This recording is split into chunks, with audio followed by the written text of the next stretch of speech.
think we have audio today. You never know. When you start these live streams, sometimes I forget about the audio. But welcome. Takeover Tuesday. I enjoy my Takeover Tuesday live streams. Can't wait to get some work in. Let me fix this monitor a little bit. There we go. Let's get that going.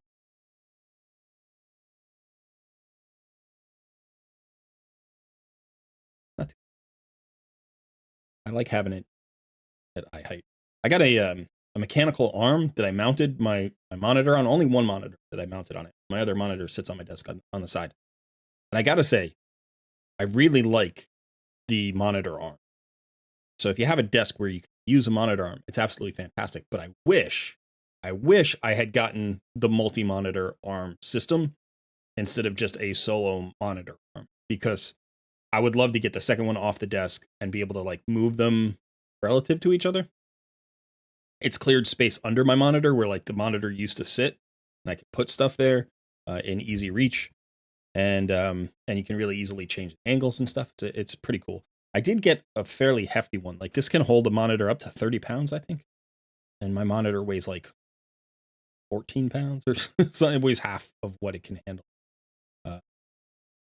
And like the tensions are all adjustable. It's been 6 months now. I don't know why I'm talking about this monitor. But yeah, hello. Hope you're all doing well.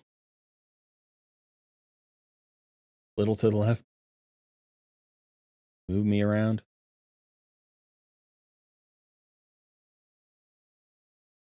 Yeah, hope you're all doing well. So the baby is in control. The baby runs the show.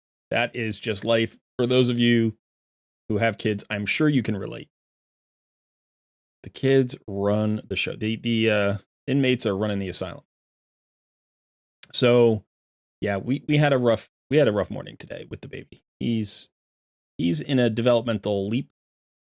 He's kind of going through some stuff right now, which is like fun, but also there's sometimes downside, you know? So the upside is he can like hold himself completely upright with just a little bit of a wobble, but I mean for like long stretches now. So he's getting closer to sitting up and being able to sit up on his own. He's not quite there yet. And then in addition to that, like his dexterity, his manual dexterity is increasing. So he can now grab things. And of course, as soon as he grabs things, he wants to stick them in his mouth. So those are the things that we're contending with. And this morning, he woke up early. He did not sleep so well. And he was a little bit cranky. So I had to help my wife with him for an extra half hour. That's why we're starting a little bit late. But you know what? It's okay. Family time's important time. And he's awesome. And my wife's doing good. So, but that is what's going on. So hello to everybody. Petros, good to see you. Sauce, Urso, Blake, Stinky, Dreischt in the house. Darth, good to see everybody. Yeah, we're gonna do some takeovers today. So I think that what we'll do, hey Caveman, is we will. Oh, Kate, good to see you, Kate. I feel sometimes maybe it's because of the change of the clocks. Now we're only 4 hours apart. No, UK also changes their clock, so I think we're still 5 hours apart. But sometimes I think I won't see you, Kate, because it's too late. But you know, we started a little bit late today. But good to see you, Suzanne Johansson in the house. So what was I talking about? Oh, we're gonna do some takeovers. So I think what we're gonna do is yeah, I don't want to do any gear cleansing today, that's for sure. I'm not doing any gear cleanses today.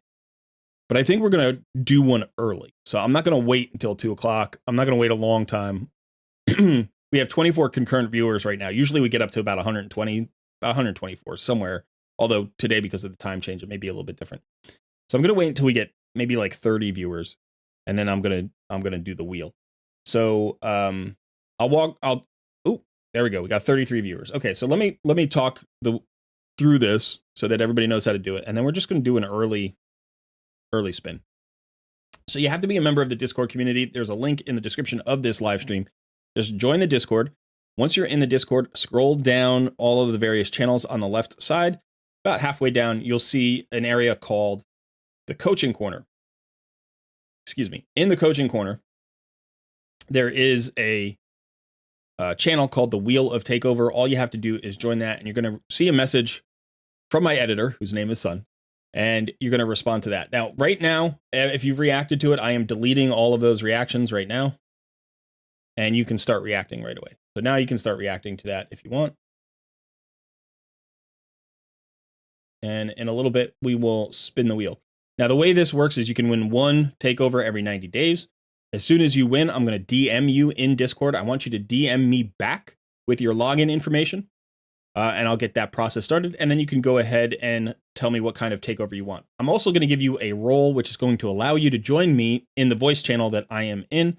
So you can mute your live stream and hear me in real time, because there is about a 10-second delay on the live stream. And this just makes conversations a little bit easier. You're not going to be able to use your microphone. You're going to have to type to me, but that'll be fine. Okay, so react. I'm going to give it 90 seconds, and then we are going to spin this wheel. We're up to 43 concurrent viewers. I want to get somebody. I want to reward somebody who is here early. That's what I'm trying to do today. So Kate tries to pop in for an hour or so. Well, I appreciate it, Kate. Always good to see you. We got Ruba S in the house. Robert Hewitt is here. Hey, Culver, thank you. On tag team, I have 5,000 gold bars. The one team defense was the answer. Yes, that is. If you're in silver or bronze even, that is definitely the way to go. Angelica, good to see you. Seth is in the house. Hey, I've recently gotten back into Raid, and your content has helped a lot. I am glad. Thank you so much for saying so. I appreciate it. And I'm glad you found the channel. Welcome to the channel. Booger Barry. Booger, good to see you. Andre, Selena Feline. Selena Feline, how's the account going? If you don't know, Selena Feline won the HH Challenge account that I played with this year. And it was a fun account. It was a really fun account. And it had an Air Gigante Archer. So didn't have an Armands, unfortunately. I should have gone for the Armands. But I hope that it's doing well. Area 51 GR, I am just here to learn. That's fine. If you don't want your own takeover, you're just here for watching takeover content and kind of learning and you know, entertainment value, that's fine too. Okay, so we're going to spin this wheel. We are going to spin this wheel. Let me just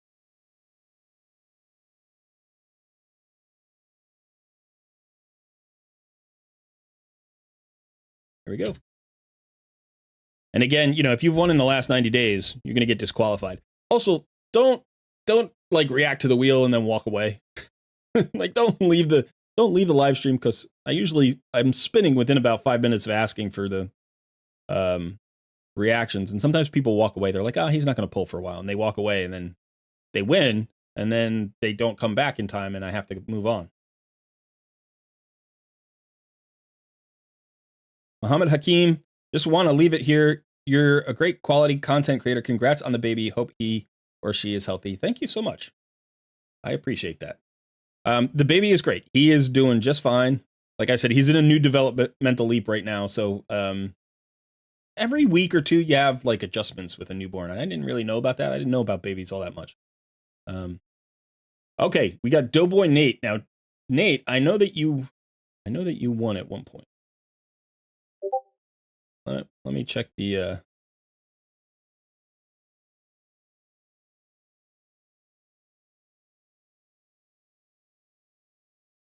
me check the date.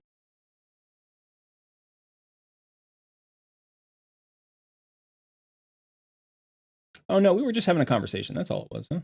You didn't win a takeover? I thought you won a takeover or something. Oh, you did. You won a takeover in April. So you are good. Actually, you are good. Yeah, you're good. Okay.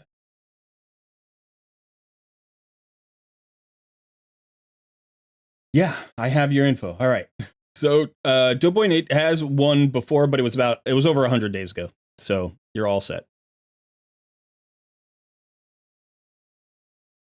Let me get out of my account.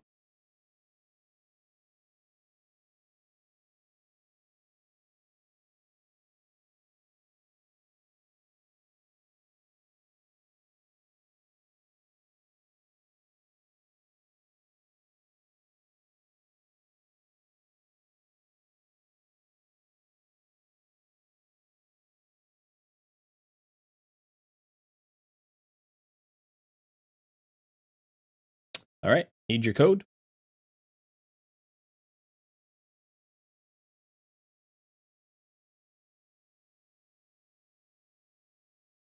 Oh, let me give you the role so you can join the channel.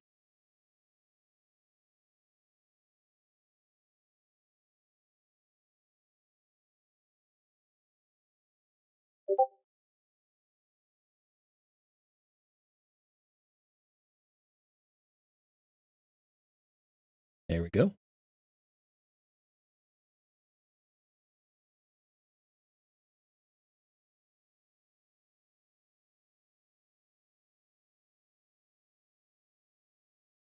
Can I recommend any beginner videos you can give my clan to watch? I think one of the most important ones is any of my gearing videos.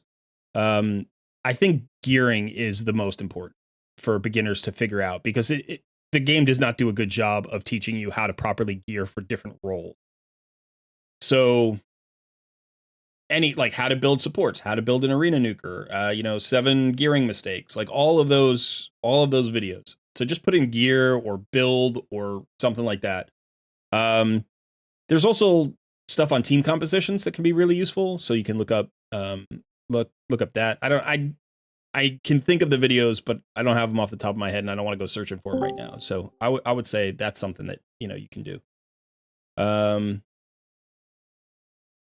Selena Felina, I got the account up to 2 keys Ultra Nightmare and 1 key Nightmare, and on a saving mode with 150 Ancients, 48 Voids, and 8 Sacreds. Congrats, Selena Felina. That sounds like fun.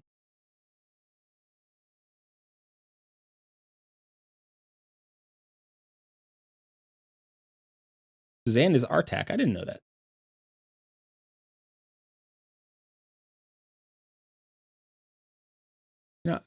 I talk to Artak from time to time. I didn't know it was you, Suzanne. I see you here in the stream all the time. I didn't know that. Awesome. Okay. So we are into Doughboy Nate's account. Now, the last time we saw it, this account was about 100 days ago. You asked me for help with Hydra and Dark Fae. So how has your Hydra progression gone? Let's take a look at the account. Where are we in terms of login? Working on Scion. So like 18 months-ish. I think Scion is, maybe Scion's later than that. Maybe Scion's closer to the end. I forget if Scion is one of the earlier ones.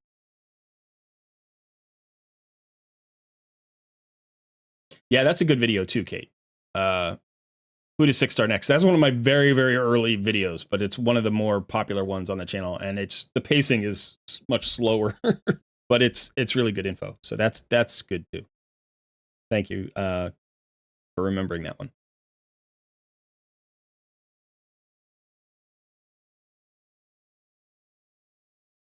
Okay, Doughboy. Let me know what you're looking for on your takeover.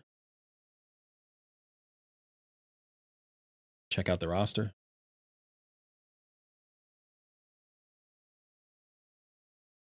111 6-stars. Got a lot of 6-stars. Got some good ones here. You got your Madam Saris and your Man-Eater. You got your Demitha. You got your Seer. You got your Hackatoon and your Seeker. You got your Royal Guard. And your Deacon Armstrong. And I don't know why I was talking like that. I've never done that before. Okay. You got Podrick. You got Helicath. Ooh, you got a +4 Neldor Rhymeblade. That must be fun for Fire Knight hard mode. There's your new ninja. Cardiel. All right. your Arbiter. You got your Nergigante Archer. Very nice. You got your Brogni. You got your Sissia, which is actually a really nice combo with Cardio. You got your Nishak, Vermin Lord, your Newt, your Tormin, Sun Wukong, your Nekmothar. Look, you got your Siphi. You got your White King Narcissus.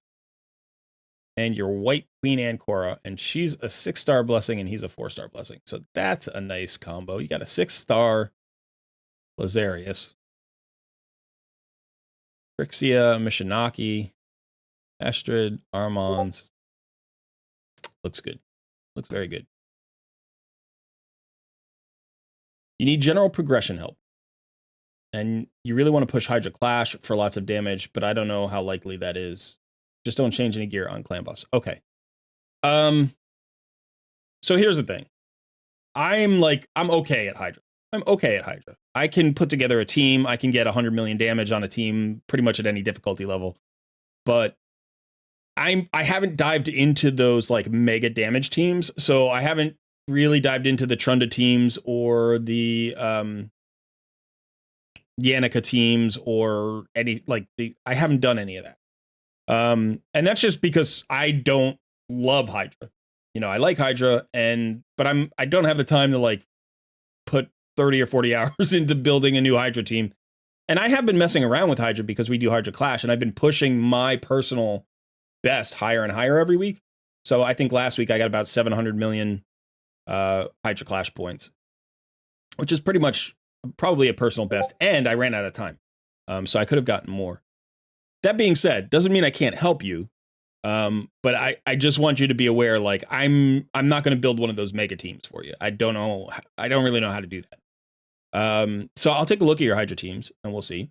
And then in terms of general progression, we can take a look at where you are and all that.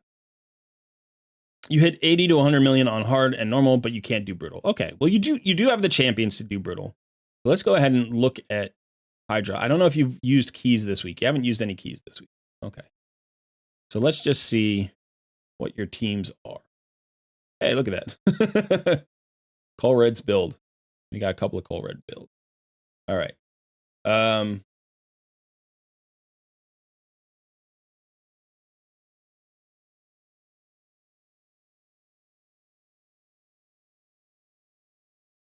All right. So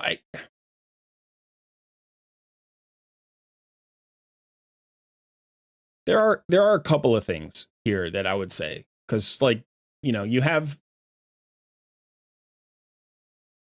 teams that are handling stuff. But for instance, like I look at this, let me just make sure. Okay. So on this third one, like when you have an Inquisitor Shamail, he handles the fears, right? Which means you don't need Perfect Veil, right? Because he is the solution for the fears. So, for instance, if you're bringing in a Perfect Veil champion like Duchess or Siphi's a Perfect Veil champion, right? You don't need both. Let me just double check her because I don't own Siphi, but she does the Perfect Veil thing, right? Where is the perfect?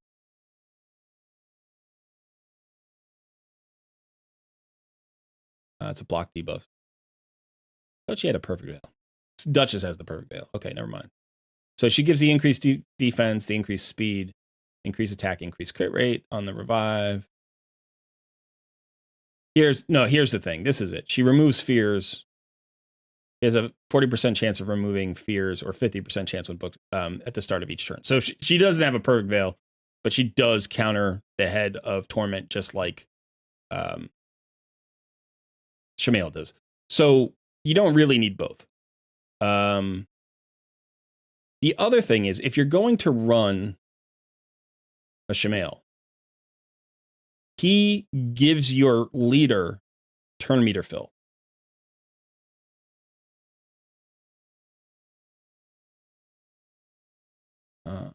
So what he does is he boosts the person in the lead, right? So you want to make sure that the person in the lead on his team is the person you want boosted. Now, in this particular case, it's interesting because you have Nekmothar and Lazarius. Now, again, I don't have Lazarius. I do know his kit a little bit, but I don't have it down pat. So I know that he's got, the speed aura, which is really nice. And he does have turn meter fill. So here's the thing. When you fill a turn meter filler's turn meter, when you fill a turn meter filler's turn meter, they can then fill the turn meters of other champions more frequently. Okay, I hope that makes sense. Shamil fills Lazarius's turn meter, and since Lazarius is a turn meter filler, he fills everybody else's turn meter more, and so he gets around to this skill more frequently, and so it actually just speeds up your team. So that's one way to do it, right? You could also fill the turn meter of somebody who hits really hard, or someone who brings important debuffs like provokes or whatever. So yeah, let me see about his other. I assume he basically just stays in his first form. Hey, John Hodgson, good to see you.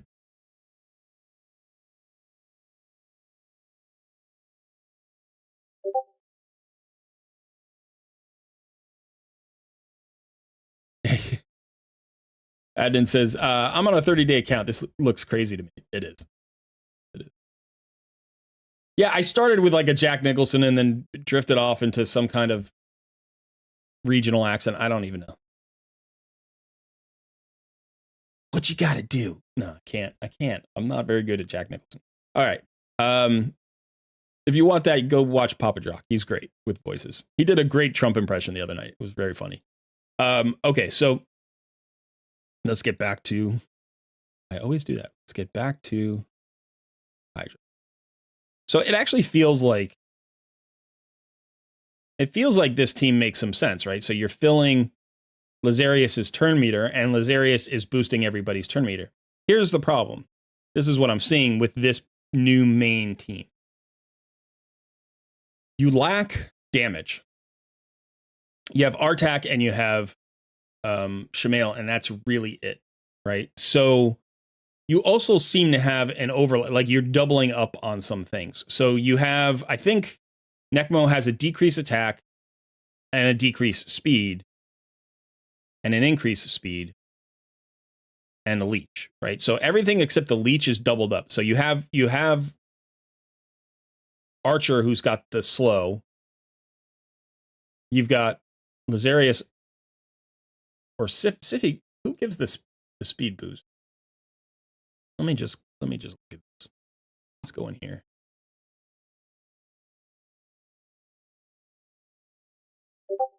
So he's giving a decreased attack on his A1, a decreased speed and leech on his A2, and an increased speed on his A3. He does have nice chunky turn meter fill, right? But then you also have Sify, who has the increased speed. So that's doubled up. You have Artak, who has a decreased attack, so that's doubled up.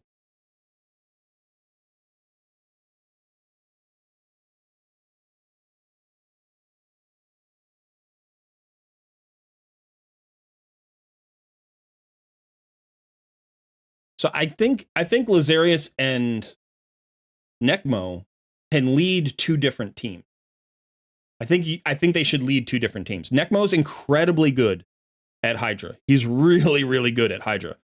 And I think you would either have him run this team with Shamail, because I think that's a great combo, or if you think Lazarius is better in that combo, which is fine because he's also fantastic, right? Because he's got that turn meter fill, the increased attack, the strength, and the block debuffs. Then you pull Nekmo and put him in a different team. That's probably what I would do. I would not run them in the same team. I think that's overkill. And so that opens up a spot for us to bring in. Why am I doing this? Opens up a spot for us to bring in more damage. Now, let's look at that team again. So this is the new main. And then the question is, do we need the Sify at all? Right? Is she bringing something that we have to have? Again, Shamail is handling the fears. So it feels like we don't need her either.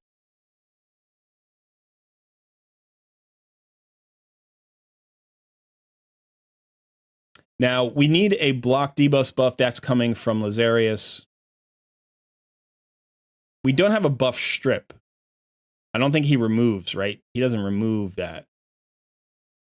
So let's go ahead and just look.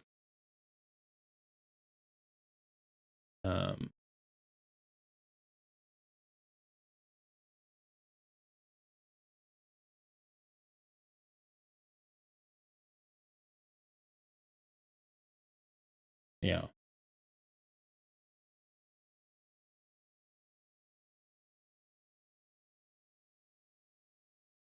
The other thing we want to look for is damage boosting debuffs. So we want to look for decreased defense. We want to look for weaken.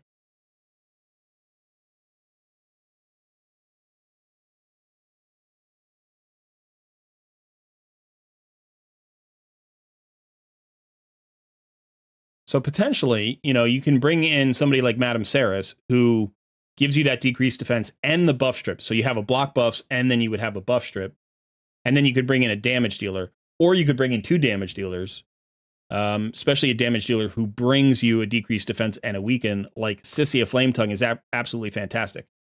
So what she does is she places the HP burns, and then she can get an extra turn if she places it on everybody. It's hard for her to get the extra turn on Hydra because there's always going to be a head that she's weak affinity to, pretty much, right? It's rare that there isn't. But sometimes there isn't, or sometimes she just lands it and she gets the extra turn. But here's the thing. She lands an AoE weaken, plus she has a 100% chance of landing the decreased defense if 2 enemies are under HP burn debuffs. So if she does this, she usually will land at least 2 HP burns if she has the accuracy. Here, her accuracy is a little bit low. And then she'll land that weaken and decreased defense. So you can get an AoE weaken and an AoE decreased defense. You could certainly also go with like a Mishinaki who's giving you an AoE decreased defense. The issue is he's a Hex champion, right? So it's like you're doubling up on Hex. It's not necessarily a bad thing to have a double Hex, but you might want him on the other team, right? So you might want him with Necmo or whatever. And what I would say is you typically want to put Lady Mikage on a team where you've got a really strong Shadowkin, which for you is probably going to be either Mishinaki. You could do Yumiko. Like she gives you a lot of resets, but you'd want to set up a very specific team for Yumiko. And it's another champion I don't have that I really want. But there are teams out there that can do really well with this. And then your other option is your new ninja, probably wherever he is down here. So you could pair up Mikage with Ninja, and they would do very well. And Mikage is really good for Hydra too. She gives you a couple of things. She actually gives you 2 ways to get rid of buffs, which is nice. She has this a 2 on her main form, and this is a buff extension as well for your team. So this can be really nice. Obviously, she has the ally attack, which is great. But then in her second form, she has this full buff strip that places an increased accuracy on your allies, and also a weaken and buff strips and a weaken on the enemies.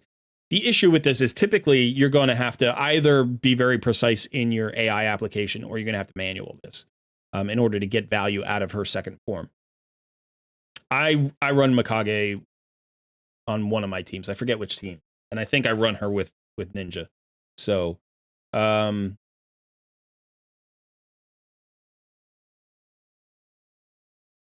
I mean, you also have Emic. Between Yumiko and Emic, you could probably find a really cool speed tune where you just maybe you go full unkillable with the taunt, right?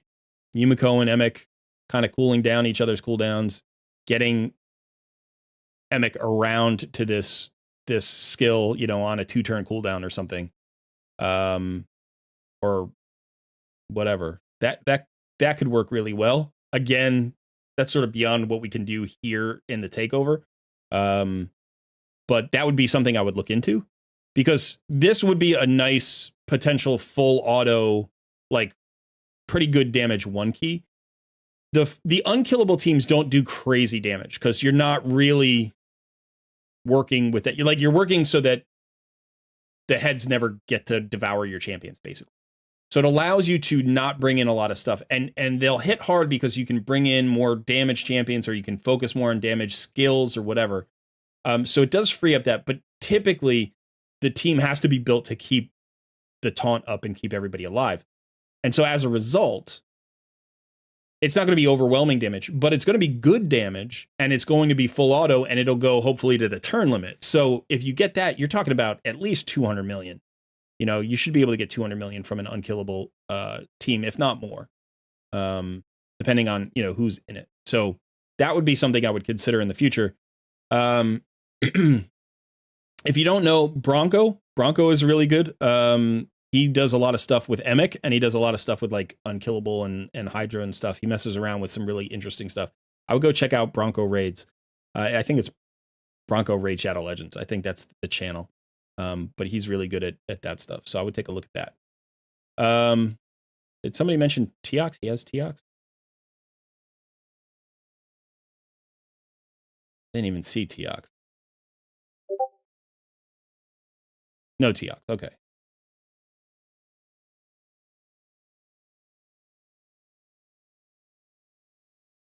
So let's look at your Hex champions.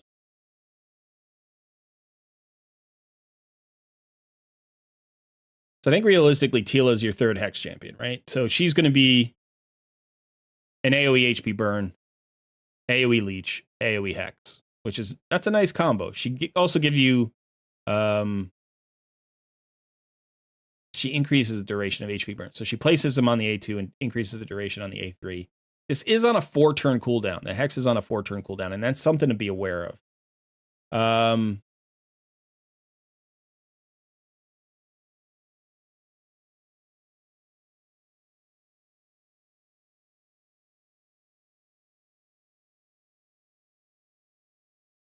Yeah, okay. So she has Hex, but it's not AoE Hex. So you've got Mishinaki, Archer, and Tila, and I think those are your three. And the best Hydra champion is Nergigante. Mishinaki is also like pretty close to God tier. He's definitely an S tier plus for Hydra. So, you've got your brutal and your hard covered, and then Tila can be your normal. Cleopteryx is, I wouldn't build her just for this, but you could if you needed to. She's not bad. She's definitely not bad. But I'd say since you've got your Tila at 60 already, she's probably better. You could also back her up with somebody who has got an AoE and is in a stun, in a cursed set. So I think that would be fine. So you do have some options there. Like if you needed to put somebody in a curse set, actually, we were just talking about Necmo. Necmo has an A1 AoE, A2 AoE, and then his A3 is not a hit. So he's got all AoEs. So he can be really good in a cursed set, but you still want him very fast, right? So you have to have a very fast cursed set. And it has to have the accuracy to land all the debuffs. I do see some people run him in a cursed set. I run mine kind of the way you run yours in Perception. I don't have a great cursed set, and I have enough. I have all the AoE Hex champions at this point. So, except for Mishinaki, I have. I run Kemptum, Nergigante Archer, Mithrala. Usually those are my three, I think. Yeah. Okay, so let's see. Let's see if we can find a good composition here for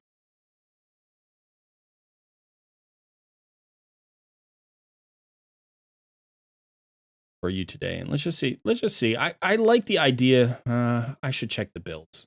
Let's see how fast Lazarius is. He's at 236. And how fast is Necmo?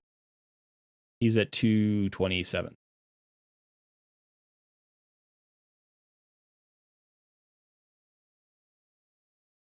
Lazarius is in a damage build. Necmo's also kind of in a damage build. He got 100% crit rate, over 200% crit damage. 217. Did I say 227?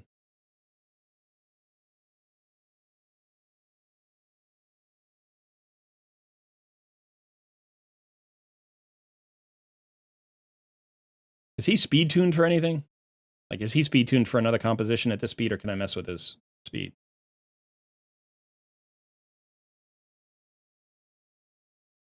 I want to look at the Shemail as well.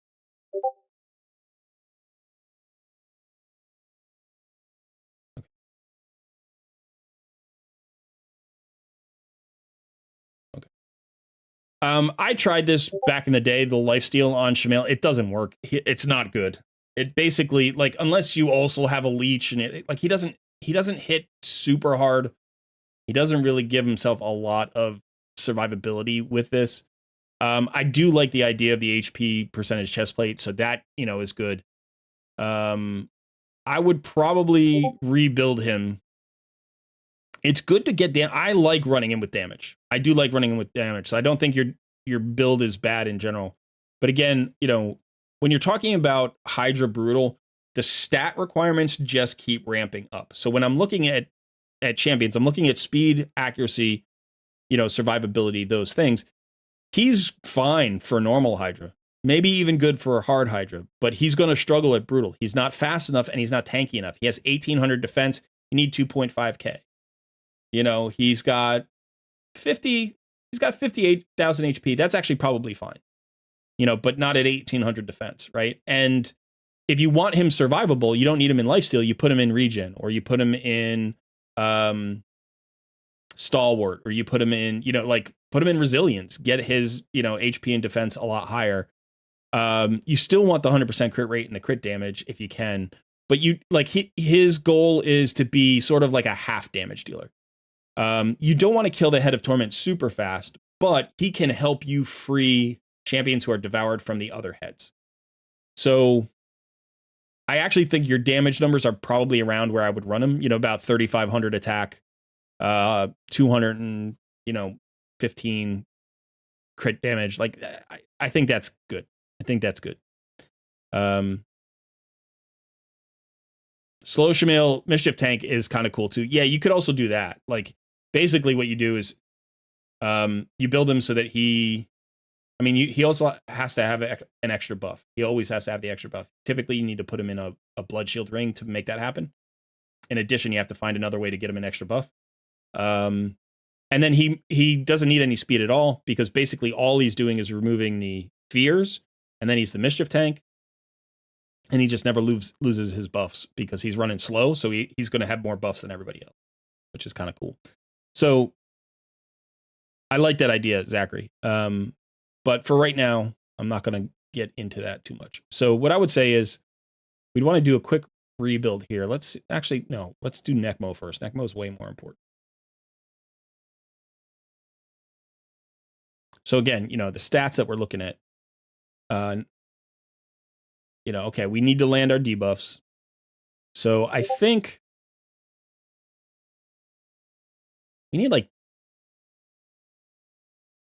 345 or something. Yeah, I'll save the gear sets. I won't change it without saving the gear set.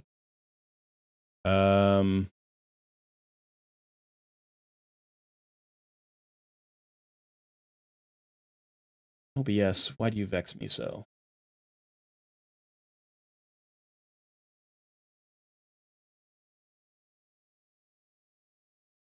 Raid stages tool.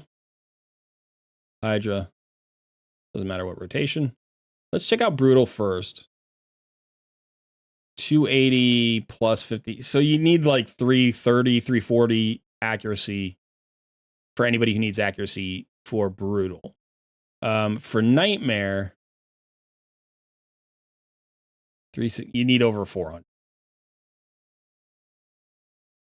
So let's just work on Brutal. So we're for Brutal, what did we just say? You need like 330, 340. You need 345 for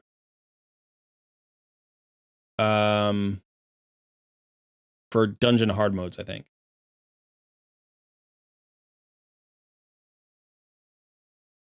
Stage 10, I think it's 345. 345. So that's usually the number I shoot for, and that gets you enough for Brutal Hydra as well, so you can use champions in both places.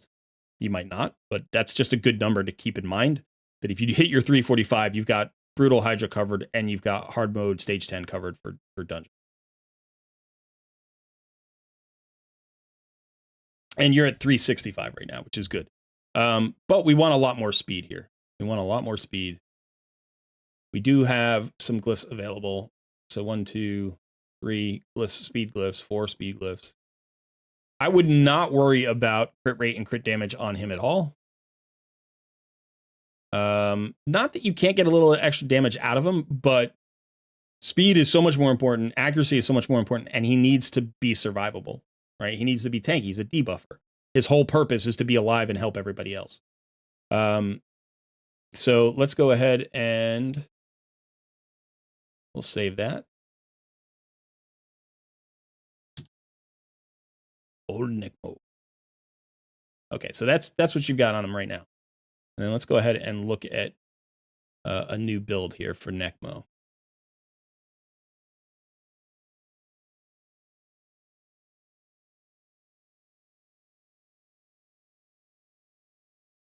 Let's just look at the boots. I forget if the boots you had accuracy on. It does, right? So, okay, great. So those boots are perfect. Now let's look here. We want to look for HP or defensive percentage with speed and accuracy.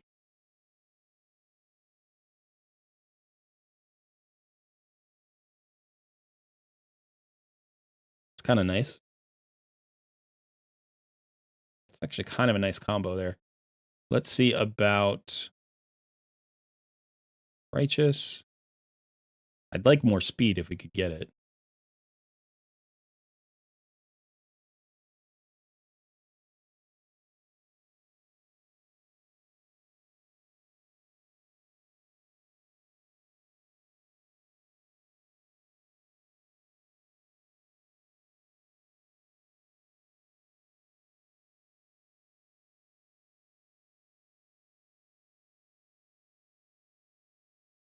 All right, let's take the accuracy off. Let's just see if we've got fast people.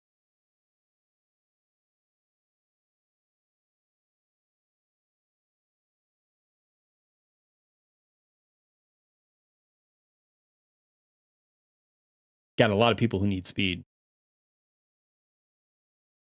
What about divine speed? We could roll that up if we need to. If you had really fast relentless, that would work.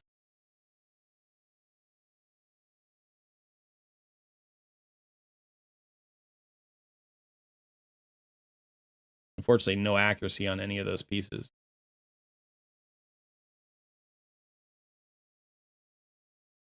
I gotta check out your clan boss team because I keep looking at champions I want to take stuff from, and you don't want me to touch your clan boss team, which makes sense. And I don't know what your clan boss team is.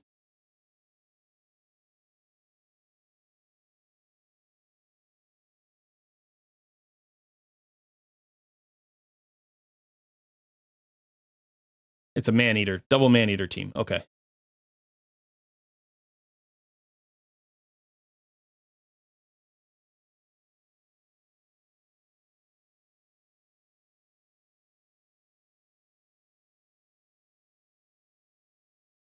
By the way, you probably have a better team than that available to you. Not that double man-eater isn't good, but I don't know that you need the Seeker and the Painkeeper with him. I think you can get more value out of that. You have a Helicath. You have a Demitha.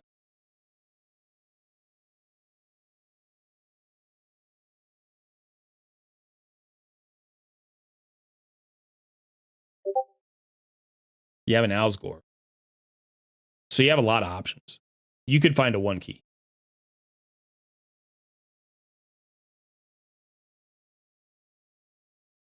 I'm going to stick with Hydra right now. Yeah, I will save the gear sets. But all I'm saying is you may have put that together a while ago and it got you your 2 key, and that's an awesome place to be. So I'm not saying that you need to change it. Like if you have a 2 key Ultra Nightmare and a 1 key Nightmare, that is a beautiful place to be. Congratulations on being there. But you have so many options now, right? And I mean, do you have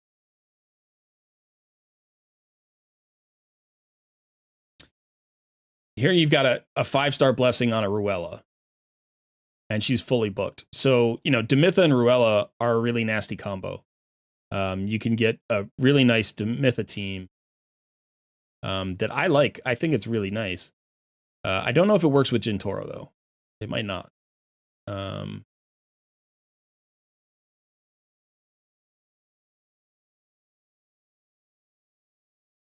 All right, so here I am on Deadwood Jedi, and it is the Myth Rue Well, there's this one.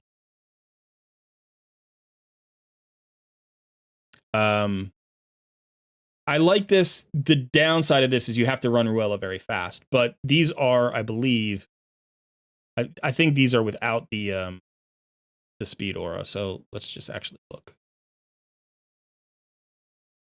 Yeah, you can see the build speeds are a little bit more friendly. 295, 244, 294, 188, 155. This is really nice because you can build Ruella full damage as long as you have the accuracy. She's great in so much content. You already have her with 5 stars. You're going to be landing that Phantom Touch really frequently.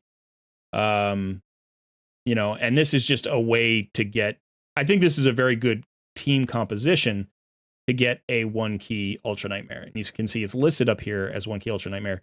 You need good gear, but you don't need ridiculously good gear. Now, I don't know if you have an Elva. I didn't even check. You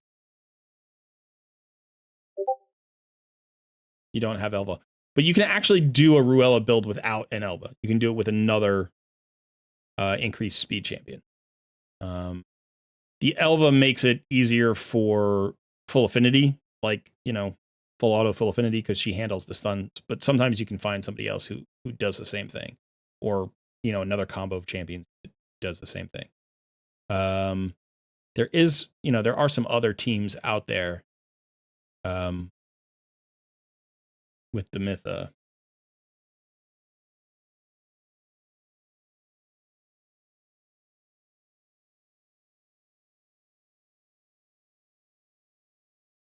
I mean, this one's really nice. And if you're not using your ninja anywhere, this is a really nice and the issue with this is not naturally affinity friendly, because you need a force affinity champion to take the stun from Eris on spirit affinity. So it's not, you need 2 DPS there, which is the downside of that one.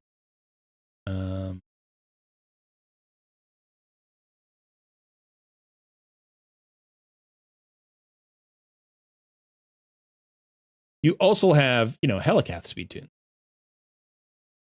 So you can, if you have 2 unkillable champions, there's a speed tune. The worst one is the double Warcaster. That's the hardest one because it's not all affinities. But as long as you have somebody other than a Warcaster and then another unkillable champion, which could be a block damage champion or an unkillable champion, then you have a lot of speed tunes available. So like we could look at this Ninja Helicath, right? And this is a relatively like gear friendly speed tune. This one happens to be relatively slow. So I don't think this is necessarily going to be a natural improvement on your double Maneater. You can see it's basically a 1-to-1. It's a 1-4-3 champion, and then everybody else is 1-to-1. So you have to watch out for that. You don't want to just rebuild your clan boss and get basically the same result that you don't want to invest 100 million silver and 10 hours of tweaking and then end up with the same result. You could also look at the double Maneater. There are other double Maneater, teams.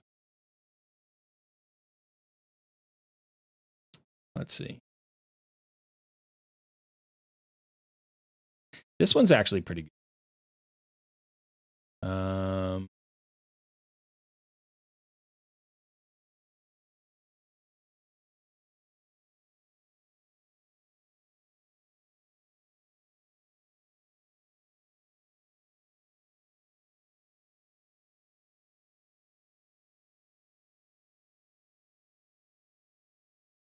I don't know if you have Mashallah. Take a look.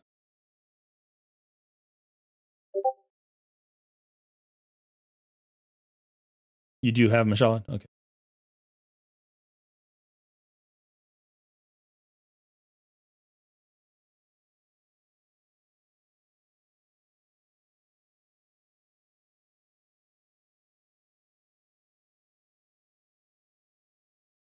But this one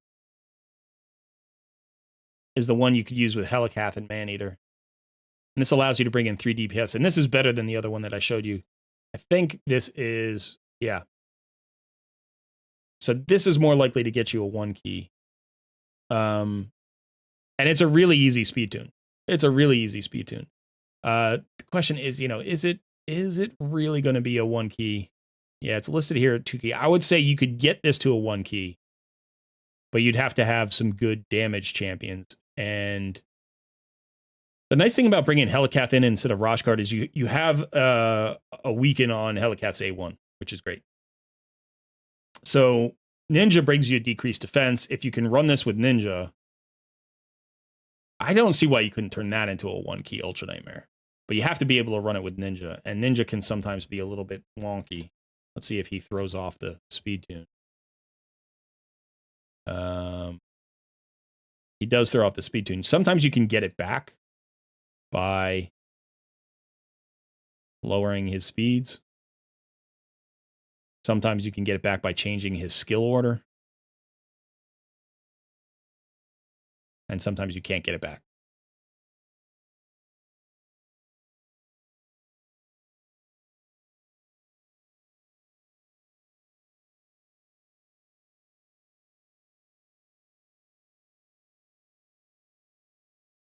Nope. Almost. Yeah. So you might not be able to use Ninja with it. But you can also look for Ninja teams. Because Ninja has that turn meter fill on his A1. And so you've got a bunch of Ninja teams here. If you just search for Ninja teams, you'll find something probably, if you want to use Ninja. Also, Jintoro, you can use. Those are 2 great clan boss damage dealers. I wouldn't necessarily use them together. First of all, that would be really tricky to speed tune. But second of all, they're the same affinity. So anyway, I just wanted to, I noticed that you're running that. But this double man-eater with Mashallah could work. I don't know. Might be a slight improvement. Might not be. Hard to say. All right, let's go back to the Hydra thing. All right.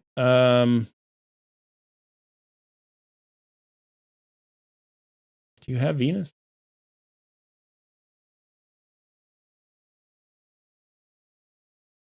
So we were rebuilding Necmo.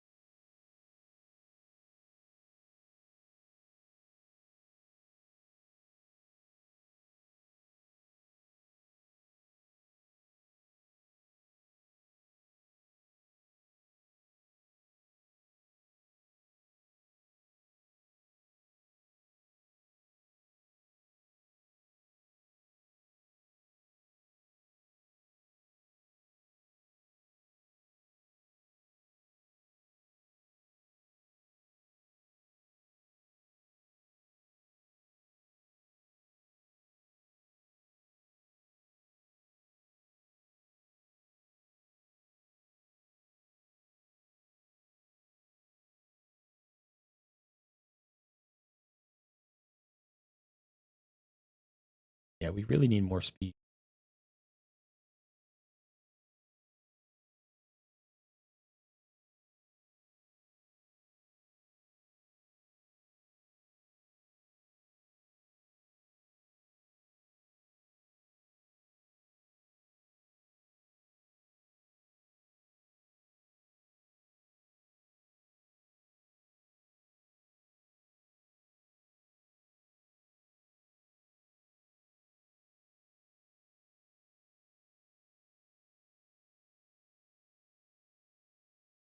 Roll speed for me.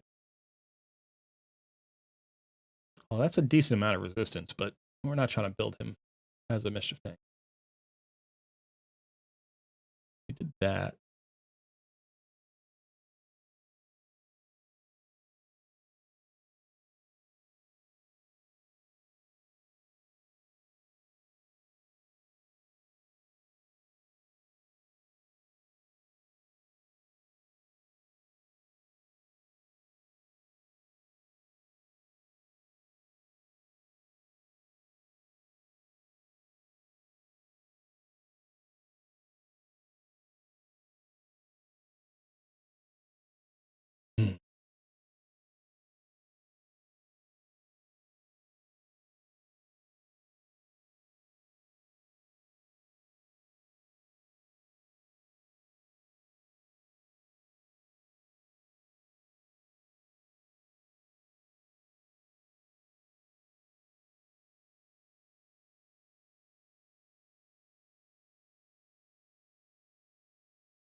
What have we gained here?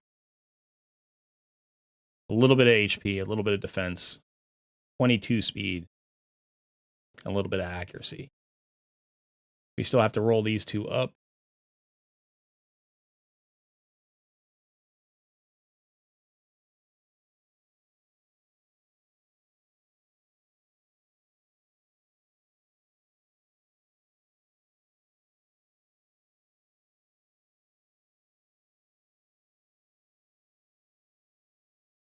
I mean, that 15 speed has probably got to stay. And then we could glyph.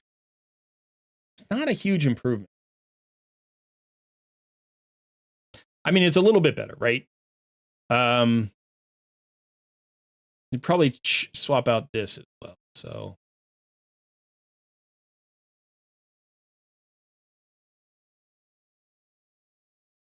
but you want an HP or defense amulet.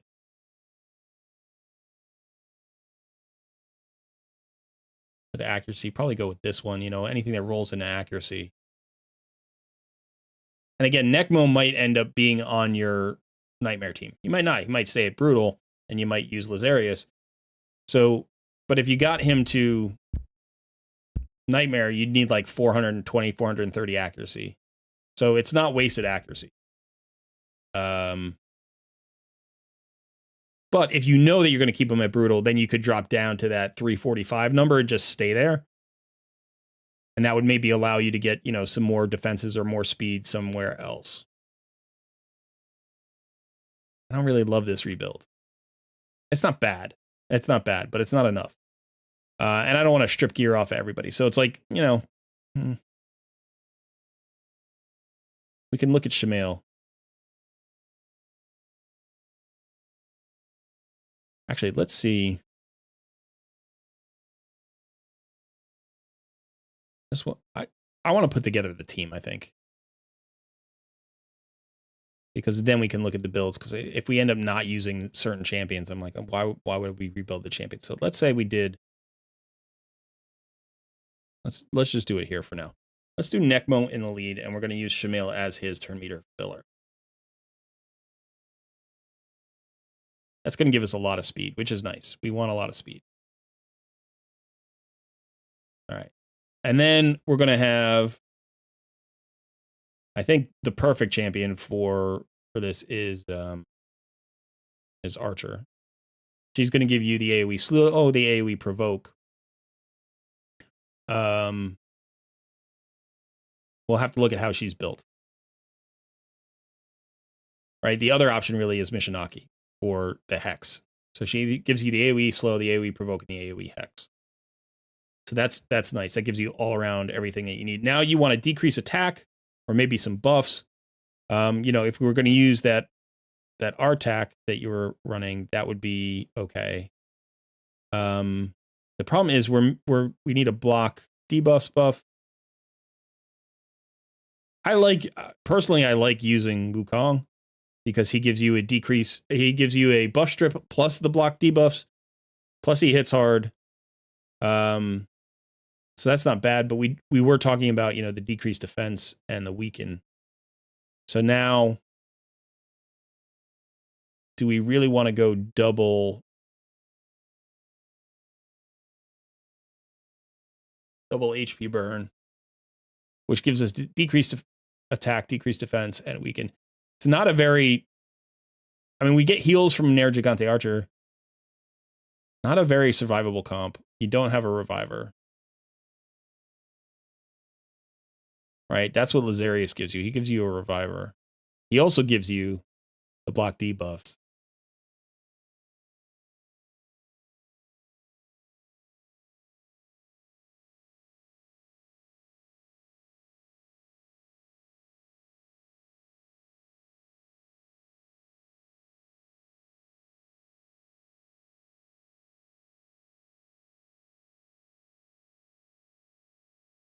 You're right. Necmo does decrease attack. We don't need the RTAC. All right. It's got the decrease attack on his A1. It's nice to have a backup decrease attack, but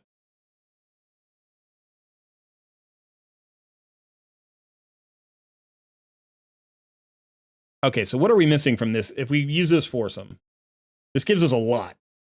right? This gives us a decrease attack, increase speed, turn meter fill.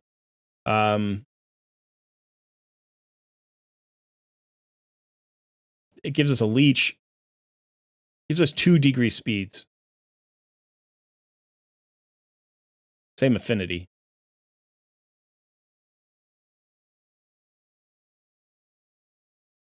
AoE hex, AoE provoke, turn meter, like ton of turn meter fill, buff strip, block debuffs, damage.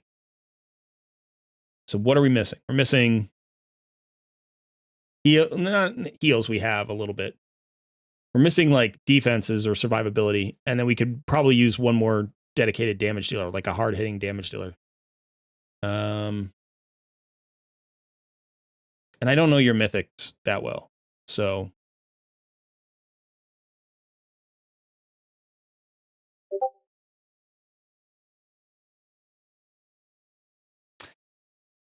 It's always good to have a reviver just in case.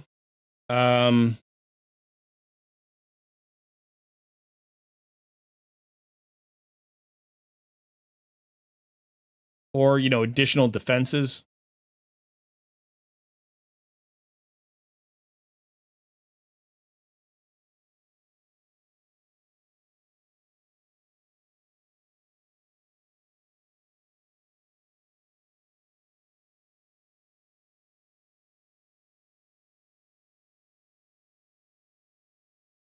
I honestly kind of like Ancora. I would rather use her in an ally attack team to fire her A1 more frequently.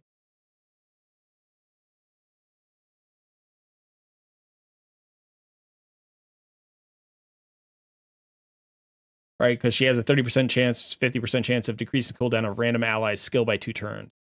So that's nice. She does have a cleanse and a shield and a little additional turn meter fill, which is nice.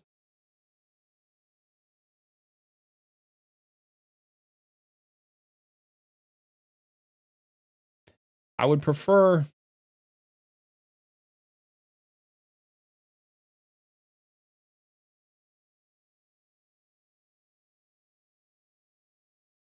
Where's her heal coming from?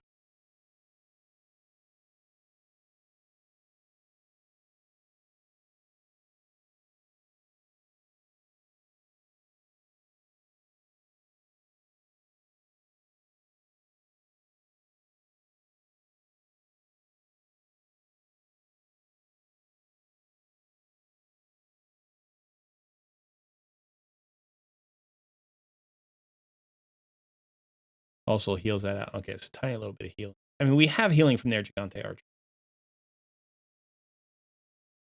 Probably not enough without some defenses, though.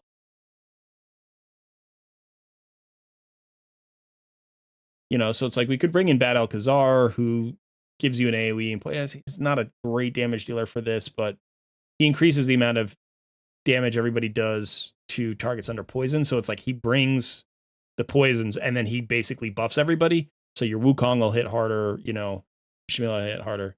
We could bring in Cardiel, who gives you heals and another cleanse and an ally attack. But then it's like we don't want to bring in Ancora with Cardiel, but we could bring in Cardiel and Sissia, which would give you a decreased defense and a weaken. That might be nice. I don't know if that's enough damage, though. Wukong, Shamil, Cardiel, it's not bad. Might be fun. I'm kind of running out of steam on this too. I'm like, we want the defenses. Having a cleanse is nice. Having a block debuff buff is nice.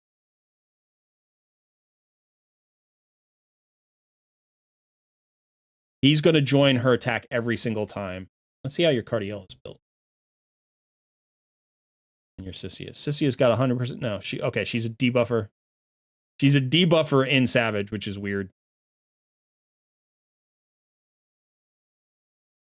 You only need her in Savage if you're going to build her with 100% crit rate and a ton of crit damage. Otherwise, you can just put her in Perception. And, you know, you can run her kind of like you run Artak. You can just do her damage based on her HP burns. So I might get away from that. Oh.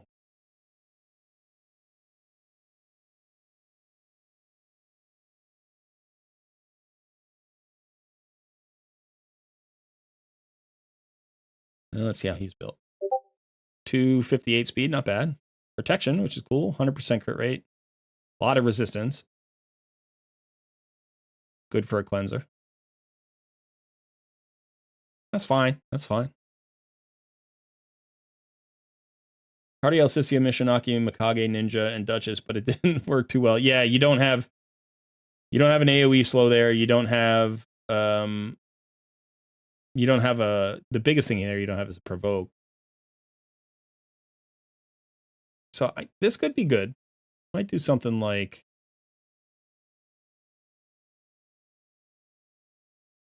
that.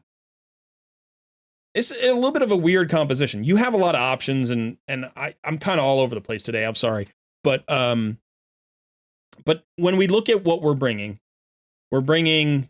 good AoE slows, so that's good. We've got the AoE Hex, we've got the AoE Provoke, we've got the buff strip and the block debuffs, we've got a cleanse and a block debuffs buff. We've got no reviver, but we've got a revive on death now that can't be removed. We've got a lot of turn meter fill. We've got a decreased defense, a weaken. We've got HP burns. We've got the fear removal. So, like, from a composition standpoint, this is pretty good. Now, as far as the builds are concerned, we don't know, right? Like, the builds might not be good. So we would have to look at all of the builds here. You need the accuracy on Wukong. If you don't have the accuracy on Wukong, or and the accuracy here is low on Wukong. And if you don't have the accuracy on Nergigante, which I think you do. I think she had the accuracy. Yeah, she's fine. And she's in Relentless, which is awesome. And she has 100% crit rate. Pretty good speed here. I wouldn't mind her being faster and having more defense. 3,700 defense is a little bit low on her. I run mine at like 6K defense, but you can get away with probably 4 or 4.5. And you're trading it for damage here, so it might work. It might work. I would certainly consider, if you can get her some more defensive stats. Also, by the way, revenge accessories are really nice on her because she has that A1 that gives her increased accuracy. So if she counterattacks, then you don't have to use the A1 to set up. She has the accuracy anyway, so it shouldn't be a problem. Yeah, so I kind of like this. I kind of like this comp. Let's go ahead and mess around, see what happens. So you will want to, actually, with the ally attack, you probably don't need,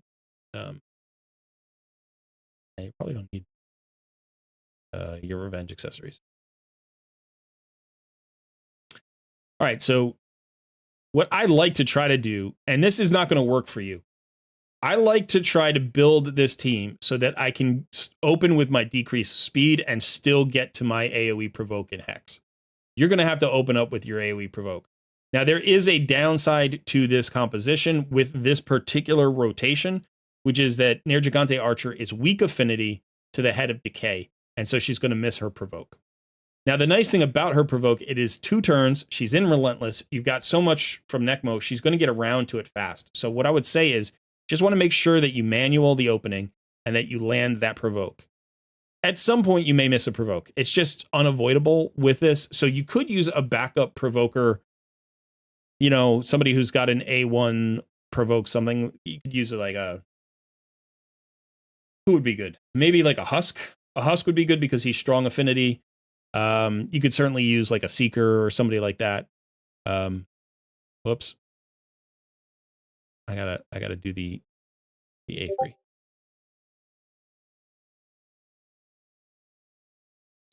Visix, I would use Visix. Like, Visix would be great in a team. So the issue with her as a backup Provoker is she gives you so much. You want to kind of use her with another Provoker. Maybe. Yeah, you could use Visix. But that would give you a 3rd slow, which you don't really need. So it's like, you want to have 3 teams here. Archer has the accuracy, so we're just getting unlucky with the weak hits.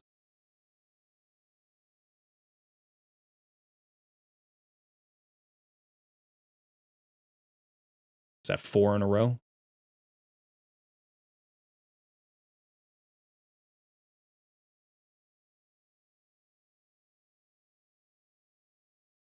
Look at that. Why is she not landing? She hasn't landed a provoke yet. There we go. Okay. Now, the other thing about Sissy is you do want to put her, she should open with her A3. You want to get that HP burn out there. Otherwise, you can't land the decreased defense, and you don't have another decreased defense. I would probably do the decreased speed before I did the increased speed.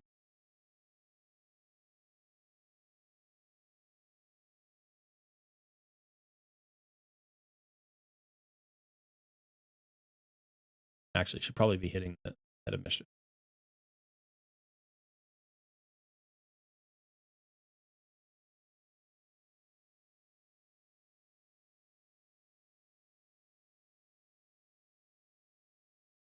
Now, let's see if we get the decreased defense and weaken. We did get the decreased defense and weaken across the board. Now I can just full auto it. So, Cardiel gives you a little additional healing. One of the issues here, though, is this, the HP destruction, right? So you have to be aware of that. That's just kind of a pain in the butt.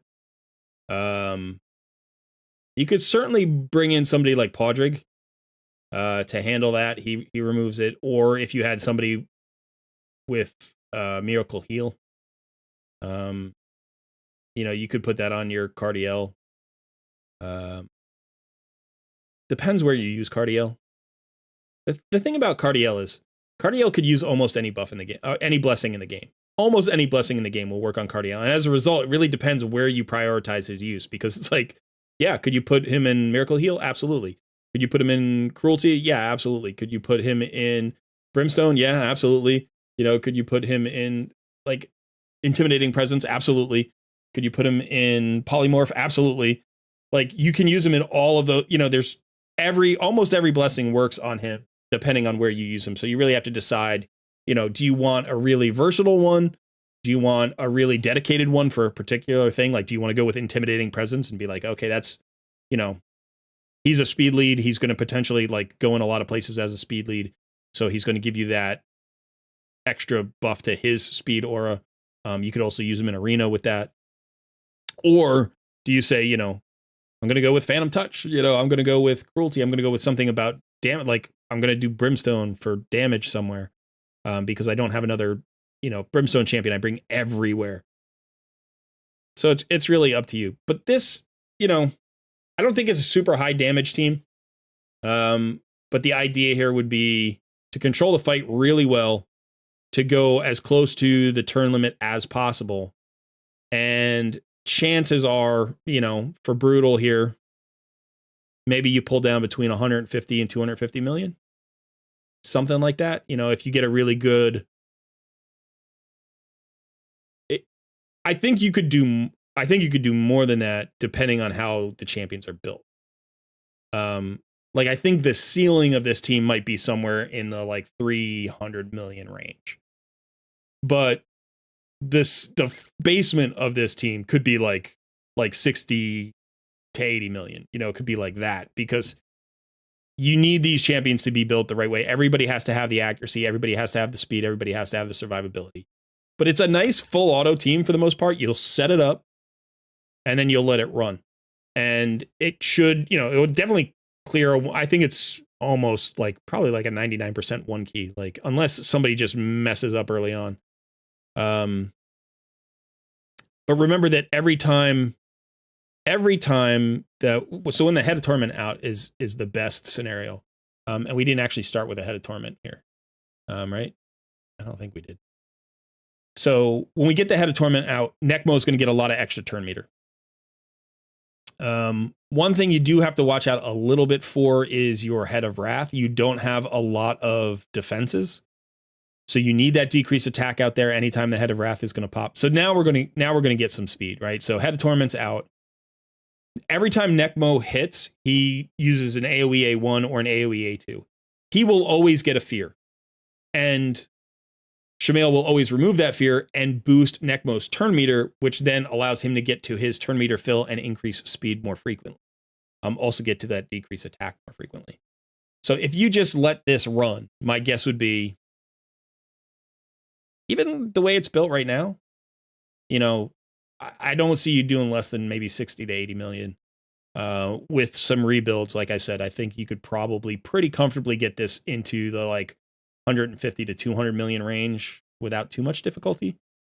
And then you have, I think, a ceiling that's higher than that, depending on, you know, Sissia's build and Wukong's build. Because like I said, it's not crazy damage. It's not crazy damage, but it's not bad. Right? You got that AoE weaken, AoE decreased defense, HP burns, and basically what amounts to 2 damage dealers and like 3 half damage dealers. Because Cardiel is a damage dealer in this role, because he's getting so many ally attacks.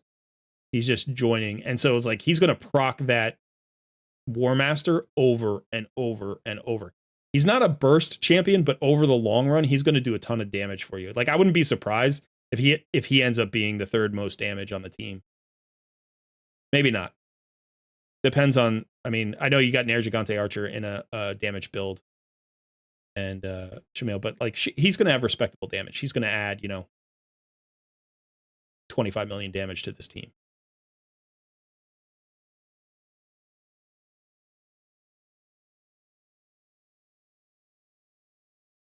Manual play does do tons better on Hydra, but who wants to manual a 45-minute fight or an hour-long fight or an hour-and-a-half long fight? That's the bad part of this game mode, right? I don't have the time to do that in my week. I still have to do my Hydra runs for this week, and I will do all of them on full auto. I will start them and walk away and go make dinner and come back and hope I've hit 150 million on my team, you know? And it's like sometimes I come back and it failed at 70 million or whatever, and I have to do it all over again.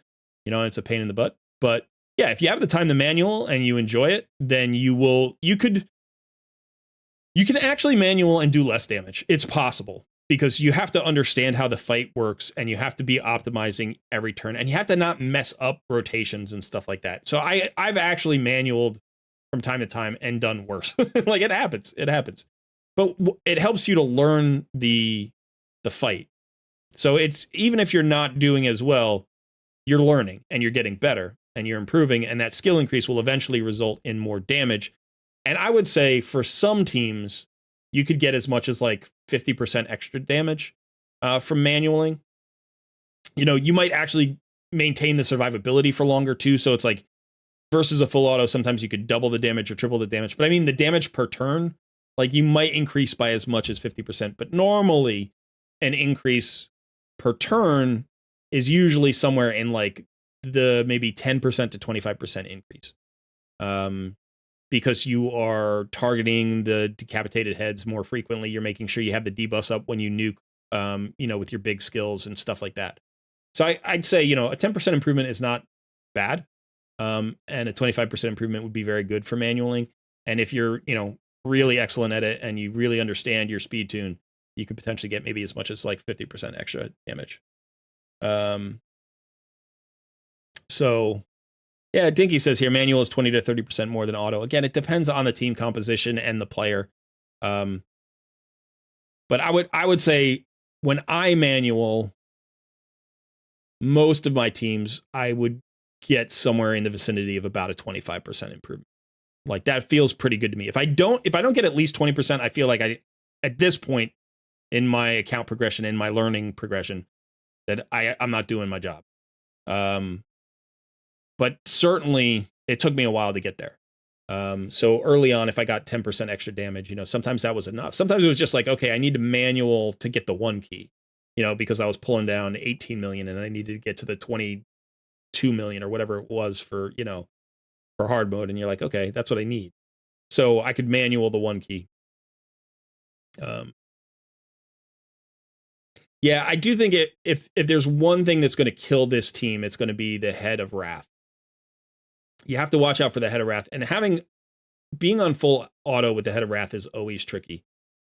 I will say that because we have Necmo in the lead and we have Shamail boosting him, it's likely that you're going to have pretty close to 100% uptime on that decrease attack on the Head of Wrath. That's not always enough. if your max HP gets kind of low, you know, you could potentially be in trouble. Or if you trigger, you know, too many back-to-back hits, or if there's, you know, a lucky crit from another head. Remember, we don't have a reviver. We only have a revive on death here. Another thing that can happen, by the way, full auto, is sometimes you don't really free your champions. Like when it gets down to a low counter, when it gets down to like a 2-turn, not devour counter, what is it? Digest counter or whatever. Then, you know, you can be in a problem. Like, okay, we landed the decrease attack. But you can see, like, damage per turn is okay here. We're above 500,000, which is not bad. You would probably on this team get somewhere around like 160 to 180 boss turn count.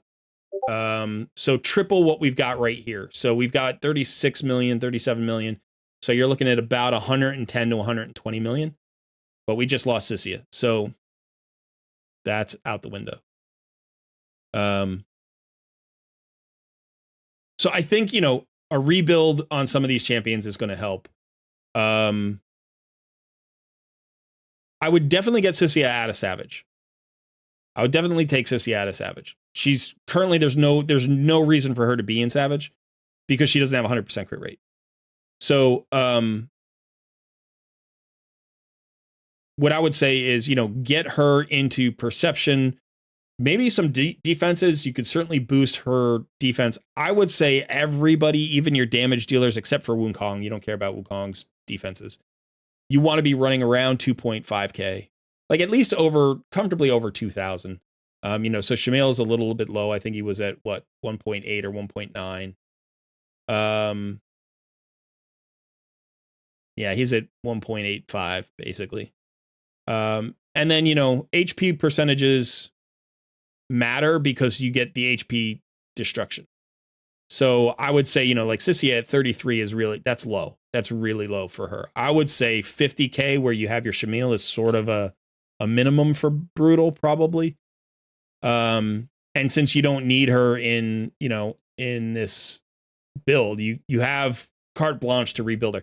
By the way, this build, like, you maybe have some pieces here that you could use on a different damage dealer that would get more value out of it.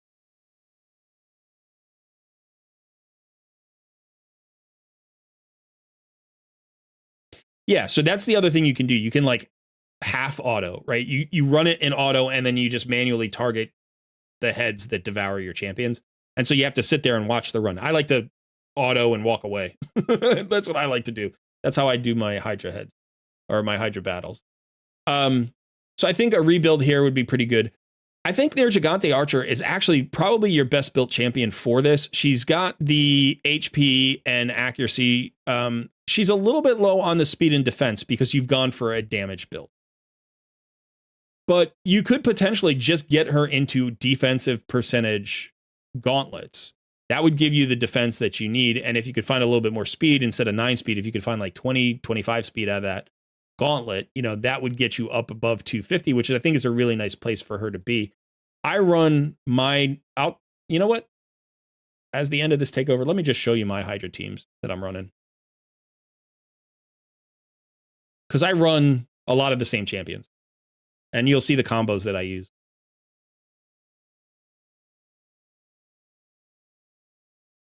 Shock, I don't feel like you're flexing. You are flexing because you don't want to take over. You just want to show off your team. Which, by the way, is fine. I understand the impulse. People are like, I've worked hard on my account. I've got cool teams. I want people to see it. I want people to see, you know, what I've done. I think it's cool and it's worth checking out. And like, I get it. But whenever I do a takeover for you, Shock, you don't ask me for anything. You're just like, hey, show this team. Show this team.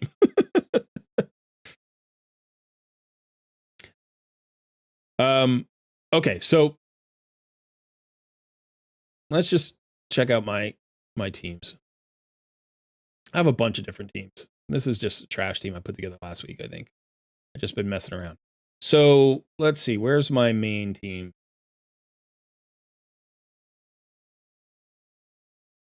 I think my current main team is this. So it's almost the exact same team you're running, except I'm not running Wukong. I'm running Uko, and the reason I'm running Uko is for the revive. That's it. That's it. And this on now, I'll show you the builds for like my Sissia, so you can see how the champions are a little bit different. And like my Nair Gigante Archer. Now I get she has a 5-star blessing. I got really lucky there. But you can look at the stats, right? I'm running basically 6,000 defense, 266 speed. I don't have damage on her, but 70,000 HP. She's got the accuracy at 350 that she needs for Brutal. Remember that she does get an increased accuracy buff, right? And if you run her with Cardiel, you get that A1 off on the ally attack. So you don't necessarily need her to have crazy accuracy, even for Nightmare. This would be enough because with her accuracy buff and her masteries, she'd end up having like 550 accuracy or something like that. So that's enough. Again, in Relentless, fast, 266. She does have a Blood Shield ring on, which you don't necessarily need. She does have a Revenge Amulet on, which you don't necessarily need, but those are helpful. The Blood Shield ring is really not for Hydra. It's for other content. Here's my Cardiel. Again, 6-star blessing. Really lucky. Not lucky. Not lucky at all. I bought every single star. I bought every single star here. I purchased him from 1-star, 2-star, all the way up. Every single star I bought on Cardiel. So that was not luck. That was hard work. But again, look at his stats. Almost 6,000 defense, 305 speed. His accuracy doesn't really matter. 55,000 HP. I could probably do a little bit of a rebuild on him. He's got 399 resistance. Like I could switch more of this accuracy into resistance, probably get him out of this perception set and get him into more righteous and focus on resistance. But fast champions. Wukong, 251. If I were going to run Wukong, let's see where Uko's running. 255. Right? Again, the accuracy. Defense here is a little bit lower at about 3.6k. But again, 75,000, 76,000 HP. If I'm running R-Tac, I'm running him at 270. A lot of accuracy, a lot of HP. Again, this is 3,400 defense. That's actually a little bit low. I'd rather have a little bit more defense on him. But let's see, who was my my Sissy is the champion I wanted to show you. Actually, this is not a great build. I thought it would be better. But 233 speed. I do have the 100% crit rate, a little bit of crit damage, have the accuracy I need, a little bit more defense. My Shamail, I've got 2 of them. They're built a little bit differently. One's built a little bit more damage heavy. So this guy's actually in Instinct. And you can see, about the same as yours. This guy's about the same as yours. Right? Just over 2k defense, 55,000 HP. A little bit faster, right? I think you're running yours at 190. I'm running mine at 233. The first one is a little bit, I think he's a little bit harder hitting. Is he the harder hitting one? Yeah, he's just got 20% more crit damage. So basically the same thing though. 56,000 HP, 57. More speed, a lot more speed. Just about 2k defense. But when you're putting them into a team with a reviver, you can get away with a little bit less defense. My Shamail dies more than anybody else. Like he's the only one that dies. Nobody else on this team died. But I run this the same way we just ran, yours.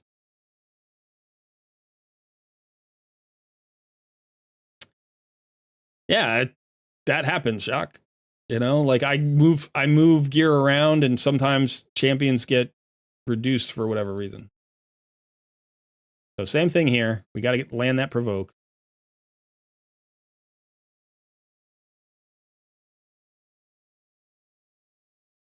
There we go.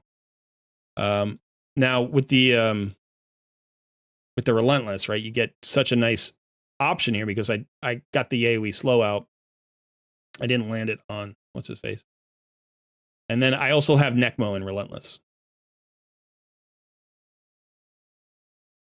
And, so this is a very similar team. And this does like 180 million on Brutal full auto. Sometimes I get a bad key and it's like 140. Sometimes I get a good key and I get like, 188, 190. I don't think I've topped 200 million with this because I get close to the turn meter count and then somebody gets devoured at some point when I go full auto and I don't free them up. If I did this manually, I'm sure it would be better. I could get over 200 million with this, I'm sure. Reginaldo says, time for a gear cleanse. You're at 1,500. Reginaldo, I do a gear cleanse 4 days a week. I do at least 4 gear cleanses a week.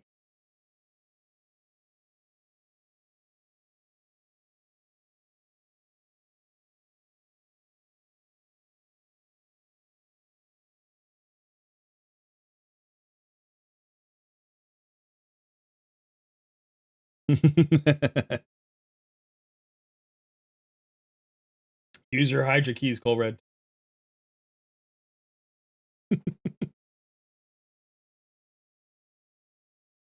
I always do my Hydra keys on the last day.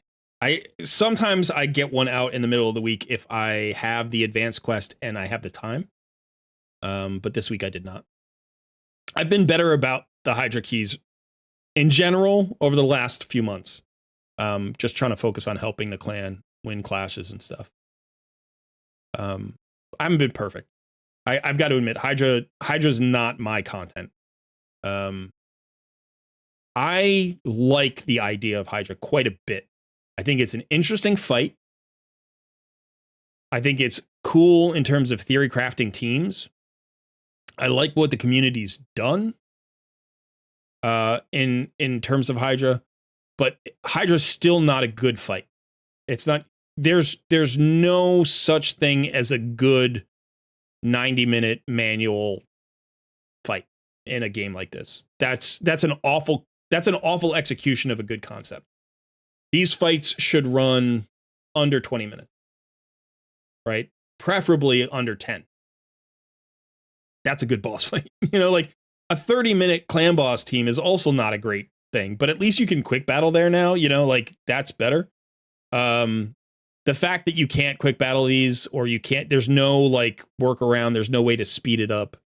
This should be a 12-minute fight or something. It should not be an hour and 12 minutes. I will run this on full auto. It will typically go 50 minutes. Anywhere between about 47 and 53 minutes is where this team, I think, ends up. So, this is maybe a little bit longer because I've got Cardiel. And Cardiel slows down every team, by the way. Not in terms of turns, but in terms of time. Because he counterattacks and he ally attacks. And so you need to do all the animations. So you just get more animations with a Cardiel team. But yeah. So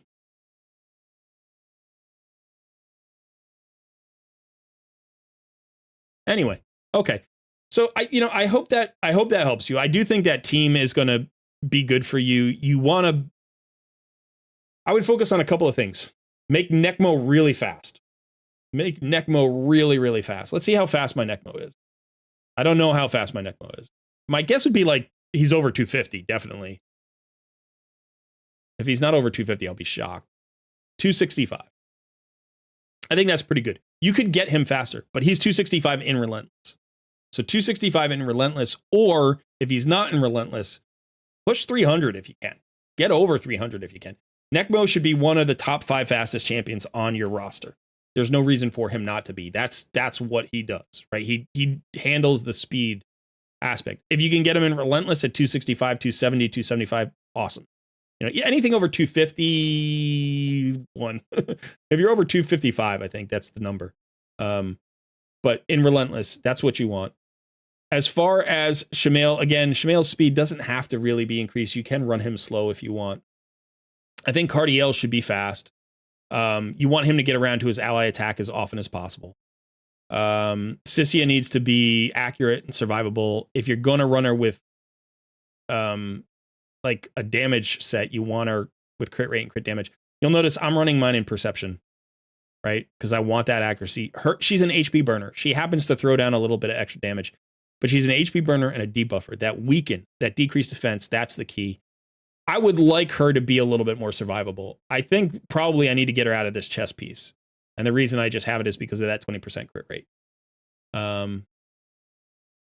You know, and if I could do that, if I could get her into, you know, I'd probably actually go for a defensive chess piece if I could get like some HP percentage on it. And try to get this number up over 2.5k. You know, this is a little bit low. I'd like her around 2.6, like 2.7. That'd be good. So maybe just an HP percentage chest plate with a defense percentage number would be good. I could also ascend some of these and hope for some defense there, right?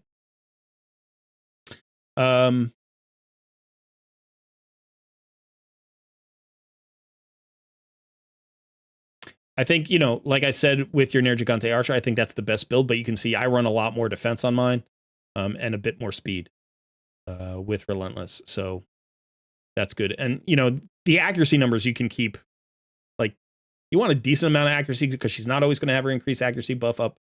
But with a revenge accessory with an ally attacker, you're likely to have that accuracy buff up a lot. So, and with Relentless, you know, you get extra chances. Yeah, you did. This is one of the very, very few pieces of flat stat gear I have on my entire account. It's been on my account for a really long time. I rolled it. I've had this chess piece for probably 2 years, maybe 2.5 years. And it's floated around. And unfortunately, it's just the combo of substats is really nice for certain champions.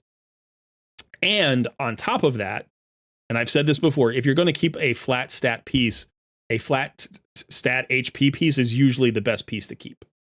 And I've just never been able to get away from it. I've tried to get away from this chess piece and I can't. It follows me everywhere. But I'll try again. That 20% crit rate is just really hard to get away from.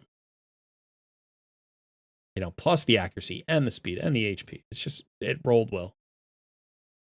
Hey, Darn. Good to see you. Hey, LFC. LFC is on holiday. Awesome. Hey, Kirk. I didn't see you there. Hey, buddy. Live Wild in the house. BM. That's not a bad chest. It's actually a fantastic chest. This is a fantastic chest piece. Absolutely fantastic. It's just a flat stat HP chest. But otherwise, it's great. There's nothing bad about that chest, except the flat stat.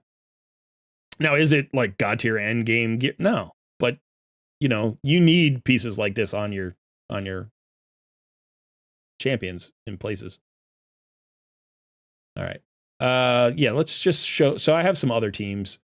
You know, conceptually, maybe this will help people.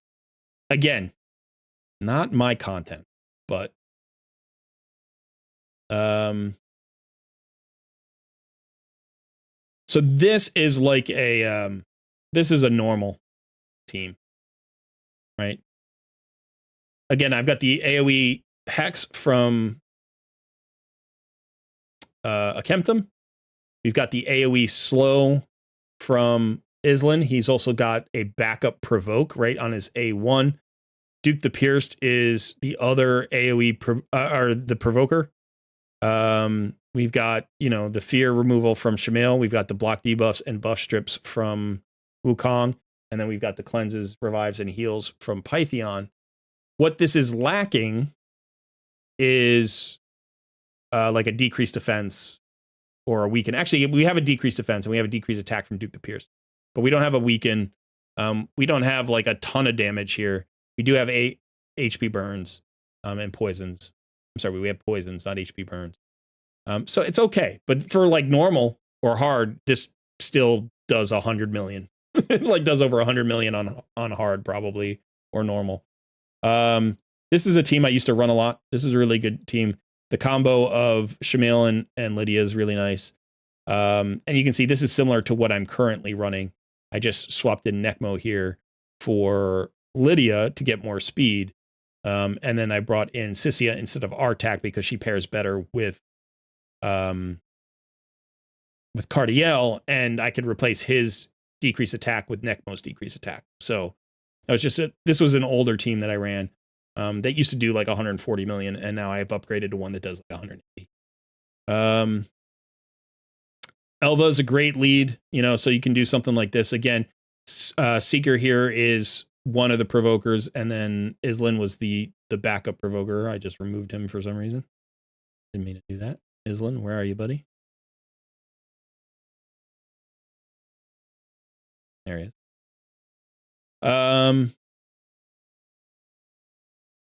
I like a team like this here, this team 10.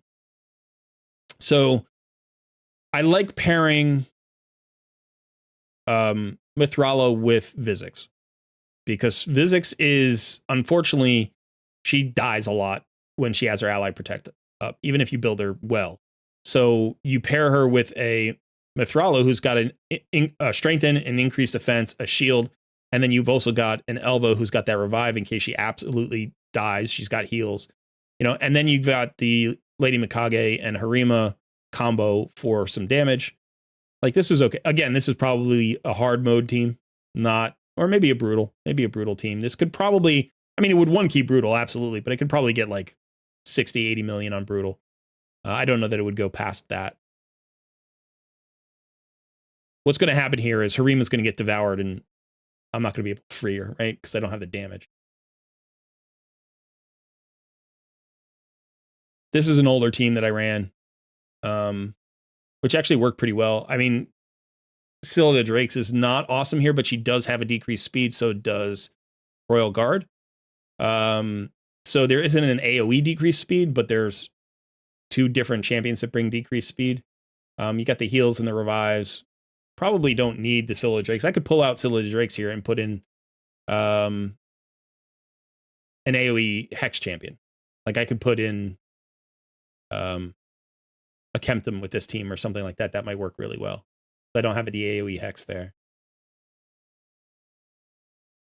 You can see, I've messed around with a bunch of different kinds of composition. Just trying to find the right combo. And full auto. Like, that's what I want. I want full auto.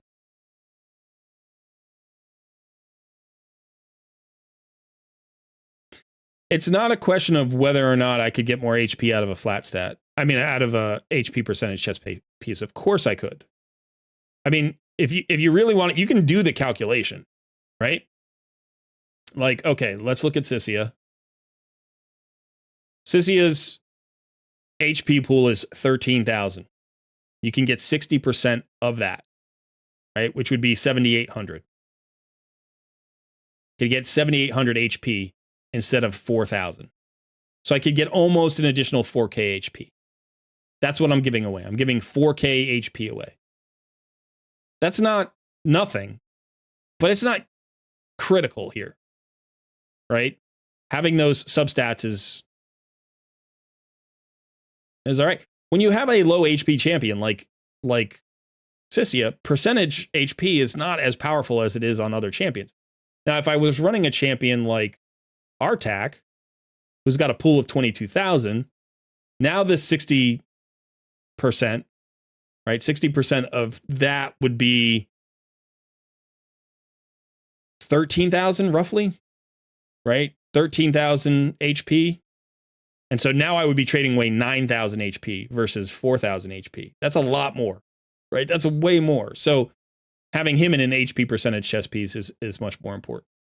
So like I said, flat HP sometimes works fine, and it will work fine on damage dealer. And, here I have a damage dealer that needs the accuracy, needs the speed, needs the crit rate, needs the, I've got the HP percentage here as well on the substat, which mitigates the loss of the HP percentage from the chess piece. So for instance, like, let's say instead of HP here, I had resistance or something, right? I'd be giving away 15% HP. 15% HP is almost 1,900 health that I'm getting back. So really, I'm only trading away 2,000 HP, right? And if I glyph that harder, I'd be giving away less than that. So this chess piece is giving away 2,000 HP to have all the substats I need. It's a good piece. It's not a great piece. It's not like a god tier NP. Like, obviously it's not. I would rather have those substats on an HP percentage chest plate, but it's a good piece. Okay. All right. So anyway, I hope that helps. Sand Devil team and my Sand Devil team is a duo.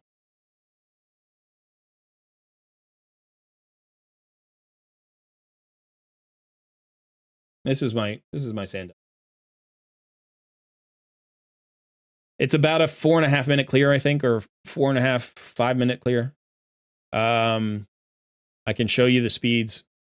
These were not built together. I built Godseeker and Neri for a different speed tune, and then eventually put Drang on the team. I couldn't do all Doom Hey, Tower thank you, bosses LFC. till I watched Thank you, your Colred. videos. I couldn't do all Doom Tower bosses till I watched your videos. I appreciate that. I'm glad they helped. I did a video on every Doom Tower boss, and I covered it from like the first boss and the last boss. So the first boss of normal mode and the last boss of hard mode. And hey, Crop. Hello, this is not a good piece. It is a good piece. It's not a great piece. It's not an optimal piece. But remember, I probably rolled that when I was 6 months into the game. So you guys are such a pain in the butt. It's a good piece. Is it a great piece? No. But is it getting the job done? Yes. And do I have a piece that can replace it right now? No. Because I need a piece with 20% crit rate. It's the exact number I need. It's literally the exact number I need.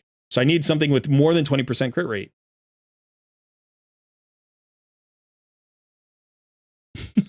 You guys.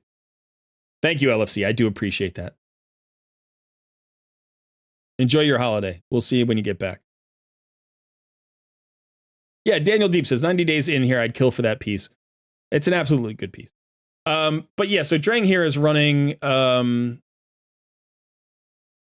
honestly, I'd love to run Drang faster. The one downside of Drang here is I keep forgetting. I don't know why it is. I've done this in videos. I do this all the time. I forget that Drang doesn't need accuracy. You can see he's running 300 accuracy here, and that's after I knocked like 200 accuracy. I had him at like 500 accuracy. I swear to God I did. And I know that he doesn't need accuracy. And for whatever reason, I just can't get away from this dude with accuracy. So like, let's go show my Drang. This is kind of embarrassing. Talking about, you know, champions that I didn't build right.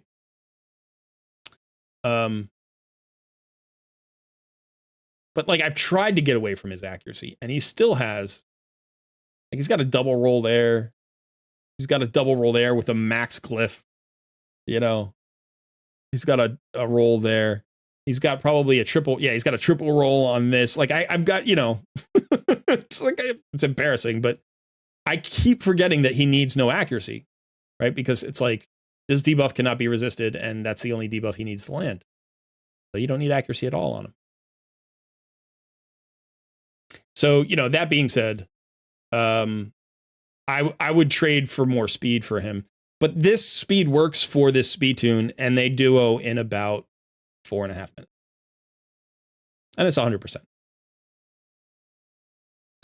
I almost failed the other day, and I almost failed the other day because Drang is so tanky that he almost lived when he needed. No, he did live. He needed to die, and he didn't die. He was supposed to be killed, and I guess the boss weak hit him or whatever, and he didn't die. He lived with like 1,000 HP. And I thought he was going to die on the next hit and throw off the sequence. But what happened was he actually regened just enough to live, and then Godseeker revived herself and healed him, and it was fine, and he made it to the next cycle. But he's actually almost too tanky. Like, yeah. Do I prefer this duo to the Ninja Godseeker? I don't know. I've never done the Ninja duo, and the reason I've never done the Ninja duo is because Ninja has always been part of my clan boss speed tune. And so I couldn't speed tune. I couldn't put him in like Affinity Breaker and whatever. I've been thinking about it recently. I would like to try it. I would like to try Ninja. I think Ninja is probably faster than Drang because he's got more activations, right? He's got the triple activation versus the single activation. So my guess would be Ninja could probably cut the time in half. Obviously he's weak affinity at stage 25, which is, you know, so you need to get him in an Affinity Breaker set, and you need him tanky. You need to build him, you know, well, you don't.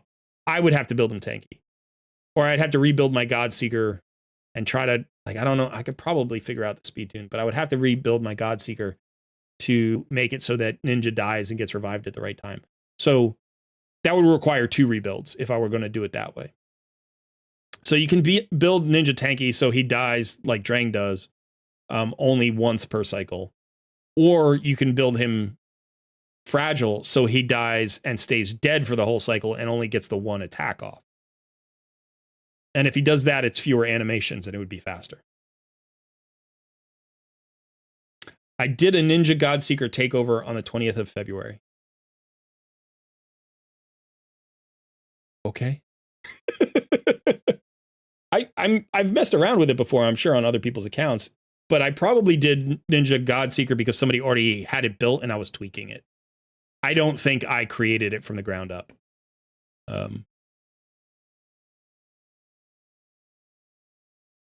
Godseeker and Newt is even better. I have Newt speed tuned for Iron Twins right now.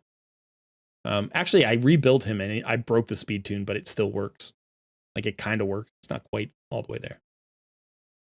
Yeah, I'll show you my...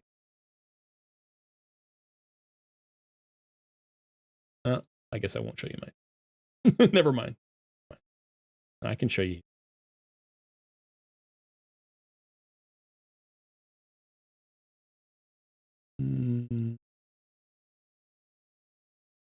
Here it is.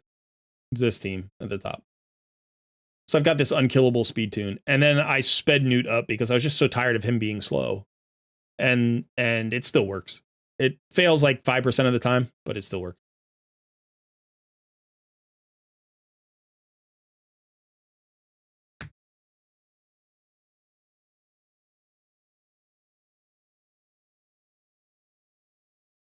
I would love a double Newt. That's what I need. I need a double Newt. All right, so Doughboy, thanks for she doesn't need to have 268 speed. All right, so very quickly. Now, I'm going to break this down very quickly for everybody who's still working on Sand Devil's Necropolis. It's tricky. There's a lot of different combos. So there is a fast, Godseeker build and a slow Godseeker build. There's one where she needs the blessing and one where she doesn't need the blessing. You need Miracle Heal. You don't have to have Miracle Heal. There's one where you don't book her all the way out and one where you book her all the way out. And all of those things determine whether or not you need your damage dealer to survive or die. Okay? So here's the deal. When you do this, and I'll just run this once so you can see it. So they both die there. Godseeker revives herself, and then she uses her active revive to revive Drang. Okay. Now here's the thing. From this point forward, Drang will not die except on this skill, Feasting Swarm. He cannot die to any other ability. Okay, I think. I don't think he dies to Doom Tempest. I don't remember exactly. But so he always dies at the right point in the sequence for Godseeker to have her passive and her active up at the same time. So they will always die simultaneously. Okay? Now, in order to do that, she needs to take 6 turns, I think it is. She needs to take 6 turns to have her active and passive up. Her active is on a 5-turn cooldown, and her passive is on a 6-turn cooldown, I think. Or maybe it's 5 and 4. But whatever it is, she needs to take that certain number of turns. And if Walking Tomb Drang dies at any other time, it messes up her passive revive. And then the run will fail.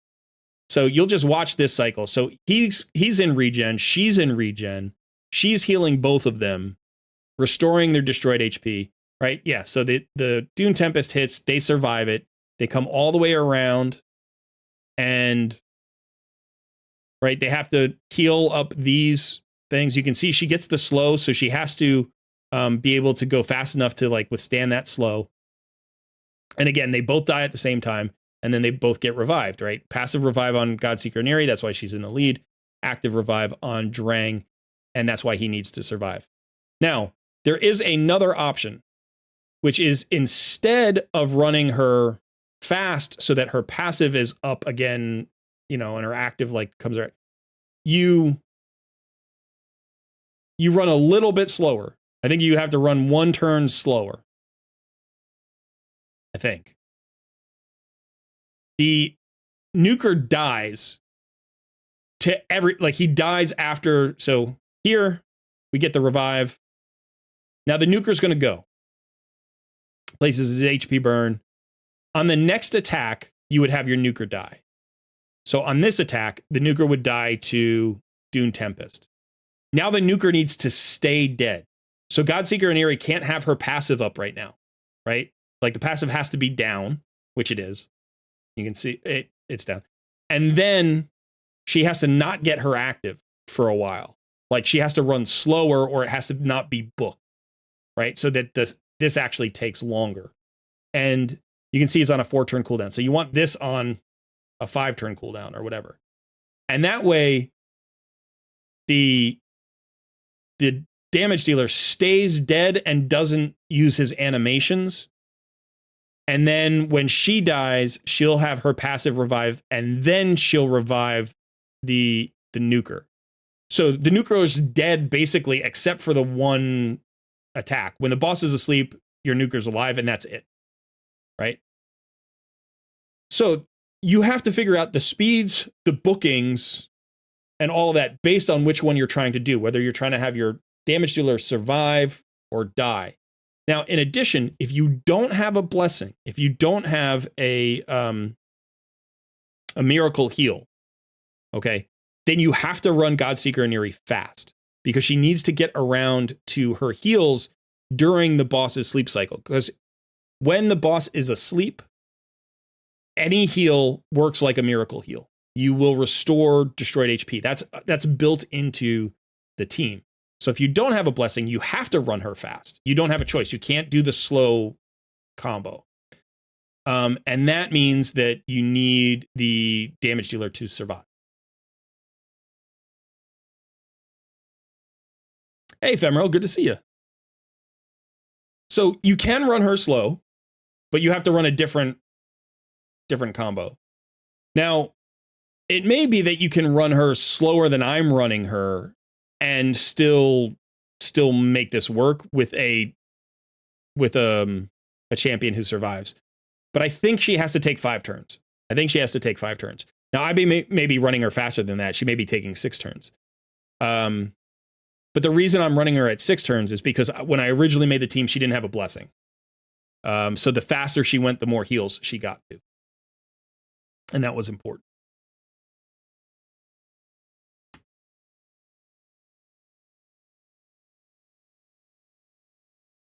So, is this speed necessary? No. By the way, sometimes, and this can actually, I'll walk you through this too before this run ends. So at this point, all right, so he's going to use the Dune Tempest. So after he uses the Dune Tempest,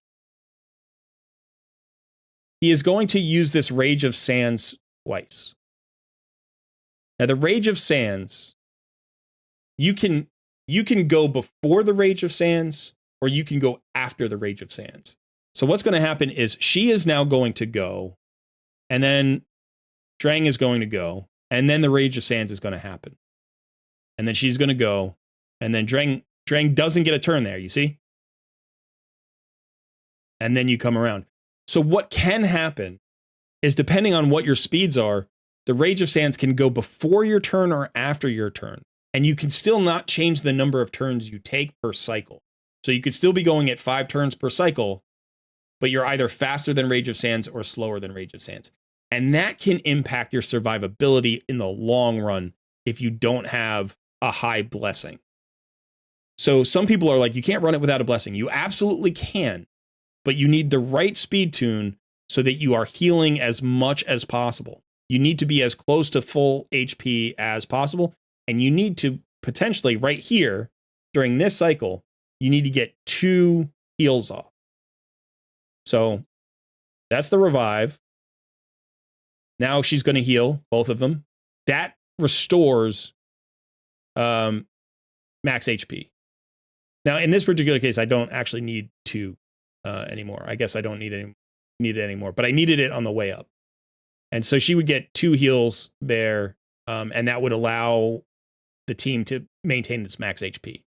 But I've actually since taken speed off of her, I think, because when I got Drangan, I needed to slow her down a little bit because the speeds were different. So now she doesn't do that anymore. But she used to get 2 heals in that window, and that was what allowed me to get to stage 25 with Selenia. If you haven't watched my video on that, that's what I got from like stage, I don't know, like 16 to 25 using Selenium. Because Drang would fail when he was weak affinity. So if you have Godseeker, I would highly recommend doing a duo. Everybody's got Ninja right now. So Godseeker and Ninja, I think it's like a 2 minute, I think it's like a 2 or 2.5 minute clear. You can see my best time is 4:11. It typically runs around 4:25, something like that. So I've plugged in the AI. I'll show you the AI.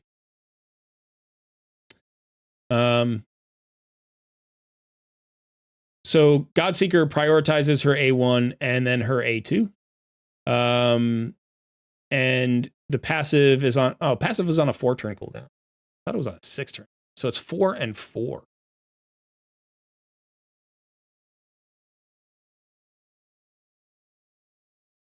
But I take more turns. I think I take 6 turns. And the reason I need to take so many turns is because I need to fire off the heals as often as possible. And the regen from her regen set. And then here you can see you want to prioritize this because when he revives during the sleep cycle, he will have all of his skills available and you want him to drop his HP burn. And you can actually turn off Death's Balance or you can leave it on depending, because it is a nice heal. But if you turn it off, then you'll get the corpse fire, and depending on the speed, sometimes you can get a second HP burn to tick before the boss goes.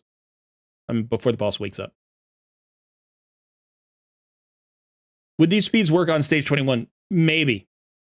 So what I have found is I had to manual several stages on the way up because the speeds would work, but not if I let it go full auto, right? Like she would revive at the wrong moment.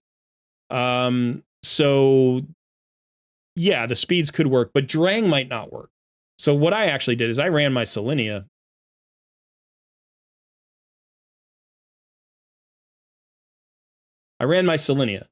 And you can see how I've got her built. She has been changed since I did that video. I don't remember exactly what her stats were back then. They're pretty close, but I swapped out a regen piece for somebody else. Like I put it on somebody else and then I substituted. And then some things have changed. Like I think this speed wasn't there yet, and she was a 2-star, I think, or a 1-star, and not a 4-star blessing. I just got the 4-star blessing like a week ago, so she was either, I think she was a 1 or 2-star blessing when I did the video.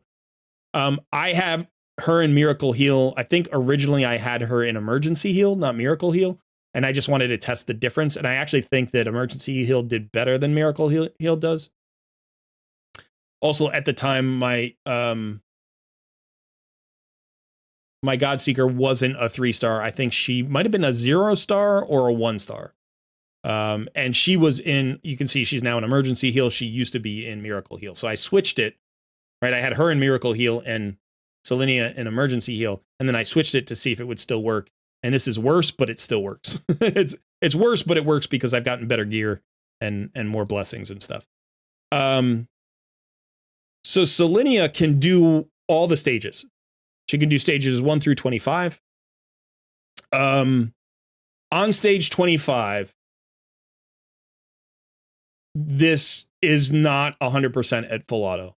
She's not, I think she's shy like 10,000 HP now. I had her before at like 74,000 HP or whatever, and it worked manual most of the time, but it wasn't quite enough. Walking Tomb Drang definitely is better at stage 25, but she was the one who got me to stage 25. And she, like, every time he was weak affinity, he would fail and she would succeed. So I just used her and I manualed my way up. But this is, I mean, I put every drop of gear onto her. These are new gauntlets because I had better gauntlets here. And I think I had like HP percentage with HP. I definitely lost like 10,000 HP from what her build was for the video, I think, or maybe after the video. See you, Liv. But I would go watch the video. The video isn't perfect. It has a lot of good information, and hopefully it'll help you get there. And you can always copy my builds and see if it works, if you can get the stats. I mean, one of the nice things about my account now at this point, finally 3.25 years in, is like I'm almost maxed out on my Great Hall. Like I've got one. This is my last affinity bonus to be maxed. So I need like what, 700 more. I need 650 more or 750 more medals, and I'm done. And I'll do that for this CVC that's coming up this week.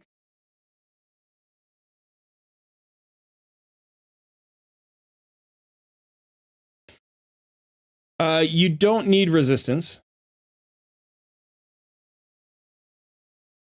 Magic. Oh, this one. You're right. So I need, yep, okay.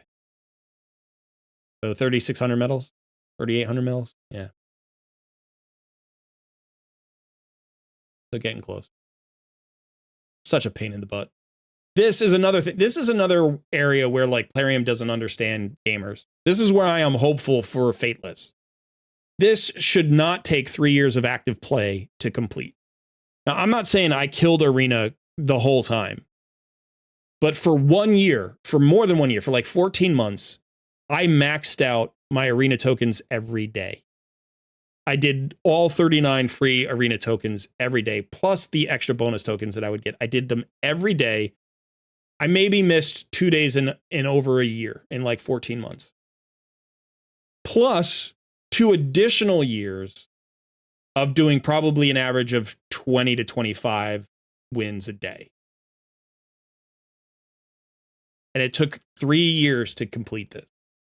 This should take 1 year. 1 year of active play should complete this. Right? Like, this is a long-term goal. I get it. It's a long-term goal. This shouldn't take 50% longer than Lydia or 100% longer than Lydia. It shouldn't. Not for an active player. It's absolutely awful. Yeah, Godforge. Thank you, Joshua. Yeah, it's miles. You're miles away. Miles. It feels like for. I mean, on average, I get. So every 2 weeks, right? I do. Like every CVC, I fill this in. And I would say I probably average in 2 weeks somewhere around like 22 to 2,500 medals typically. This time around, I didn't for some reason. And I'm in gold 5. So you get 4 medals a win. Let's say I'm doing 25 wins a day. That's 100 medals a day. So in 14 days, that's 1,400 medals. So maybe I'm overestimating. So maybe it's about that. So this is closer to where I should be. Yeah.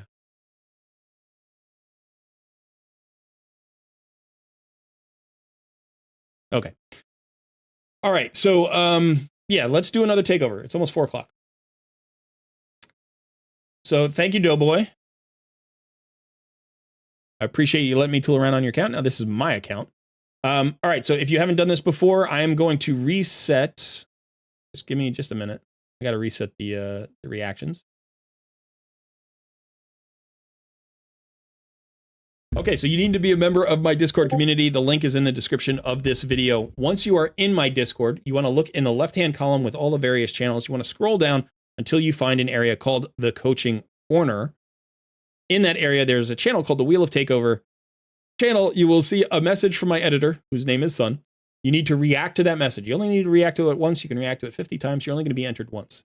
Once everybody has reacted, I'm going to spin the wheel. It'll pick a name, and that will be the winner. You can win 1 takeover every 90 days. I will DM you. I want you to DM me back with your login information and tell me what kind of takeover you want on your account. And then in addition, I'm going to give you a role so that you can join me in the coaching voice channel.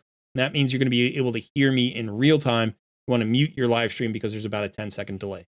I think that's everything. I know I covered that kind of quickly, but you can rewind the video and watch it again if you need to. And yeah, that's it for now. Let's see. Oh boy, what's going on?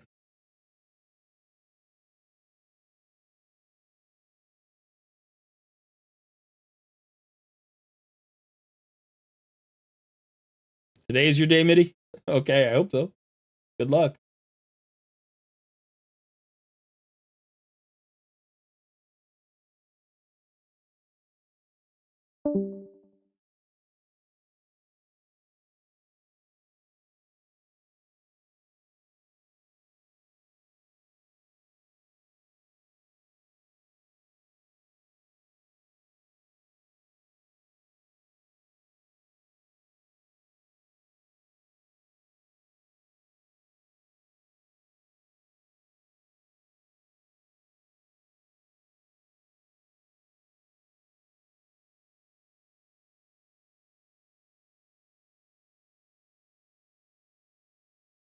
Okay.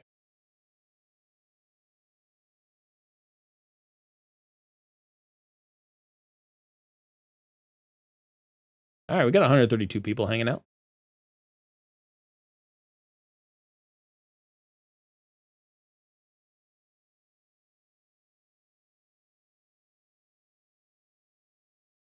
You do a lot of takeovers. What percentage actually have completed or are close? Are you talking about the Great Hall?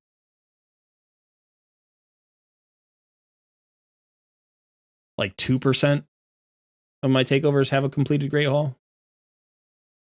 Like maybe I've been doing Takeover Tuesday for like 10 or 11 months, I think. I think I started it. It might actually be a year. I think I might have started it in August of last year. It might be a year now. And I think in all of that time, probably like 4 people have had their Great Hall completed. I don't always check. I have to say that. I don't always check. So it could be more, it could be less. But there have been a few accounts that are like old accounts that are like 3 or 4 years in, you know? No, I don't check Faction Guardians typically. People will occasionally ask me for that, you know, and it's like, okay, so we can work through that if you want. But usually people are focused on Clan Boss or hard mode dungeons, or Hydra's been very popular lately. I'd like to do more Doom Tower takeovers personally. I think Doom Tower is great, but I think a lot of people don't prioritize Doom Tower. I do. I always prioritize Doom Tower. I'll show you my Doom Tower right now. Like, I know we're close to the end. We only got 4 days left, but my hard is done. My normal is done. You know, I've got to get in here and do the hard mode, some of the secret rooms. I've got most of them done, actually. I can't do this one, actually. This one I cannot do currently. I can do all of the others. I think I can do. Can I do 9? I might not be able to. Yeah, I can do this one, but I have to manual it. It takes like 20 tries. That's just a pain in the butt. I have completed the Doom Tower normal secret rooms for so many times that I've run out of champions. So if I go ahead and I don't know, let's just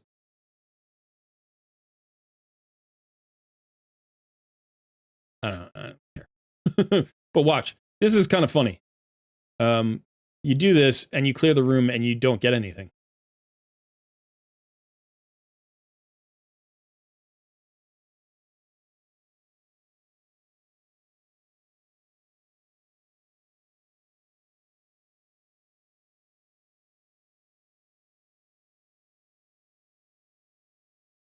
Right? No fragments. Secret room done.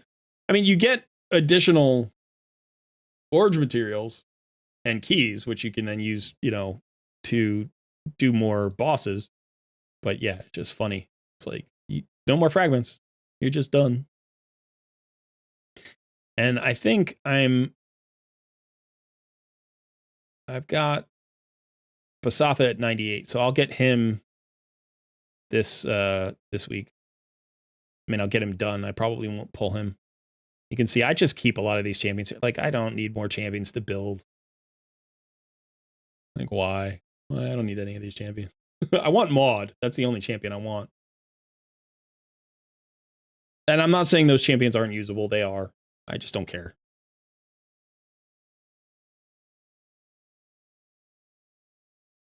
Hey, Justania.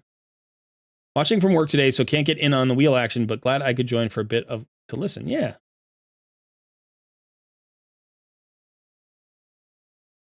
Yeah, here's my sparring pit. I do have all of my epic and rare faction guardians. I actually keep all my rares in there too. Yeah, I do. I know some people just trash the rares, but I'm a completionist, so like if you saw my roster, it's stupid. I do have some legendaries completed, some guardians completed. High elves, I think. I'm trying to think of who else. I think there's one other that might be completed. I completed high elves early. I've gotten more high elves than like any two other factions for some reason. I thought I had another one. I guess I don't.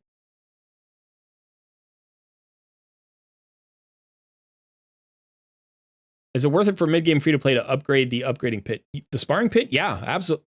If you're talking about past slot 1, then probably not. Like, the return on your investment is significantly reduced past the first slot level, right? So the first slot level is 300 gems, and you get whatever it is. You get like, it's like 2,400 XP an hour or something. For the next level, you go from like 2,400 XP to 3,200 XP, and it costs you 400 gems. So you get like a third of the return for more gems. It's I don't know the exact numbers, but it's really bad. It's really bad.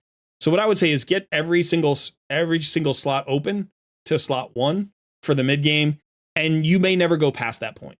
But if you want to go past that point, you're going to have like extra gems. You're going to have a lot of gems that you want to throw into this. You can see 1,600 gems. I have 5,000 gems. I'm still not going to do it. Like, screw that. It's such a bad return. Such a bad return on investment. So yeah, I mean, I get 1,000 extra XP for, per hour for 100 gems.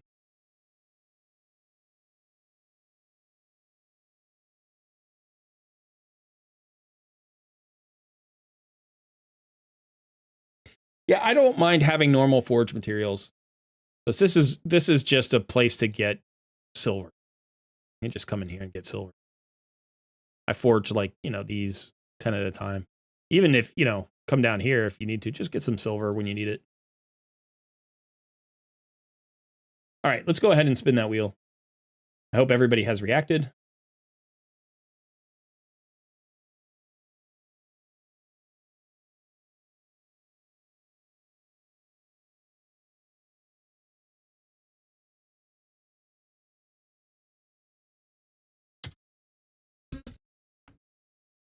I'm stiff today.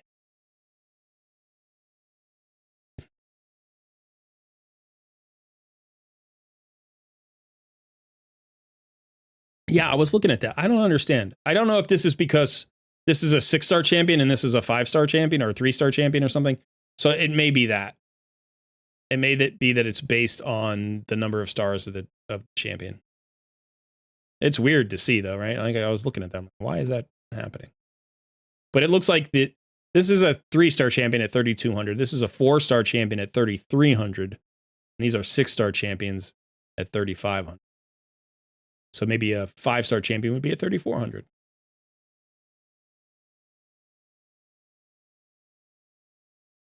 Pongra.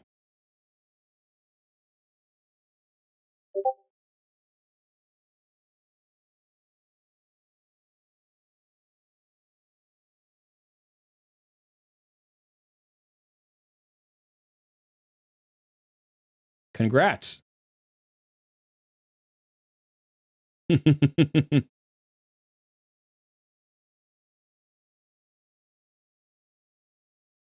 Yeah, it's the first level of the sparring pit is highly valuable. I've heard some people say it's more valuable than the gem mine. I would say that mathematically, if you run the sparring pit optimally, it is like 30 or 40% more valuable than the gem mine. But it is absolutely impossible to run the sparring pit with maximum efficiency. So if you're not running it at like 75% efficiency or better, the mine is going to be better. And the reason the mine is better is really simple. It just stacks up to 15. So as long as you log in once every 24 hours, you will never lose any gems. You just have to log in once a day, once every 24 hours, and you will get all of your gems. With the Guardian Ring, you can see like this goes in 23 minutes, this goes in 3 hours, this goes in a day and an hour, this goes in 18 hours, this goes in 2 hours.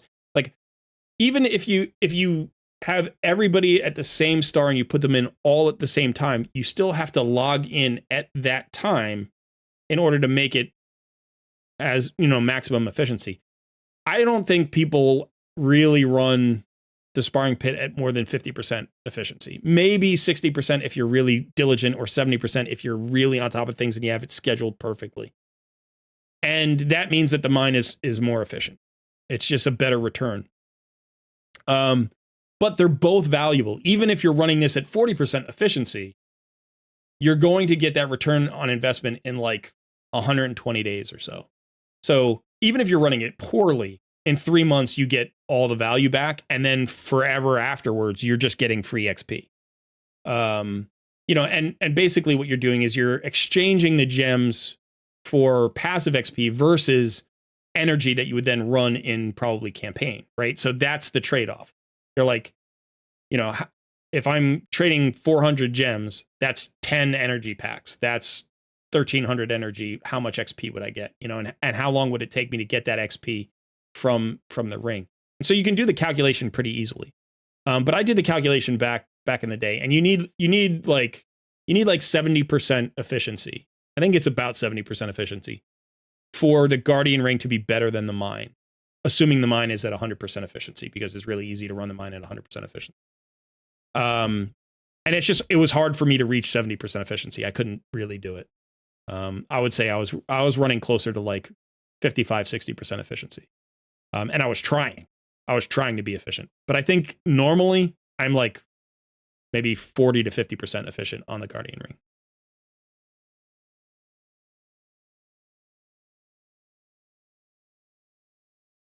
"99% hair crop," says he's perfect. Yeah, I'm sure there are some outliers. I'm sure Airbad crop runs it super, super efficiently. That's awesome. It's hard to do. You can do it. The good news is it doesn't really matter which one you pick first. They're both super good for your account.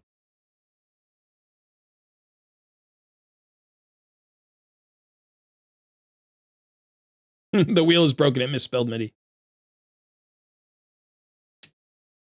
So expanding the roster could be more efficient than having Sparring Pit maxed. Yeah, I wouldn't max this out. I wouldn't max this out. Now, my roster is, you can see, you know, it's 320. I still have room to get more. I had it at 300 for a long time. It's really expensive now to expand more. My vaults are 320 and 310, and again, it's pretty expensive to expand these. So I do it slowly over time. I don't know what the maximum is. I don't know if it's like 400 or 350 or whatever, but like, I wish they didn't increase the cost. They could just have a flat cost, 5 million to get you 10 spots and just have it forever, you know, or I mean, maybe early on it should be 100,000 and work its way up to 5 million, and then it should never go up again. Because 15 million for 10 slots, roster slots, like, are you crazy? 500 gems for 10 roster slots? No.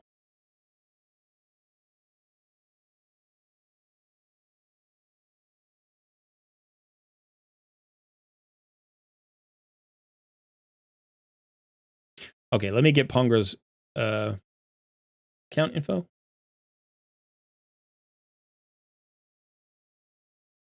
I like your email address. And your password.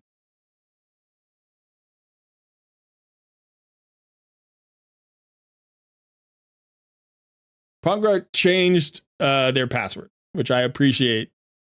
Some people do. Most people don't.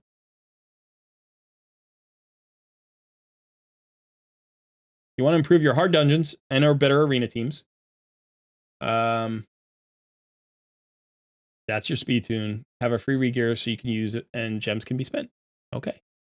We've got a level 76 account. We are logged in how many days here? Closing in on 200. So 186 days. Level 76 account. Pretty active account then. Are you a free-to-play player or a spender?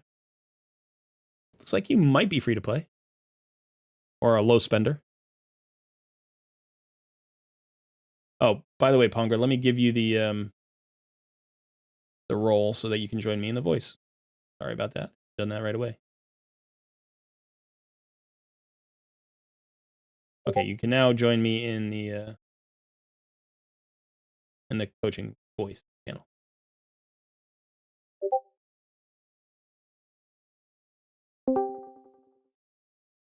Low spender, yeah. Definitely not a major spender here in terms of, the number of 6 stars and stuff that you have. But you're an active player. You're doing well for, a low spender. You got 32 6-star champions in 180 something days. So every 6 days, you're getting a 6-star champion. That's good. That's a better pace than I had. I would say in my first 200 days, I probably had like 20, maybe 20 to 24.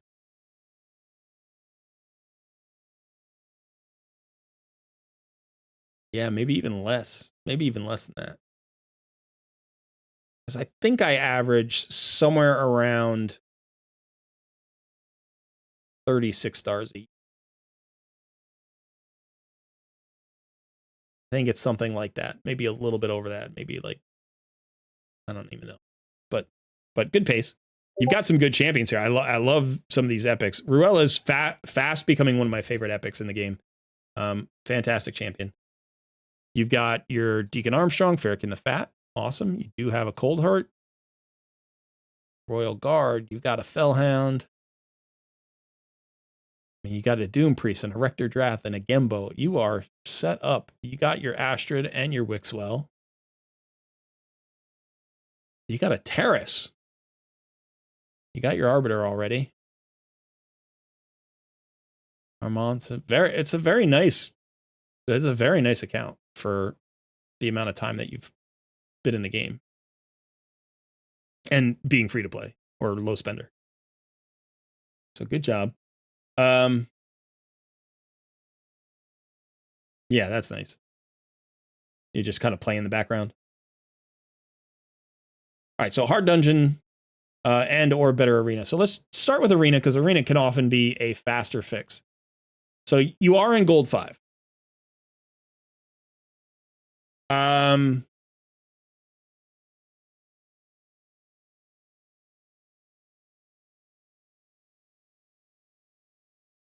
Yeah, the only thing I would do is this.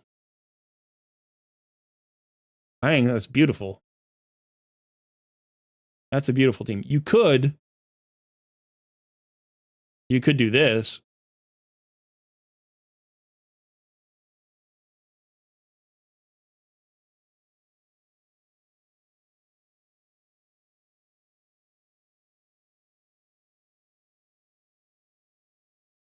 All right, so here's the traditional go first team. This is the team I use. This is actually the team I use. Or it's a team I used for like a year and a half or whatever. I don't know. Since Wukong came in the game, this is the team I've used. So when was that? Last August. So a year. And I just stopped using this team recently because of Astrid and some other things. And my Arbiter's gotten so fast that the speed tune is disconnected. This team has everything that you want. You have a great speed aura, 30%. You have a massive turn meter fill of 30% with an increased attack. That gets you to Deacon Armstrong, who gives you a turn meter fill, turn meter decrease, and a decreased defense. That gets you to Wukong, who gives you a buff strip, and that gets you to Genbo, who gives you a massive nuke, because he's got the increased crit rate, increased crit damage, so you can build him at 70%. He gives you a massive nuke that ignores unkillable. The only issue with this is Stone Skin, really, right? And Wukong can help you with Stone Skin a little bit. Now, a better Stone Skin setup would be this, like dealing with Stone Skin. Here now you don't have the buff removal, but you've got the Stone Skin removal, and you've got the sheep, and you can kind of work around that. Now, if you're having speed issues, you can do this. This gives you an AoE weaken instead of the buff strip, and you're going to nuke harder if you don't have to worry about removing buffs. Now, buff strips aren't necessarily critical at this stage because either you run into bolster, which can't be removed, or people tend to not run shield sets as much as they used to, and you don't have like a lot of buffs ahead. But Wukong is kind of a half nuker, right? So that's nice. But you could certainly do this. Now, obviously you have Terrace, so you don't need to run Genbo. You can run Terrace instead of Genbo. I don't know that Terrace, does he ignore anything?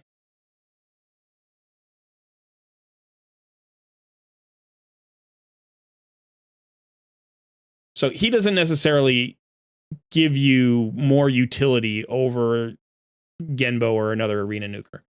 So what you want probably is an ignore Stone Skin champion. That would be phenomenal, but I don't think you have one.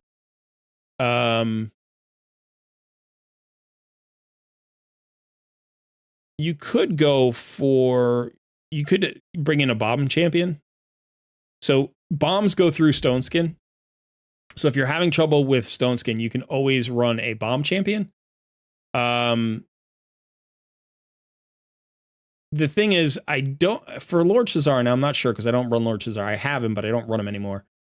I don't think you will reduce the cooldown on the detonation because you can't crit against the Stone Skin. So you can place the debuff, but you don't get the decrease cooldown.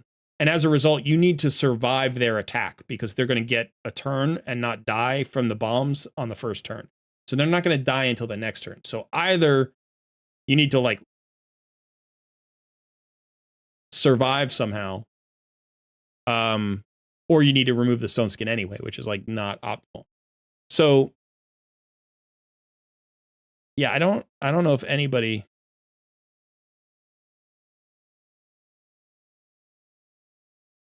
Yeah, Terrace hits harder than Genbo, but he doesn't have the ignore unkillable. I said utility. I didn't say damage. Terrace brings more damage, but you don't like, if you do 500,000 damage against an enemy and they've only got 50k HP, like what? Why? Why are you doing it? Now, maybe you build this champion for massive damage because you just don't want to have to build two champions. I get it. I'm not saying you should use Genbo. I'm just saying that's the team that I use. By the way, when I put my Genbo in live arena in gold 1 or whatever it is, the low, is it gold? I forget if it builds up, right? It's gold 1. He crushes everything. He crushes everything. But yeah, so this would be the classic go first team that we were just talking about. This team gives you literally everything. Literally everything. A little bit trickier to speed tune because Deacon Armstrong is only a 15% turn meter filler. Now, if you do this instead, this is very good. It gives you even more in some ways because now you've got 2 turn meter reductions. You've got an AoE weaken. You've got the slow on the A1. You still have the increased attack. You don't have the revive, which you don't need because you're a go first team. So this potentially can give you even more than Arbiter, but you get a smaller turn meter fill, only 15% instead of 30%. And you lose 2% on the speed aura, which is not a major deal. But so this is also pretty awesome. And so you could use a mix of, these 3 champions, these 3 turn meter fillers. You could use a mix of any of them. The other option is to not use a second turn meter filler and to use Armands instead. So all you have to do is get to Armands, and then Armands steals the turn meter of the enemy, stuns them, sheeps them, does whatever, and you use it as a control champion. And then you don't need Wukong. What you would probably do here is bring 2 nukers. Now you run this,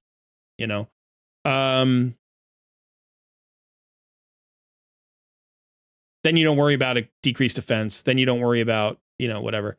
You could also bring in a second nuker who's like a different kind of nuker or a different utility nuker, or somebody who brings you something more than just damage. I mean, Wukong is another, great example. You could keep the Wukong. Depends how hard your Wukong hits. You could bring in Ninja for the AoE freeze. You could bring in Harima. You could bring in a defensive champion like Rock. You could go back to that and say, I'm going to give myself more survivability. But this, I think, is spot usage. I wouldn't use this as your main team. I think your main team should just be either this or this. And as long as you pick your targets appropriately, you should be fine. I don't know how fast your Arbiter is running. 295. So pretty good.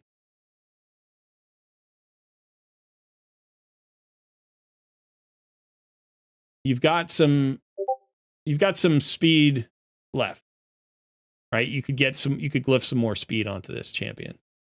Astrid's faster at 310.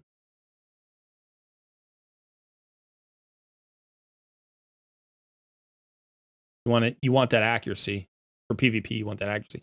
Yeah. So basically, she's got the boots right here. So if you could get 6-star speed boots on Arbiter and get the 12 additional speed, she would be faster. Let's see if there are 6-star speed boots out there to be had.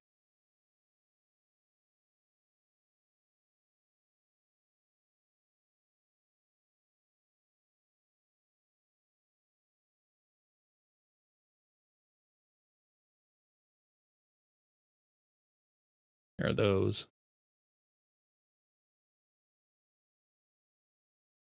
Yeah. So, by the way, it doesn't matter who's faster. Like if Astrid's faster here, she's going to get you to your Arbiter, right? Now, the downside against the team that we're looking at is this is probably a 5-star intimidating presence, and with Lysandra, I'm guessing they're faster than you, so I wouldn't actually fight this team. There's a chance they're not, because the power isn't like super high, but I think she's probably faster than you. So what I would do is just look for maybe a team that's not quite as fast. I mean, you could certainly take on teams like this. If you're going to go into a team like this with this, I would probably bring your Armand. And I would probably go with Terrace. I wouldn't go with Genbo. And I would maybe do this. The question is, do we want to do that or do we want to do this? I think I would probably go with Wukong.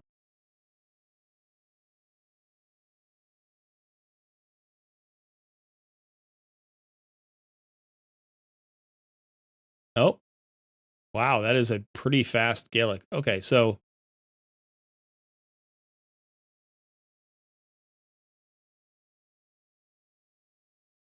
steal turn meter. Go ahead and sheep DDK.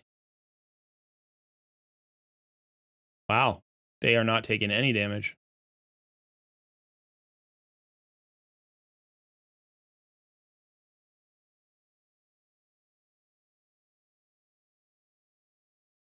And, I mean, it's just the kind of situation where it's like, oh, wow. I don't know the builds on these champions. I'm just like, what's going on? I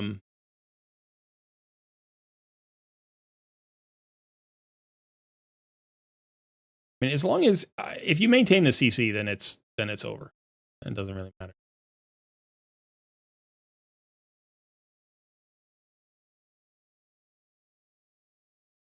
So, one of the things about like Gold 5 Arena is you want a team that's fast and efficient, and you want to have some flexibility for compositions that would counter your main team, right? Like that's typically a goal.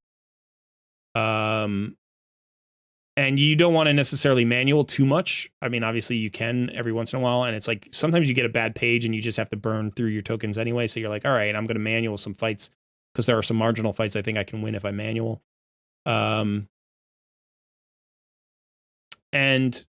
you know, the more you mess around with that, the more you manual fights, and the more you try the different good champions on your roster, the more you'll understand who works and what builds, who counters what, you know, compositions. And then you'll kind of refine also who you attack. Like, who do you go into? You know, who do you take on? And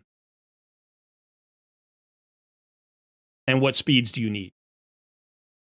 This is actually maybe the team that we should take on.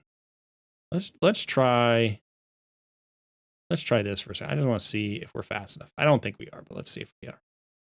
Yeah. So when you lose the speed race, right, you're gonna be in trouble. So I think your fastest champion, whoever you choose that fastest champion to be, you need to keep pushing their speeds.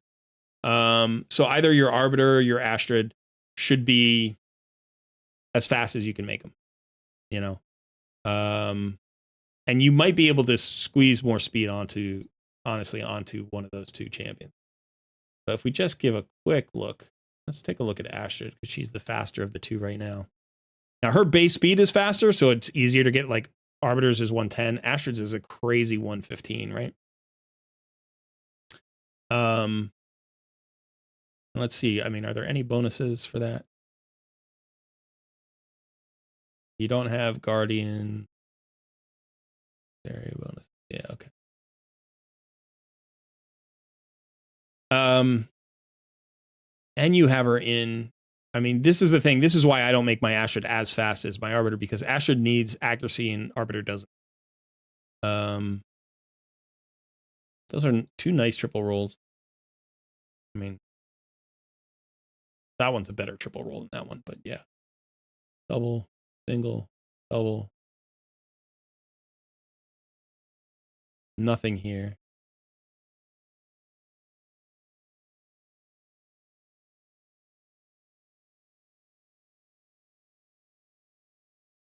No accuracy banner available with speed. That's unfortunate. So, you know, when you get that, that'll be a nice upgrade. That could get you another 15, 18, 20 speed maybe.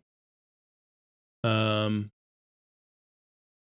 that'll push you up to 325, which would be a nice, you know, a nice place for your fastest champion to be, I think.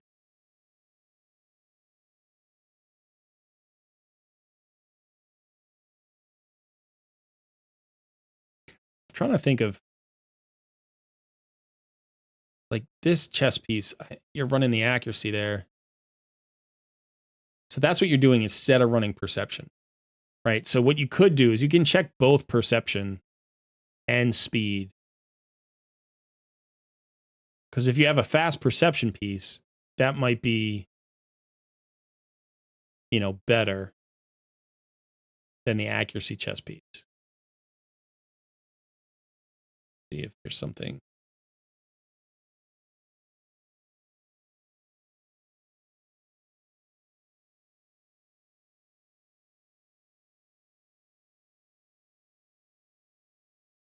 Yeah. Oh, it's a 4-star piece.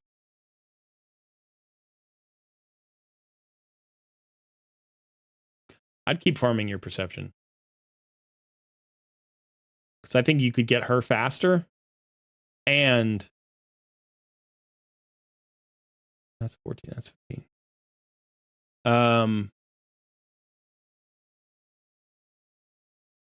I think you could get her faster and more accurate. I run my Astrid around, I think she's around 315 to 320. And she's got more accuracy and a lot more survivability. She's like over 3k defense, you know, 50 or 60,000 HP. But this piece is faster.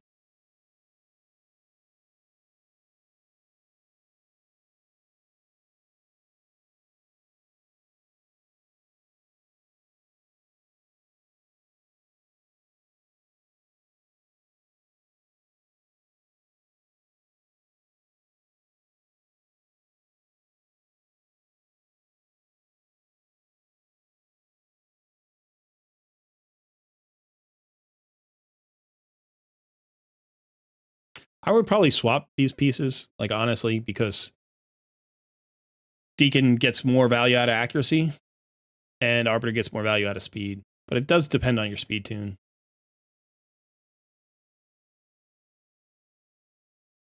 I don't know what your Godseeker is built for.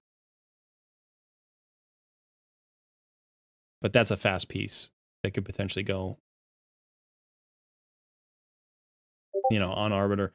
Again, the main stats attack, I get it. So it's like, kind of depends. But, you know, just with those two swaps, she's already at 307. You know, you get a 6-star speed boot, that's 312. You get an Ascension on that, that's 324. You know, you glyph it out, now you're at 335. You know, it's like you could get this Arbiter to probably 340 or 350 without too much effort. And you don't have to change Astrid at all. You can keep Astrid where she is and just get her into perception gear, keep her between 300 and 320. She's going to be speed tuned with your Arbiter.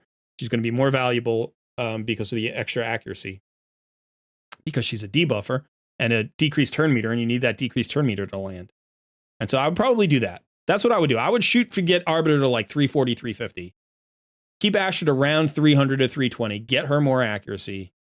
So even if you need to switch these speed pieces onto Arbiter, you know, and just get Astrid and 3 perception pieces around 300 gear, 300 speed if you can. And that might mean coming into the Forge, like making sure that you're getting all your perception pieces, but like using your charms on your perception pieces, going for a speed substat, you know, using your ranks and rarities and doing that.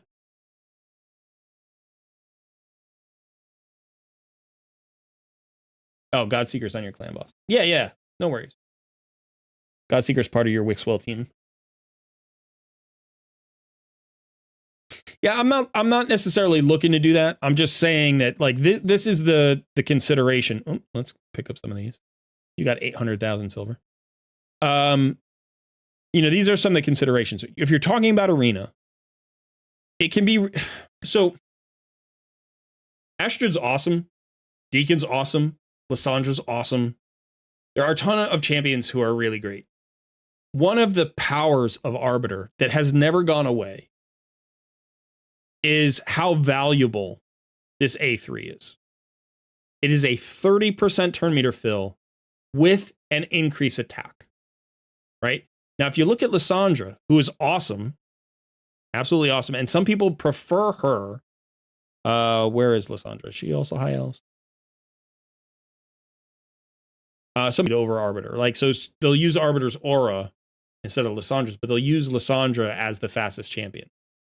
She has a turn meter fill of all allies by 30%. She also has a decreased turn meter of all enemies by 30%. So arguably, she's a better turn meter champion because she gives you the same turn meter fill and she gives you the chance of decreasing turn meter.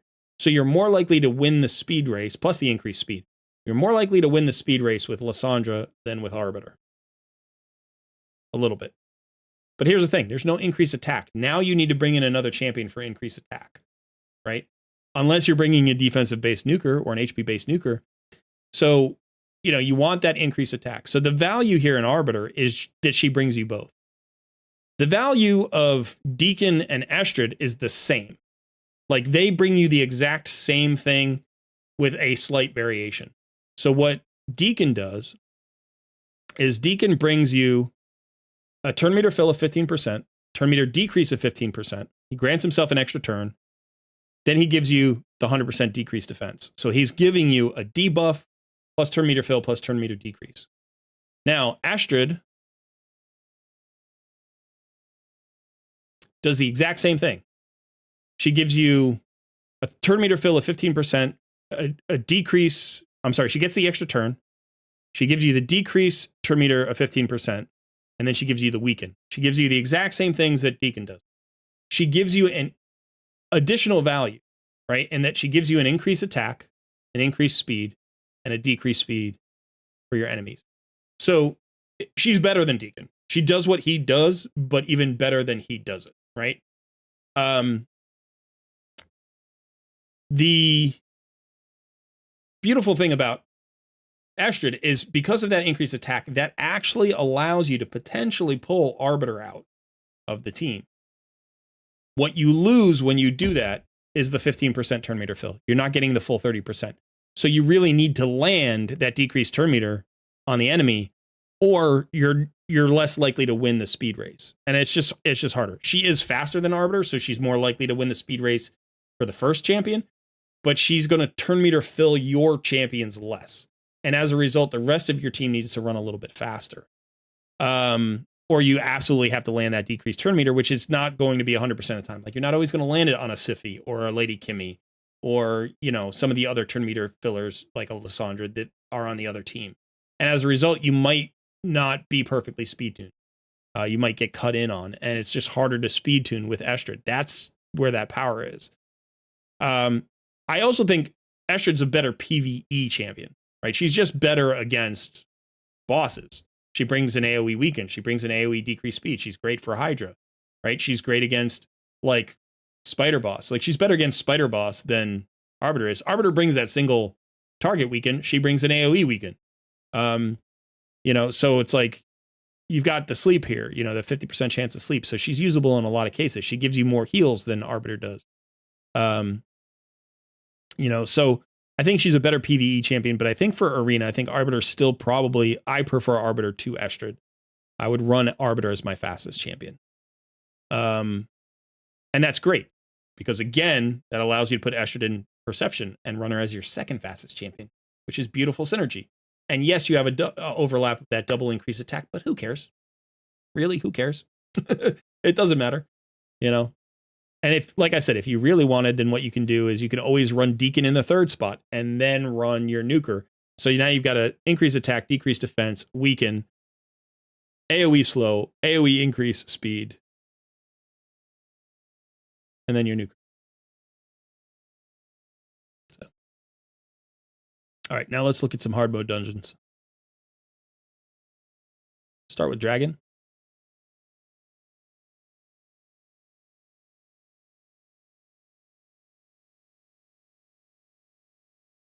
It's okay.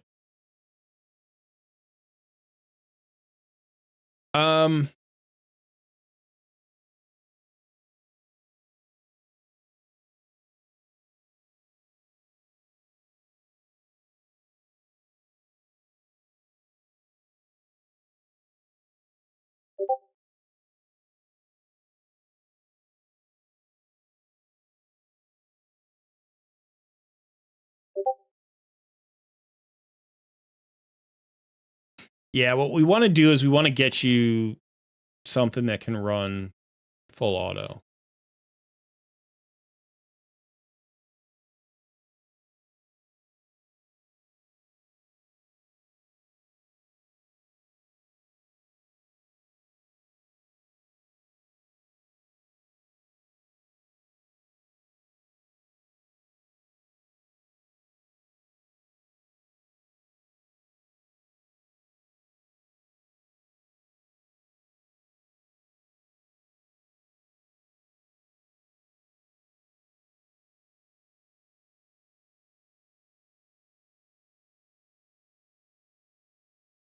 I don't know. This is a little bit... I'm worried about affinity here.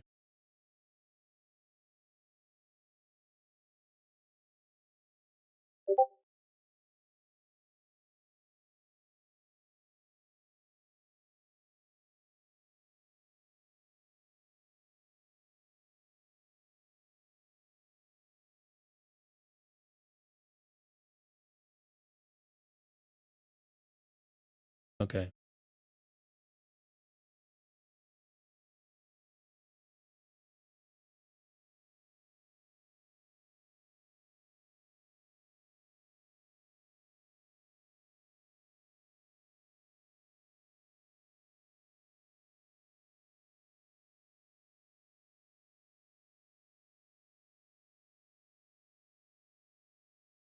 See if these champions are built.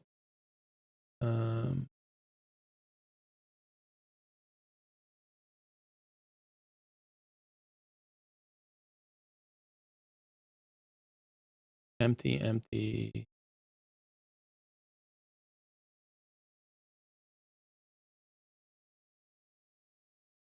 Okay. Not a great build. Hell.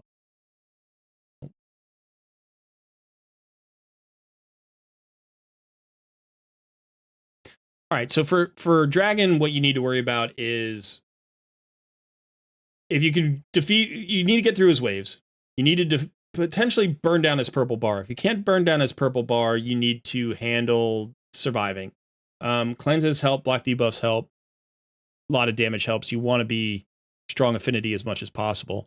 So, unfortunately, we don't have a strong wave clearing team, and you've got a lot of strong champions that are force affinity who are weak on this stage. Now, you can still bring them, doesn't mean you can't, but I would prefer not to.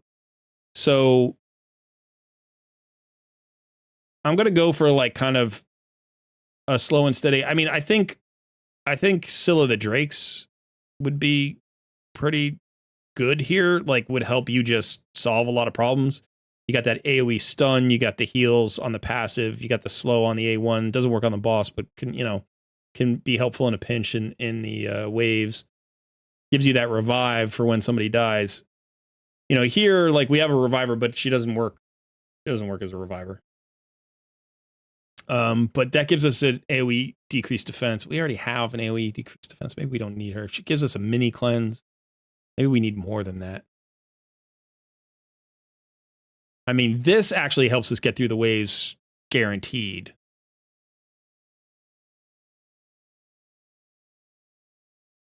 This could help with the boss more because he doesn't do anything for the boss. I mean, we could do this for damage. Could do this for damage, but it doesn't look like he's built to hit very hard.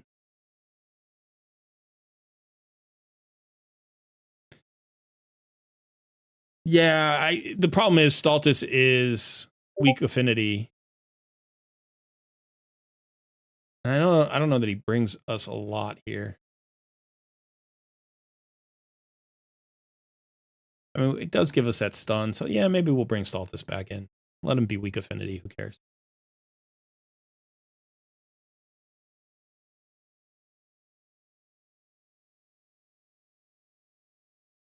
So we'll get the AoE weaken, we'll get the AoE decreased defense, although we missed because the weaken, what's-her-face is weak affinity. So I think the issue here is going to be damage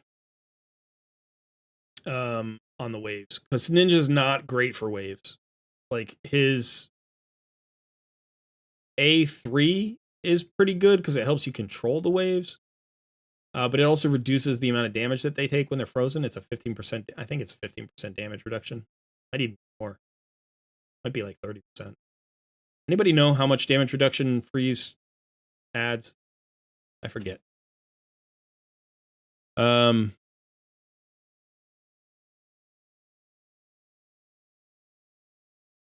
Yeah, Mithrala could work. Mithrala gives you that AoE hex. He doesn't have Mithrala yet, though. I don't think. Skrills. I thought about the Rector Drath. Rector Drath gives us a revive, gives us a decrease attack on the boss, gives us perfect veils, some damage mitigation, some heals. So really nice champion, but weak affinity. Yeah, it might be a 30% damage reduction for freeze.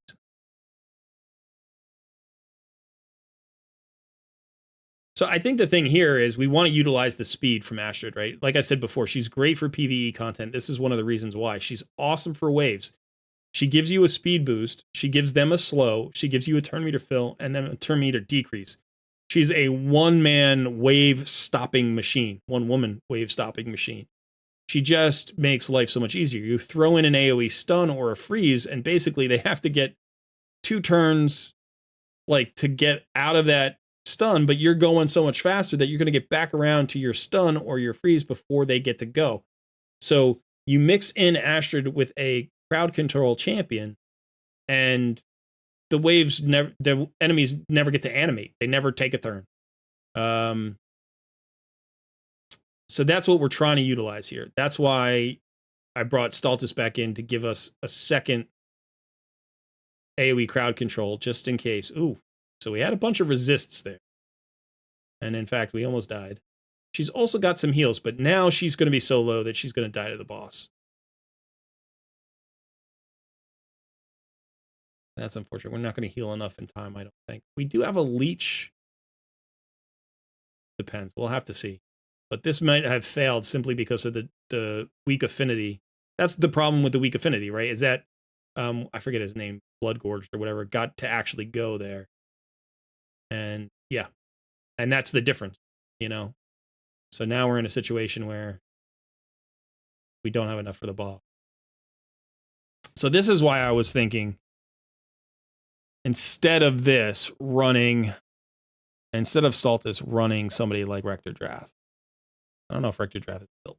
She's got no gear on her. That's why we didn't put her in. We could put in Godseeker, though. We'll put in Godseeker instead. Godseeker is not as good as Rector Drath for dungeon running, but she's going to give us plenty of heals, and she'll give us a revive. And she's fast, and I think she's tanky, right? I think she was running pretty fast. 243, so not super fast, but decently tanky. 4K defense. A little bit low on HP.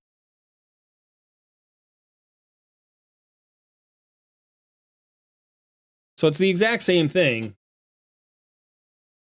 We just don't have any damage. Now, Galkabar has a cleanse, so that should help us for the boss if the boss stuns us. But I don't think we're gonna bust through the purple bar off the boss. So part of this is also just the affinity. We don't want to farm stage 9. We just want to get through stage 9 and get to stage 10. That's why Scylla the Drakes would be perfect, right? Because she would give us the healing, the revive, the AoE stun for the waves, and then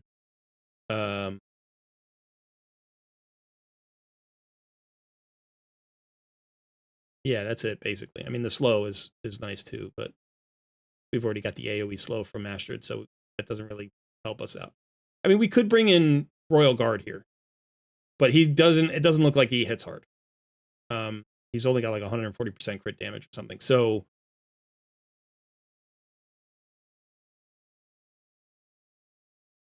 we could pull Astrid out of the team.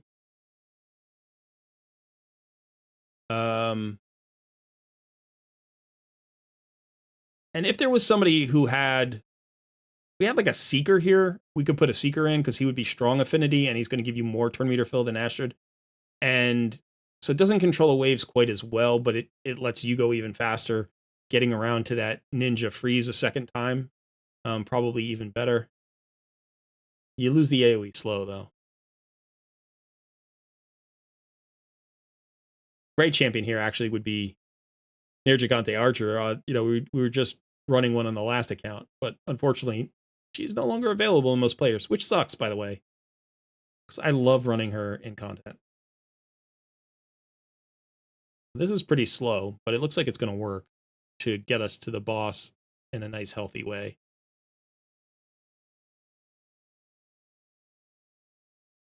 You can see the weak hits pop up when she does an AoE. And you can see the announcements of the weak hits.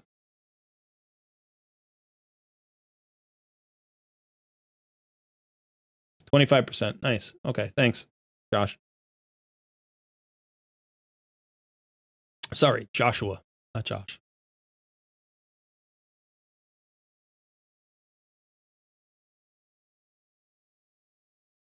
Skrills, you use UDK, Mithrala, Wukong, Stultus, Stagnite. Okay. I mean, a lot of champions work, right? A lot of compositions work. Depends on the builds. So the thing about UDK, Mithrala, Wukong, Stultus, and Stagnite is that Mithrala and Stultus give you wave control. All right, so you get petrifications and you get stunned. Plus you have the Hex to help burn down the team. If they get a buff off, Wukong gets rid of it, or Wukong just brings a lot of damage. So you're burning through the waves pretty quickly. Stagnite gives you the drop defense, right, which is nice. And then You know, Mithrala gives you the increased attack and the increased defense for your damage dealers, so everybody's hitting pretty hard. She gives you a cleanse against the boss. You're probably running her with a ton of accuracy, which means a ton of resistance, so she doesn't get stunned. She gives you shields. She gives you strength, and she gives you increased defense. Everybody's going to live. UDK gives you a second shield. Damn. And the little bit of healing that you need, which you probably don't need very much at all. That was ugly. That was ugly.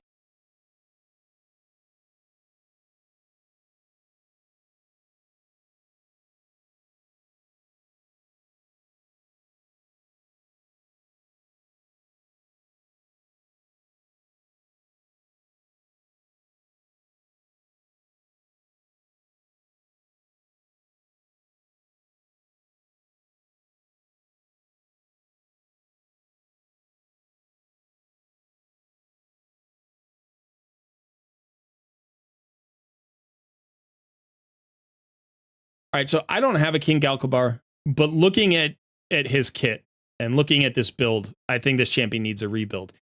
He is fully booked.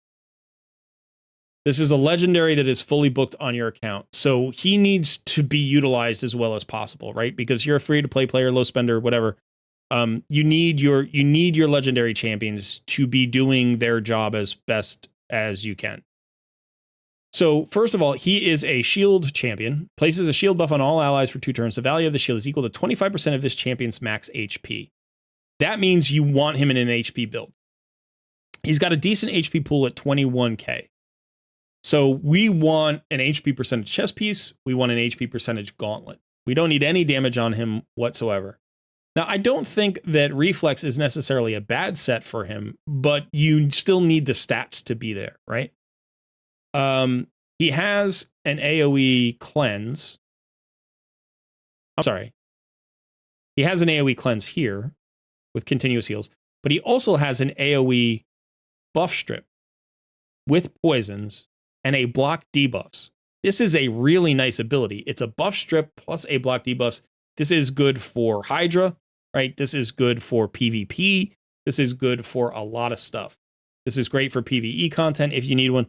This guy strikes me as a utility tank, right? Like he's a shielder, a cleanser, a debuffer, a healer. He needs to be tanky and accurate. So I think this guy needs a complete rebuild. And I think what you want is you want HP percentage as your main stat. You would like accuracy as a substat if you can get it. You could certainly put him in a bolster set. That would be kind of interesting, right? Because he's going to give you that that shield that can't be removed, and then he's going to bring another shield later once it wears out. So you could certainly do that. You could put him in protection. You could put him in. You could put him in frost. You could put him in any good tanky set.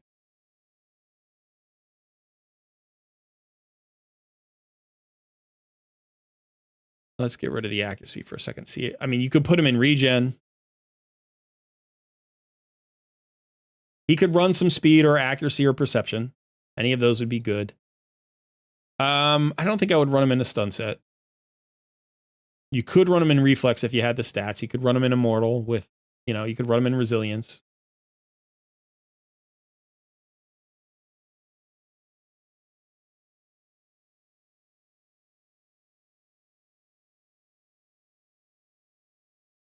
Yeah, I thought about Roshguard. Darn, I did. The problem is Roshguard doesn't have a cleanse. Roshguard gives us the block damage.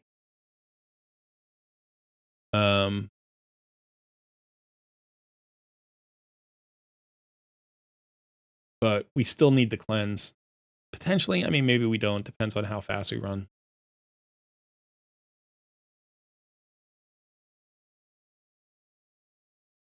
I mean, we could run Noct. Noct is a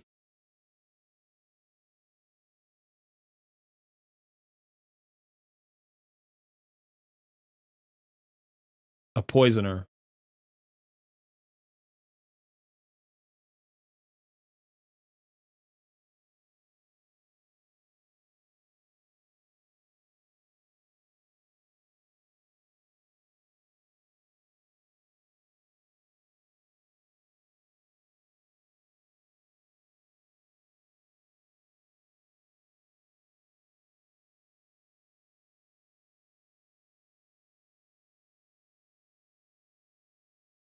I mean, we might have to put in Wixwell because Wixwell is built well, right? Or at least better.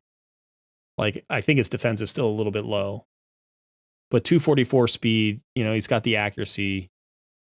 He'd give us that decreased attack.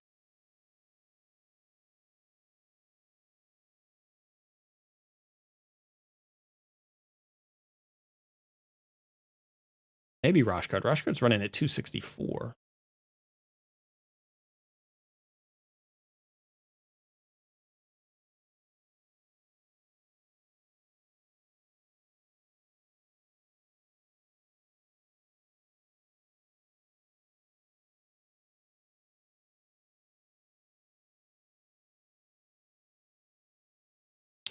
What I would say is, moving forward, you should definitely consider building your Scylla of the Drakes. You don't necessarily have to have her booked because her passive doesn't need books. But if you could land books into her A2 and A3 and avoid the A1, you could do that. You could, by the way, her A1 gets better with books too. Because right now,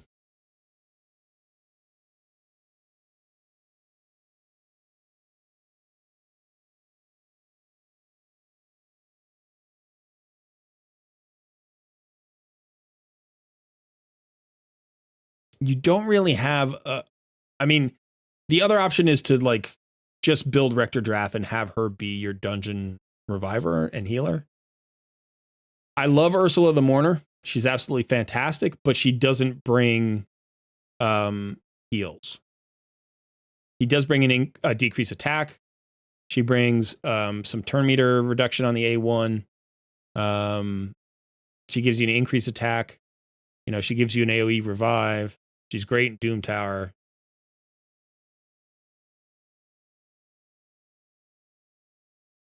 I think this is your cleanser.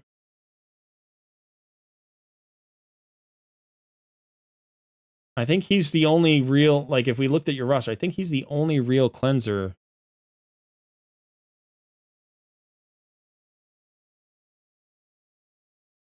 Other than Doom Priest, who is, you know, like a special kind of cleanser. Actually, Packmaster. Yeah, that's just himself. But he's your AoE cleanser. She's got a mini cleanse. She's got a mini cleanse. This is your real cleanse. So he should just be built. I think this is just all you really need is a nice rebuild on this guy. And I think he's going to do a lot of work for you. In addition, like I said, Scylla the Drakes, I think, is your healer and reviver. You pair King Galkabar with Scylla the Drakes.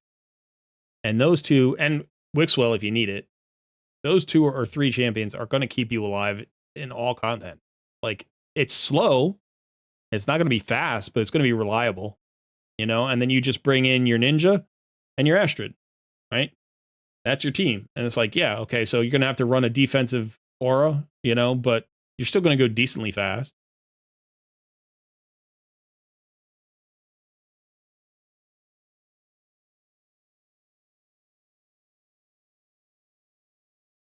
But yeah, let's just see real quickly about a rebuild for Galkabar.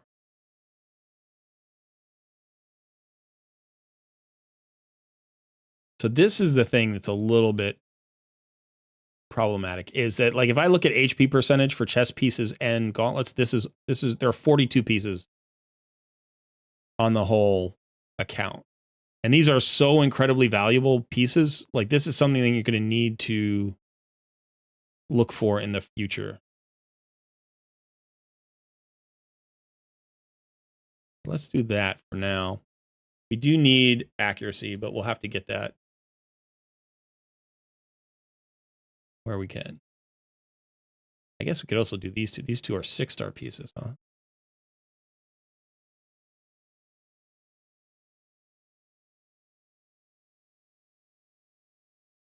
Okay, now let's look for speed boots. Maybe with an accuracy substat.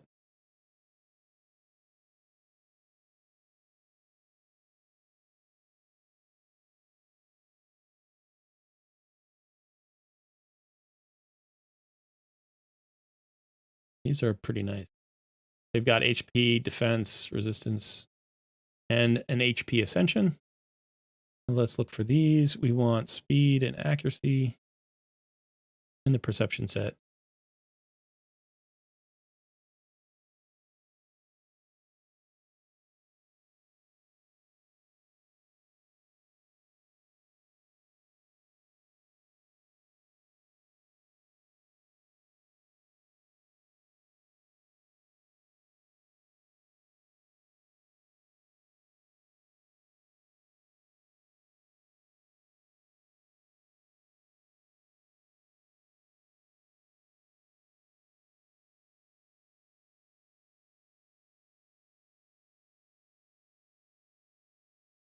That's unfortunate. All right, but so just this was really quick, right? We did really quick. And what we've got here is we just picked up almost 15,000 HP. We have the exact same defense. We picked up 14 speed, and we picked up 20 accuracy. And all of this gear is unleveled and unglyphed, right? So you're going to get an additional, let's see, when you upgrade these, I think you get 60%. So you're going to get 31% HP there, 31% HP there. Right? And if we look at his base, I think his base is 21. I think it's 21. 20, yeah, it's 21. So we're talking about another 62%. So that's another 12,000. 12 to 13,000 HP. You're going to be up at 70,000 HP. You know, you're still going to get more defense. You're still probably going to glyph more speed, more accuracy. You need 225 accuracy. That's the number that you need for hard mode dungeons. 225? 275.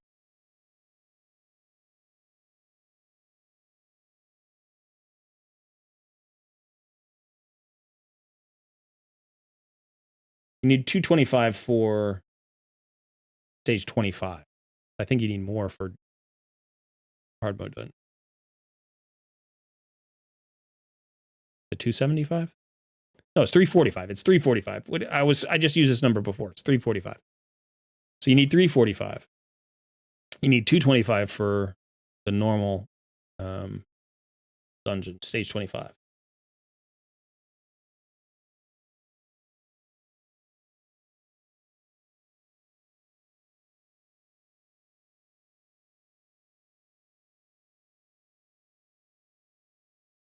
So again, you know, you're lacking those Sylvan Watchers accuracy banners. We need some of those.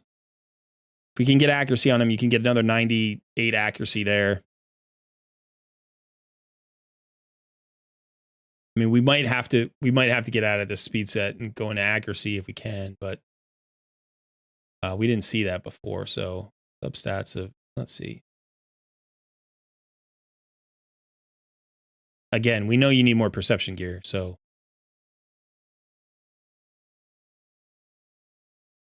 you know, we could also potentially, you know, strip gear from somebody else.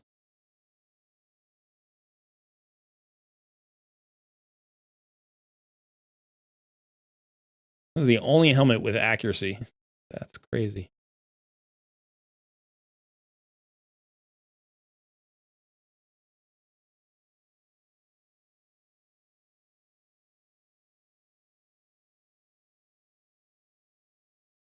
You know, so if we did this instead, we lose a little bit of that speed that we gained, but here we actually pick up some more defense, and we're still going to get more HP off of this, you know, and we can get some more speed and accuracy, more HP. So again, now you're going to be talking about like 80,000 HP.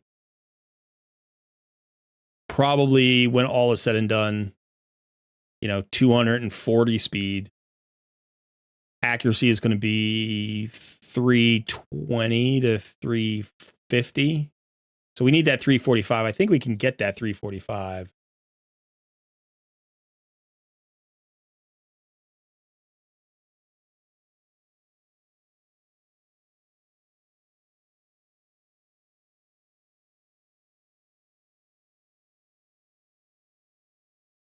I think you can get that 345. So how many glyphs of H accuracy? We have one there, one there. 2 glyphs, call at 15 accuracy. maybe less, maybe like 12 accuracy. Plus an accuracy banner is 98. So you're talking about 110 accuracy there. That gets you to 316. Yeah, we might need to find another, piece with accuracy on the substat.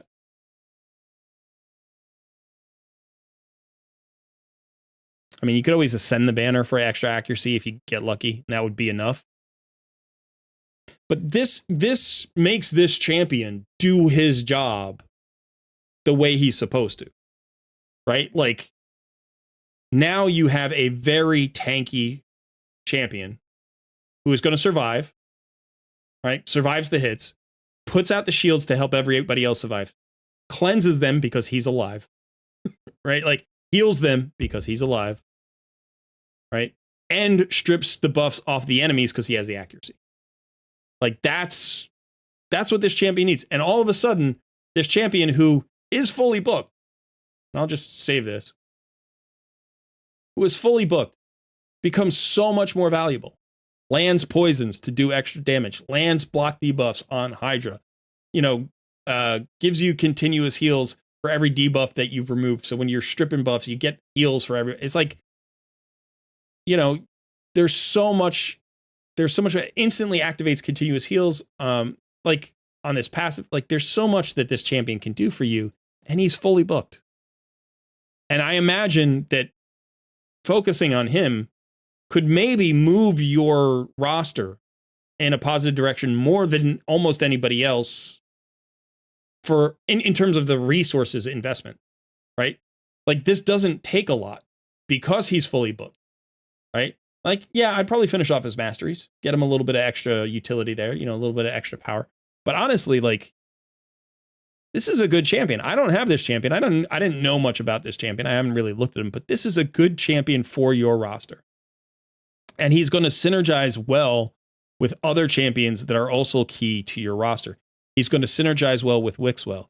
He's going to synergize well with Estrid, right? Like, when you use him with these other champions, think about the synergies that are built into these team compositions. Think about the fact that they're all bringing different skills. She's bringing you speed, which allows you to get around to his skills more often. She doesn't have a cleanse. He does. She doesn't have a buff strip. He does. Wixwell has a shield growth. Galkabar has a shield, right? You need some heals. You got a little bit of healing from Astrid. You got a little bit of healing from Galkabar. Like, that's a nice combo, right? You've got the decrease attack from Wixwell, which makes it more likely that the shields survive, which gives more value to the heals, which gives more value to, both of the other two champions. Like, so you're starting to put together a team. Now, let's say, okay, where's our damage coming from? Well, maybe it's an HP burner who gets the increased attack from Estrid, who we already got in the team, right? Or maybe it's a Stultus who, is a defensive-based champion, but he also gives us a stun, right? The stuns, we already talked about how well the stuns work with Estrid's speed. So it's like, when you build a roster, every champion needs to fit in a niche. Every champion needs to fill a role. And anybody that you've already invested books into, who's already, this is a champion that you want to say, can I optimize this champion? I'm also looking at champions like, Rector Drath. Like, I know you removed this gear during the last free gear removal, but she should always be built. If for no other reason than she is god tier in faction crypts. She's like all you need to solve the Knights Revenant faction crypt up to like stage 19. After that point, you need some other thing. But she's awesome. She's awesome in every boss fight. She's got an A1 decrease attack for the boss. She gives you the perfect veils, which gives you 15% damage mitigation. She gives you the continuous heals. She's got the revive if you need it. Great champion. Really good epic. Like, one of the top, I would say she's a top 10 epic. I think she's a top 10 epic. I'd probably put her somewhere around like 7 to 10 for me personally. Maybe the best progression epic healer in the game. Right? So, yeah, same thing with, these champions like, Ruella, absolutely fantastic. So let's optimize these champions. If they're not built, let's get them built, And if you're lacking gear, that's telling you where you should focus. I think getting in here to faction crypts for you is going to be incredibly important. Right? It looks like you've got some good crypts and some not so good crypts. And that's fine. That's where you are in the game, you know. But every time High Elf comes around, you want to be farming maximum, you know, forged materials. Every time Banner Lords, you want maximum forged materials. Get these forged materials. Come in here. Get your perception. Like, your perception should probably be empty all the time. As soon as you can come in here and forge some materials, go ahead, put in your rank charms, your rarity charms, go for your speed or accuracy, you know, charms. If you need a particular piece, like if you need a chest piece or a boot or a gauntlet, go ahead and throw those in. You could use mythical charms. You could use, I use mythical charms sometimes on perception gear, but you could certainly save that for the special sets. You don't have to use the mythical charms, because even 5-star gear with good substats is going to give you what you need. And I honestly, like, this would be something I would focus on. Perception gear is the most powerful mid-game gear set in the game. It's even one of the most powerful end-game gear sets in the game. It's the most versatile set in the game. It's the most widespread set in the game. You're going to use more perception pieces than probably anything except maybe speed, and I would say you'll probably even use more perception than speed. You never run out of a need for perception gear. And every good perception piece can go instantly into your roster. Like, if we just rolled one good, I'm going to roll a perception piece right now. We're just going to roll a perception piece. In fact, let's roll a 10. We'll just roll a 10 stack, right? We're going to go ahead and we're going to throw in speed charms. And it doesn't really matter what pieces we get. We're just going to roll a 10 stack. I know, actually, CVC starts tonight. We'll do it. We'll do a single pull. We'll do a single pull.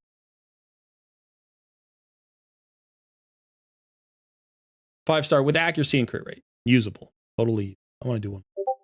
I want to do one more. Look at that. 6-star with speed, defense, and resistance. Who does that go on? Well, depending on what your accuracy needs are, this could go on Galcabar. Right? We were just talking about that. So let's go ahead and roll up that piece a little bit and just see what happened to it. It could go on Deacon Armstrong. It could go on Astrid. It could go on any debuffer. It could go on, you know, I wouldn't put it on somebody like Stultus because it doesn't have crit rate. It could go on Wukong. Again, probably want the crit rate. You know, but there are debuffers that don't need crit rate. So let's just go ahead and roll this up. Let's hope we hit speed 1.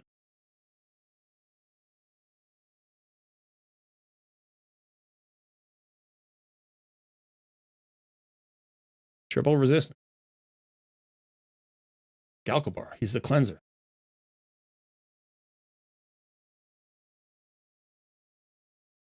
You want your cleanser with high resistance, right?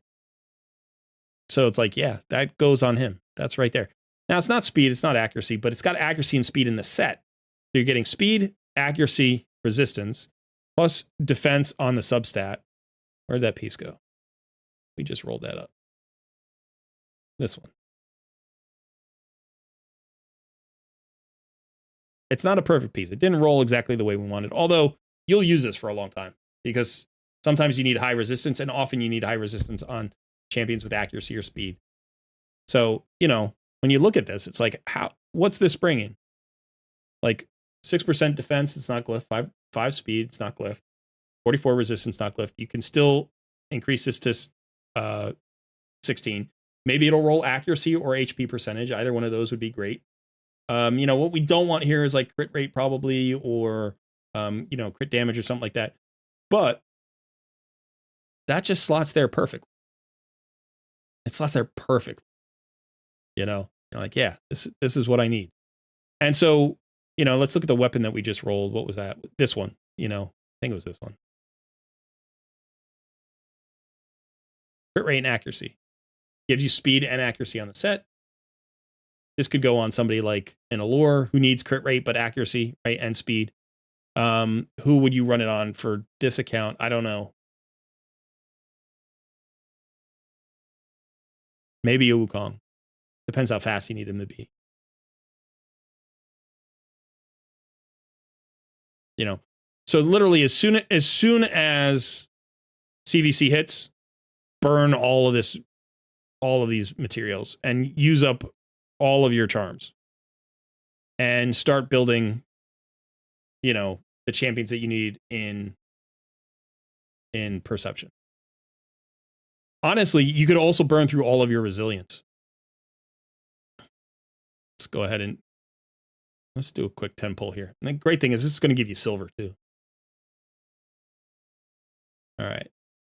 Defense percentage, HP percentage, that's marginal, 5 stars. Crit rate, that's marginal. Flat defense with boots, we're going to sell that, get some silver back. Accuracy and defense, 5 stars, marginal. I probably wouldn't use that. Sell that. We get our silver back. Here we go. Defensive percentage with speed and accuracy. Crit damage, it's marginal. Marginal. This is all pretty marginal. Get rid of that. We ended up with more silver than we started, and we've got, what, 7 pieces, of which 1 is very good. Let's go ahead and, you know, get into that piece.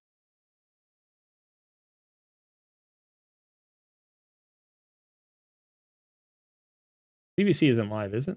No. PVC starts. Oh, it is. It started last night. You're right. I'm very tired. Yeah, so let's do a 10 pull here.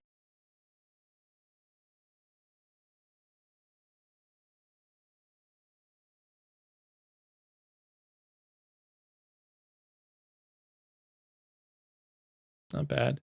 HP with speed, awesome. Speed and crit rate, awesome. Speed and HP, awesome. Speed, HP, and crit rate, beautiful. Attack-based boots will sell. Speed boots, great. We need more speed boots. Speed, resistance, that's fine. Defense percentage with speed. HP percentage with accuracy. Might hold on to that. Crit damage, that's marginal, but still we could hold on to it. Speed, I would probably sell these. Or you could reforge them if they rolled well. But I'll probably sell those for. So again, you know, more usable pieces.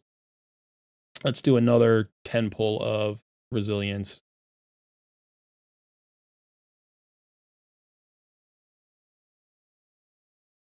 HP boots, okay. Attack percentage boots gone.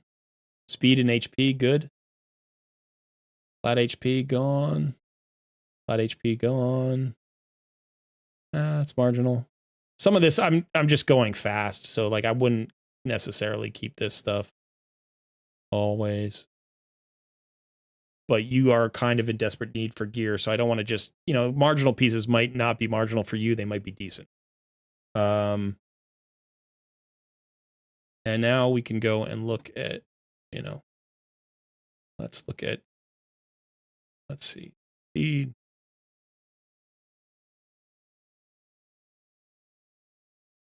We have these boots. We already know that. Now for the chest piece, let's go again, HP. You could also look at defensive. We want speed and accuracy if we can get it. See if there's any of those pieces. Resilience, we just rolled this piece.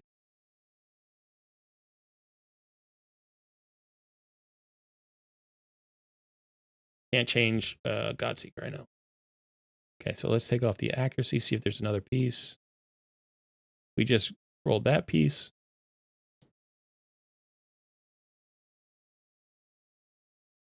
Defensive percentage is not bad on him, even though HP boosts his shield, it's okay. You could do that.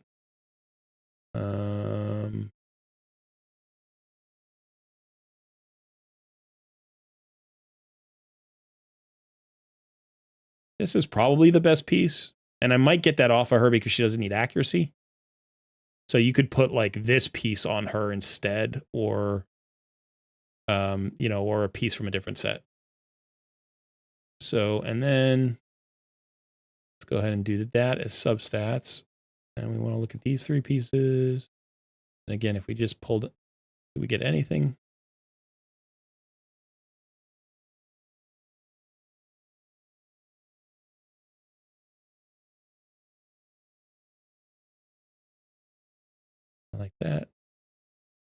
I like that. And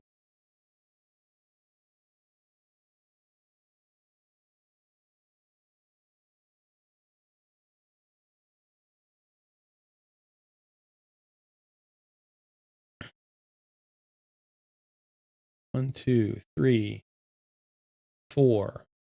Now at least you have five, one, two, wait, one, two, three, four. At least you have 4 substats of accuracy.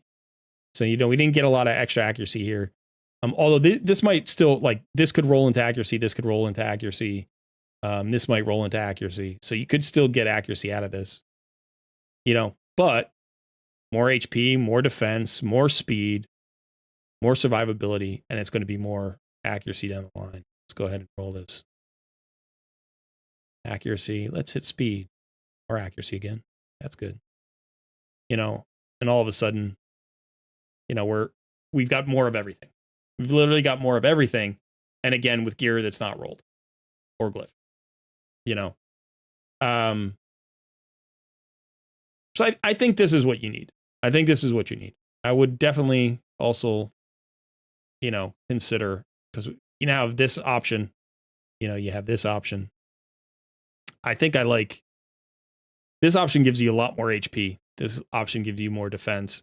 You could certainly get, some survivability out of that immortal a little bit, but defense is going to be better than healing. You know what I mean? Like, that's generally better, unless there's an ignore defense mechanic. This does give you a bit more accuracy, though. So there's that to consider. It's got an extra perception set. You can always swap around these pieces, but I think getting him into a better build is going to help you. Now, as far as, the dragon dungeon is concerned, once Galkabar is built, now you have some other options here. I was bringing in Godseeker and Eerie, but maybe she's not enough. Maybe we got to bring in Wixwell. Maybe you want to try that Roshguard option. You might have to manual past this stage. You don't care if you manual stage 9. Manualing stage 9 is not a huge deal. Like, that's great. Manual it, fine. Because what you want to do is get to stage 10. Stage 10 is Void Affinity, and then you can bring in any affinity champ, right? So then you can bring in your power champs, your champs that are built. Then you can definitely bring in Wixwell. Then you can bring in Stultus if you want. Then you can go whatever affinity that you like. I still think Galkabar is going to be part of that team because he's your one AoE cleanser. And what does the boss do? Well, he poisons you and stuns you, And again, that resistance isn't lost on him. If you can get him to the resistance that you need, which, by the way, is pretty high. It's 435 for stage 10. So if you can get him to 435, then you know that your cleanser is never going to be stunned, and then he can just cleanse everybody. Or if you're running fast enough, he's going to get stunned, but still get around to his cleanse pretty fast, right? And again, you get the heals that you need. You got the shields from Wixwell. You put the shields up at the right time. You're good. Again, Rector Drath can work there, right? Rector Drath is bringing you another decreased attack. You've already got the Wixwell decreased attack. She's giving you the perfect veils. She's giving you the continuous heal. She's giving you the revive, make her nice and tanky. You could even put her in like a shield set or a bolster set, gives you extra survivability for that first hit from the boss, just in case you're not cycling the shields from Galkabar or Wixwell, right? But again, I love Scylla the Drake, so I'd bring her in instead. I think she's even better because you have the decreased attack from Wixwell, and I don't think you need more. But yeah, I think that's what you're going to need. Now, you can use a lot of this stuff for Ice Golem as well. Right? Again, Galkabar is going to give you that cleanse so you can get rid of the heal reduction. You're going to use, an HP burn champion like Ninja maybe to burn through that champion. You're going to want the decreased attack.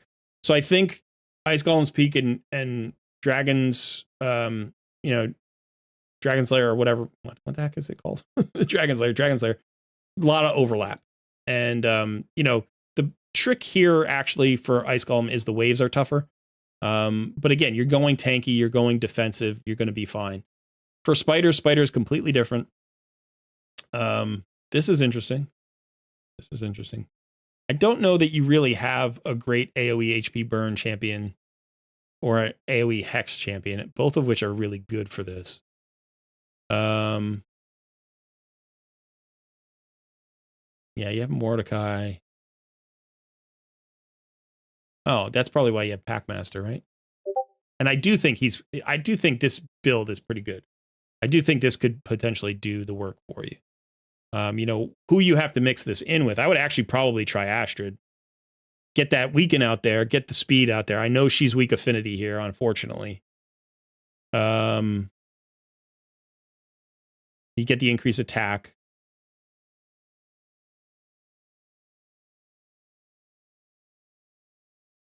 What does he give you on the second hound?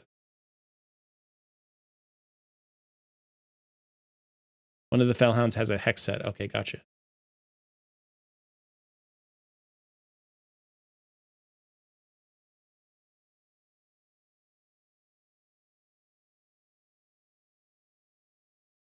So it's just an extra ally attacker, right?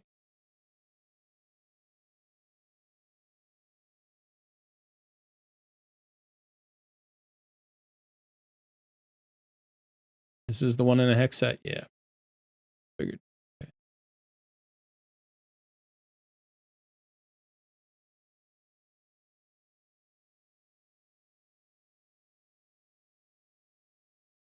Okay, let's see what stage we're on. Stage 6. Let's see. We're stage 6.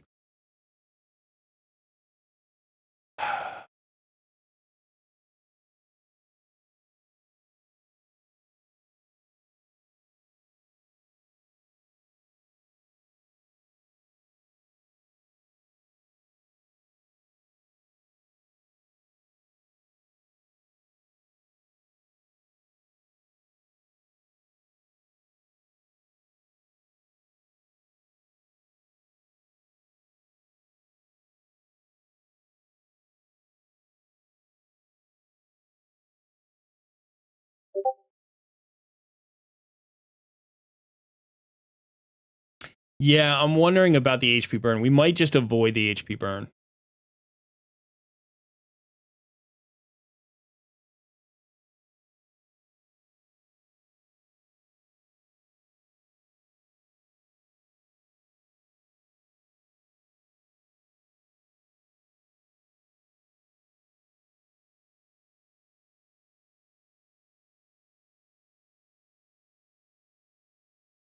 The problem is survivability.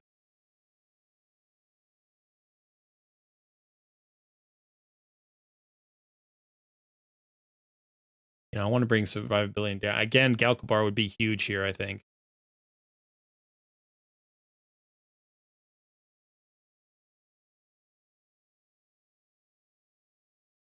I really don't know.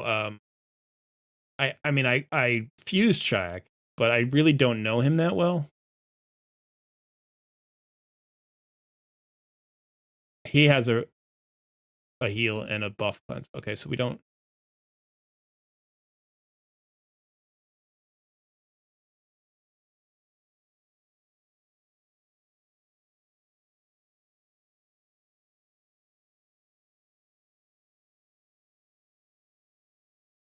Okay, so this is interesting.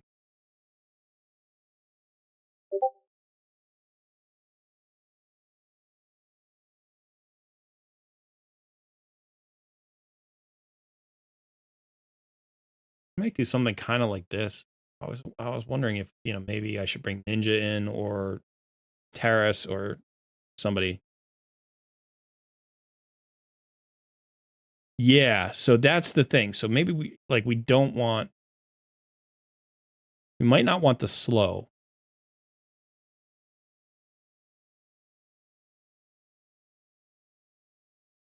We might want a single target slow for the boss. So this could actually be really nice. It gives us a weak and a decreased defense and a single target slow for the boss. But she's not built, I don't think, right? She's empty.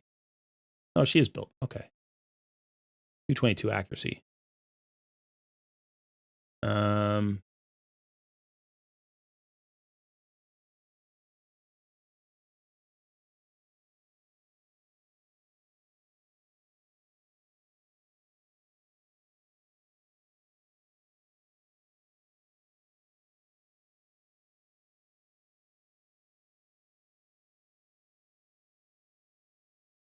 Yeah, let's try it. Let's see.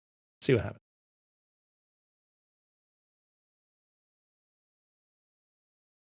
So I'm just going to manual a little bit to see the rotations more clearly. All right, so I think we drop the decrease attack first. I know it's the shield growth as well. We want this on the boss. We got the weaken out there.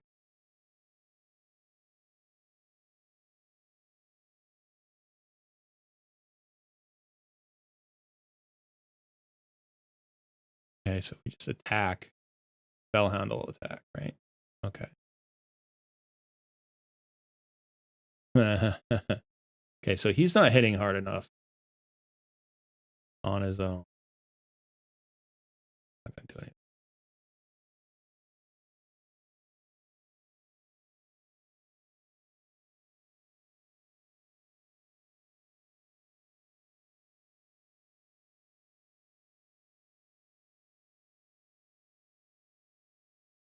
I think if you're going to run him in this way, this is the guy that needs to be in Savage. You know, or Instinct or Lethal or whatever.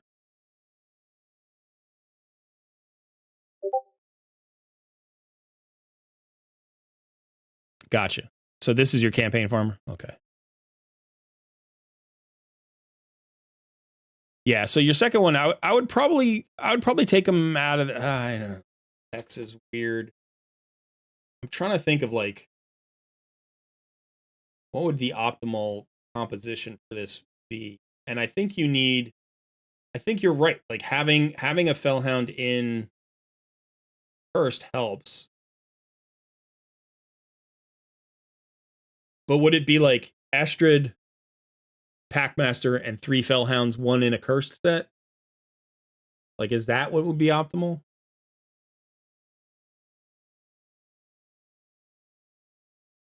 Like, and in that case, you don't worry about the counterattacks. You don't worry about the counterattacks. You just blow up the Spiderling.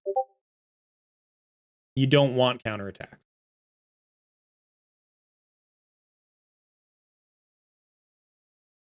You know, so in this case, well, we would actually not care about the slows.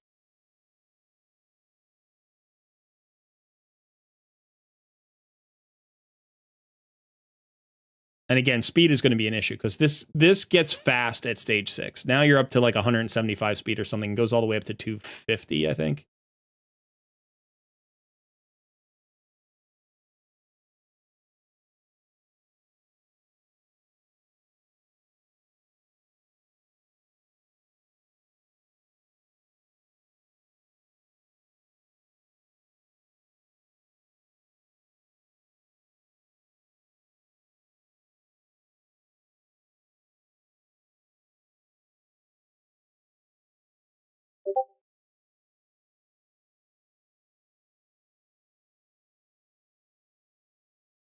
All right, so here you drop the weaken, not landing on everybody because their accuracy is not high enough. Here you land the decreased defense.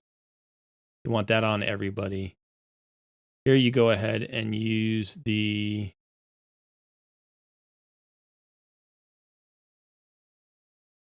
AoE stun.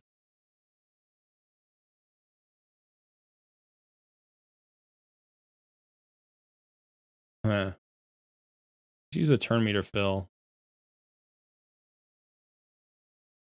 This will allow us to use one of those attacks. If we get around, I don't know if we're going to get around.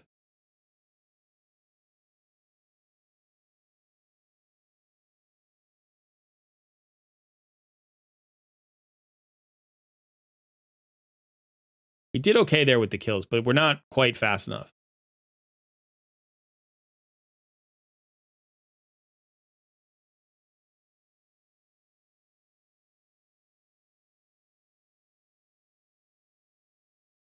And we don't have a decreased attack on the boss.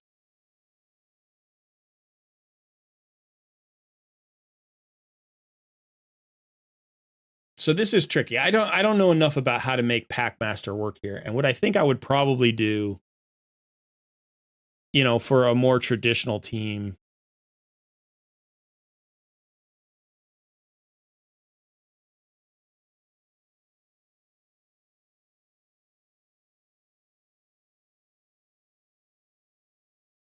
honestly, maybe.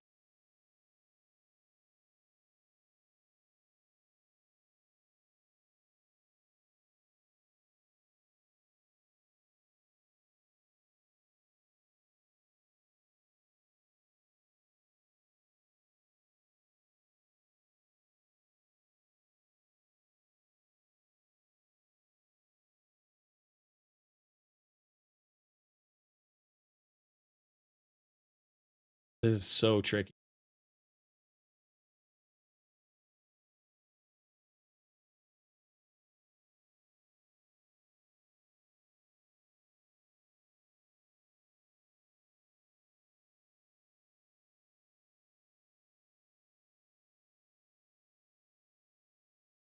What we need here is like an Elva, right? We need, or like a Mithrala. Man, Mithrala would do so much work for you. I mean, you're gonna get her eventually, right?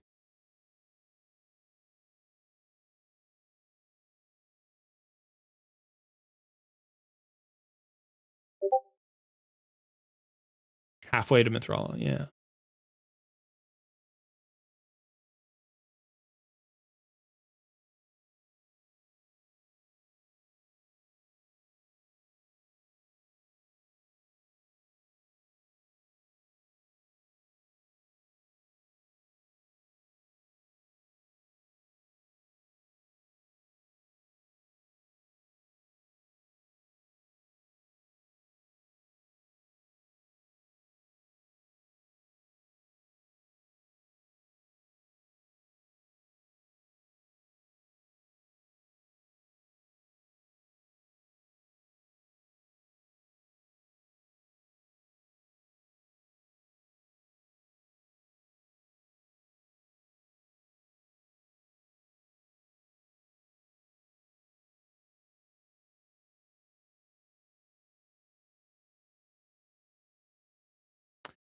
I think the biggest issue here is speed.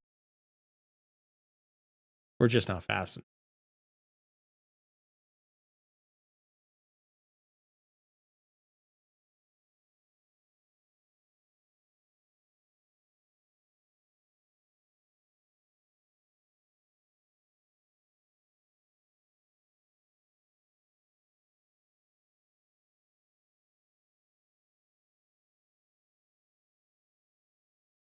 Where we are fast, we don't have damage, or we don't have survivability.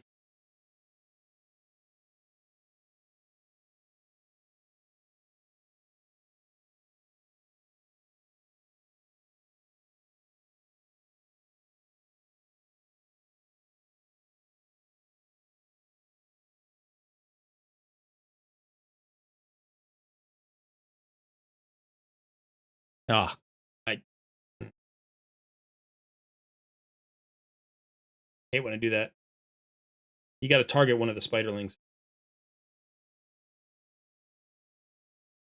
You got to target one of the spiderlings. I still don't know if we're going to do enough damage.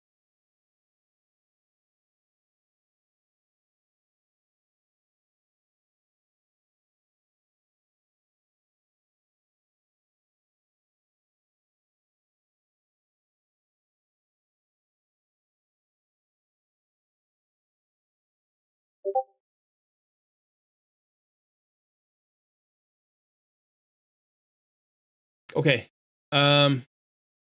Yeah, I'm just wondering if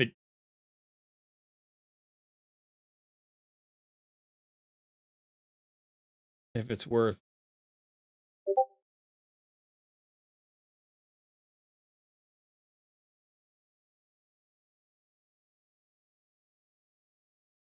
All right, so very quickly, just if we look at it, like the whole way Spider Den hard mode works is that killing the spiderlings damages the boss. So you want to wipe out that first wave of spiderlings for a couple of reasons. One is because it damages the boss. Two is because the boss eats them all and then spits the damage at you. So the fewer spiderlings that it eats, the less damage it hits you for. And so it's just generally better to wipe out that wave if you can. So what that means is you need a damage heavy team that's going to wipe out the wave. Typically that takes at least 2 or 3 damage dealers. You can't really one-shot it with one champion. You need to set it up with debuffs. The best debuff combo is decreased defense, weaken, and hex, right? So if you can get those 3 debuffs on the spiderlings, then you nuke them and crush them pretty hard, right? Now, in order to do that and then have 2 nukers, you kind of have to have all of those debuffs, like one on each. You know, you have 3 support champions, one that brings hex, one that brings decreased defense, one that brings weaken, and then 2 nukers.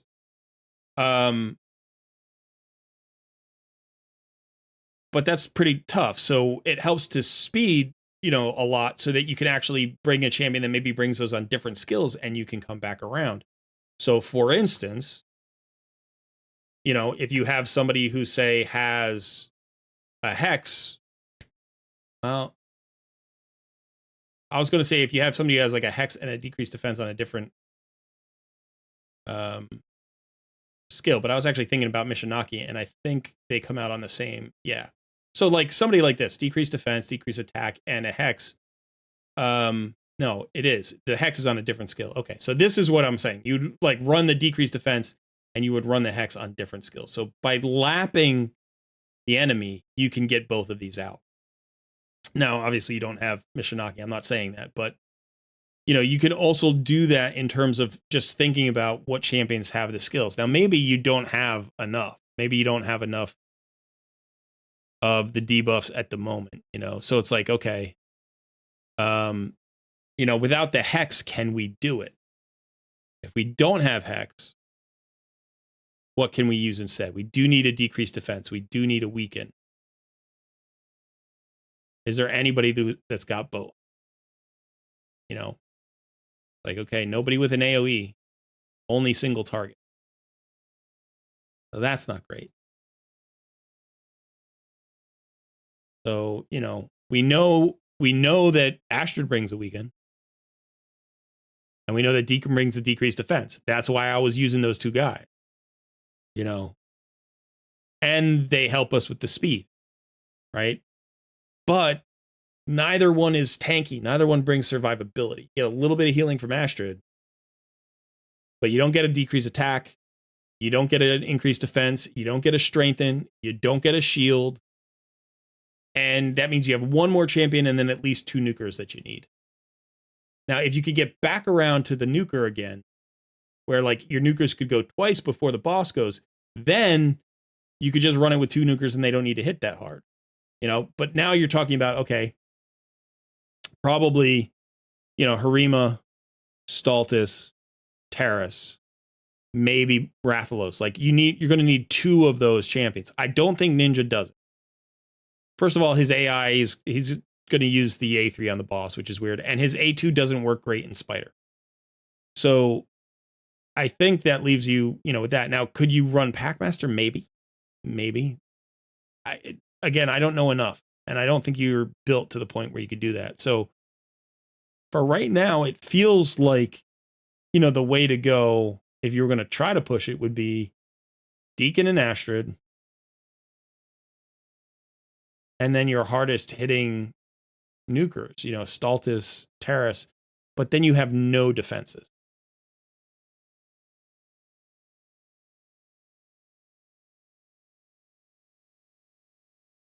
You could try Ursula. You could try Ursula. I think if you know, because she gives you the decreased attack, that's going to give you an opportunity to withstand those nukes from the boss.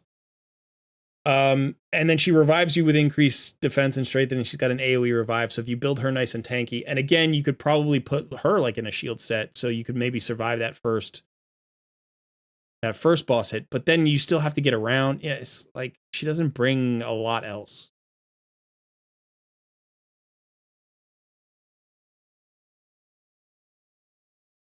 I unfortunately I don't think you have the team that you need right now.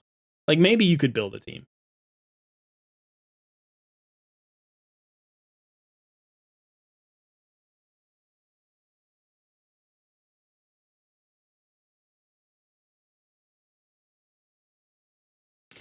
Sneak Track certainly gives you an opportunity to do some interesting stuff. It gives you a decreased speed, AoE decreased speed, plus a shield. It's a nice shield, 30% of this champion's max HP for 2 turns. So again, like Alcabar, he's tanky. He gives you a decreased attack on the A1. It's a pretty good chance of 60%. Ally protect, reflect damage. Rorik, not going to help you with Spider.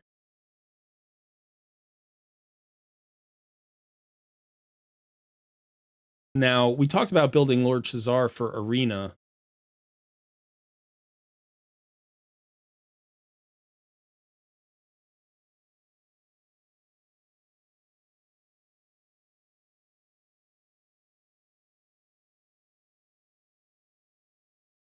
This could be kind of interesting for Spider. I think you would have to get past the first round of the Spider. That's part of the issue there, is that the Spider can't have its turn meter reduced. And the Spiderlings are slow.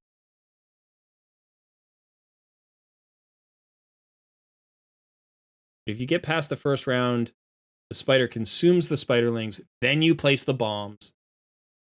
And then on the second turn, like if you crit, the bombs will go off and that would hurt the boss. So that's an option in the long run.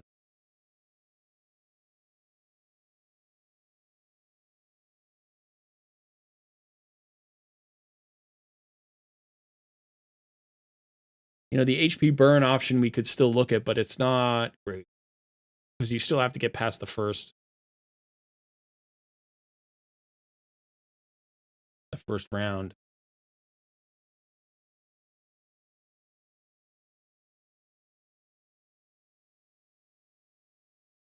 Yeah, I don't see a solution for that. And then as far as Fire Knight's concerned, I don't think you have hits. And I don't think you have the freezes either. So, you know, the only freeze champion that you have is Ninja. So you would have to go with a survivability comp. Again, Galkabar potentially being key there. I was going to say it might be interesting to see if you could do something with Packmaster and the counterattacks and all that stuff, but I don't think it's enough. Because hounds generally have only one hit. They don't hit multiple times. Ruella could help. Ruella would be great for Fire Knight. So you could potentially get like maybe like something with a Ruella, a Royal Guard, a Farrakhan the Fat, and then some defenses. Maybe even a Skull Crusher. Clicks well. Cold Heart helps breaking the shield, yeah. So you could do Cold Heart too. In general, for hard mode, you know, the shields ramp up really big. They get really big. So you need so many hits. You have to have an ally attacker. At least one, if not two, ally attackers. So you could try to do something like, let's say,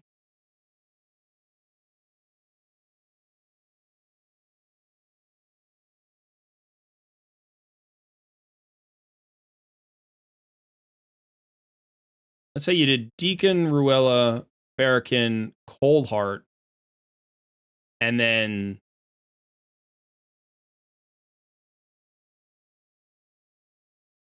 I'm trying to think like, do you want Wixwell here or do you want Gal?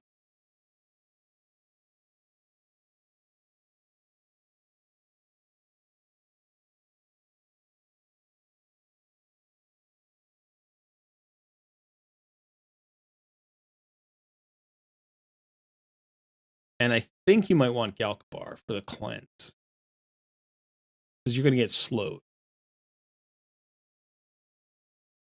So this would give you a triple hit A1. It also gives you a decreased speed on the A2, which is really important. And not just the decreased defense of the weak, but the decreased speed is incredibly important.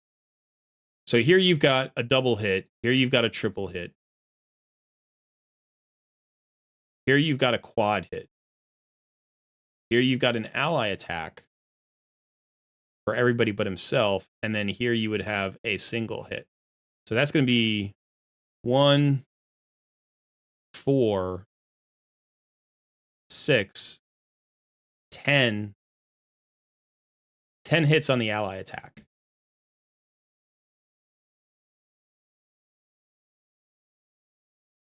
And then you get the slow on with the A2. Then you're going to get hit. Galkabar cleanses you.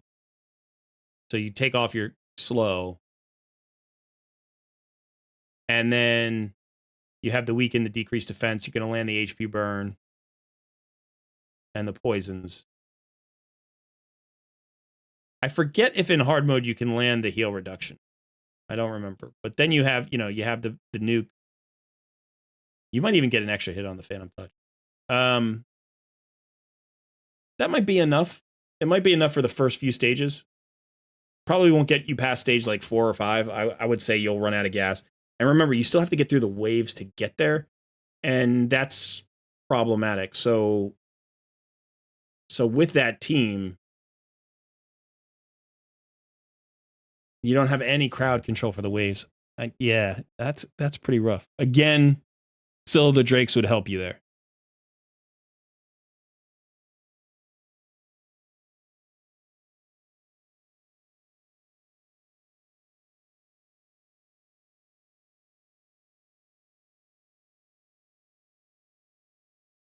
Yeah, I'm sorry. I feel like we've been kind of stymied. Part of it is the gear, and part of it is just the roster and what you're trying to do. I do think Dragon and Ice Golem are within your reach. I think you can get to stage 10 on both of those. I don't think Spider or Fire Knight currently, I don't see an easy solution. I may be missing something. I may just be missing something. There is, something that we talked about early on that I haven't really thought about is there is Armands. Now, Armands is an entire wave crowd control like thing himself. He just steals everybody's turn meter and stuns them. So if you're really struggling with Fire Knight waves, like you could potentially bring him in. He doesn't bring you much for the boss. He doesn't bring you anything for the boss, but he could get you to the boss almost single-handedly.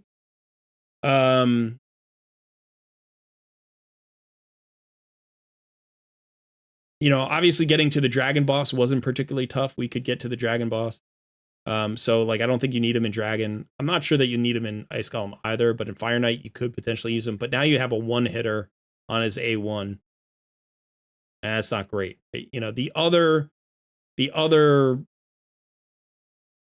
good wave champions that you have really are Ninja, who gives you an AoE freeze, Harima, who gives you an AoE provoke, and Staltus, who gives you an AoE stun. All are potentially usable. The best one, who's the best one for for Fire Knight? So she does have a triple hit on her A2, and so does Ninja. And she's got a decreased attack, whereas he has a decreased defense. He's got the triple hit. He probably hits harder on the boss. But the decreased attack might be more valuable. Because you know that the boss is not being turn meter controlled, so he's going to go. So having that decreased attack may really be more valuable. But her wave control is provoke, and you don't have it booked.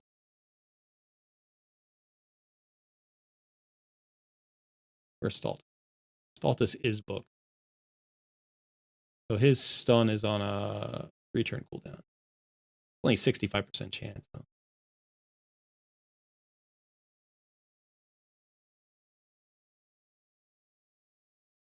See what I mean? You also have, this guy's got a quad hitter on his A3. Not great against wave.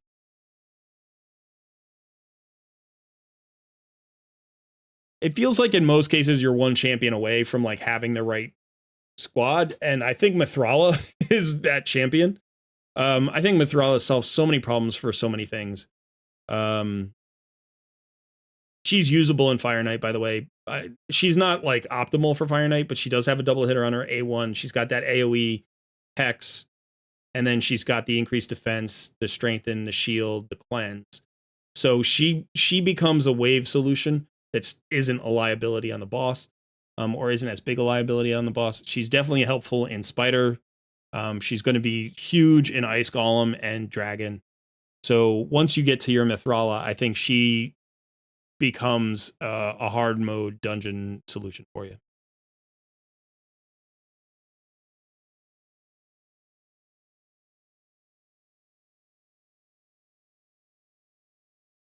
Yeah. I lost momentum in that second half of that takeover. I apologize. I'm like, when you get frustrated and you get stuck on dungeon stuff or any solution stuff, the first thing you want to do is you want to look at the most usual suspects, I guess you would call them. You want to go in here and say, like, who do a lot of people use? And in fact, you can even, I don't want to get energy, but you can use, like, if you have the HH optimizer, you could look at that. You could even look at like the teams of the week, get an idea for that. Because you certainly have other ways to approach it. So that's the second thing, is get creative. It's like, all right, we have a where is she? We have a Doom Priest. Well, Doom Priest provides a lot of what you need to survive the dragon boss, right? She gives you that cleanse and the healing, plus you even get an increased attack there. So now you could like maybe get creative with that. You're like, all right, well, what if I put in Doom Priest? What if I put in Rector Drath and Doom Priest? Now what do I need? Now I have some healing, I have some cleansing, I have some reviving. Maybe I don't need King Galkabar. Maybe this is enough. And you can kind of get creative that way. And you're like, okay, well now I really need, I've got some survivability. Now I need damage on the boss. Now I need wave control. All right, well, that's where Ninja comes in. He gives us both. Right? He gives us wave control for the waves. He gives us boss killing potential. Like, all right, now what do we need? Well, we need to make sure we get around to those skills fast enough. We get the increased speed, turn meter fill, whatever. We don't have a speed aura yet, which is problematic, and it's like, is this enough? If we bring in Deacon with the speed aura, is that team going to be enough? Maybe, or you just keep leaning into that tankiness. Forget about the Astrid, forget about the Deacon. We don't necessarily need that. Just keep leaning into the Rector Drath and Doom Priest idea. So, okay, let's bring in Vault Keeper Wixwell, right? Let's bring in Roshguard the Tower. Let's bring in Galkabar.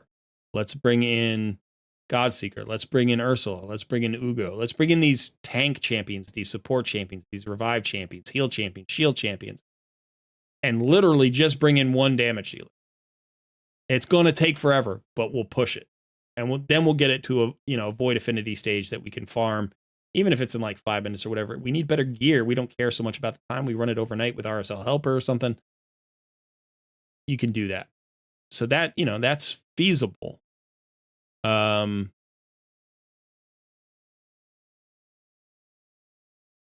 it requires each of those champions to be built for that purpose. And, without Rector, without any gears, without Galkabar built to be tanky, we're not there. So there's certainly enough here to move you forward. But the theory crafting, the frustration aspect of it is like, you have to go through all of these stages. You have to say, do I have an easy team? Do I have a fast team? Do I have some? All right, can I just do one rebuild and get there? No, I can't. Okay, now I got to look at all the possibilities. What do I need? And that's why, I think of champions like Mithrala and Scylla the Drakes for an account like yours can be so incredibly valuable because they synergize really well together and they just increase your success chance, but they don't increase your speed, right? They just don't speed you up. And I think a lot of people look for that. But what I would say is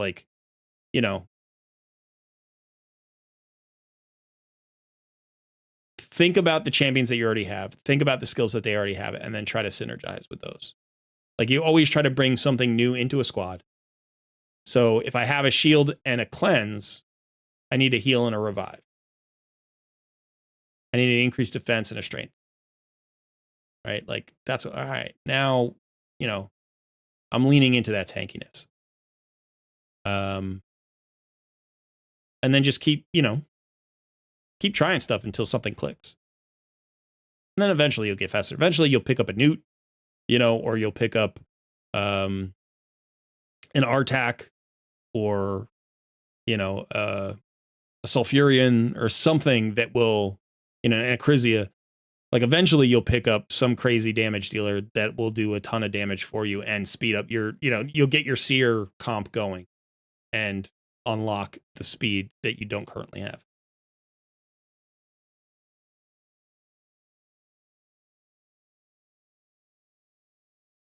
Yeah, and you want to farm Spider for that, those accuracy banners. Like I said, you know, some of it'll be gear pieces. We already know that we don't have those accuracy banners in the Sylvan Watchers faction.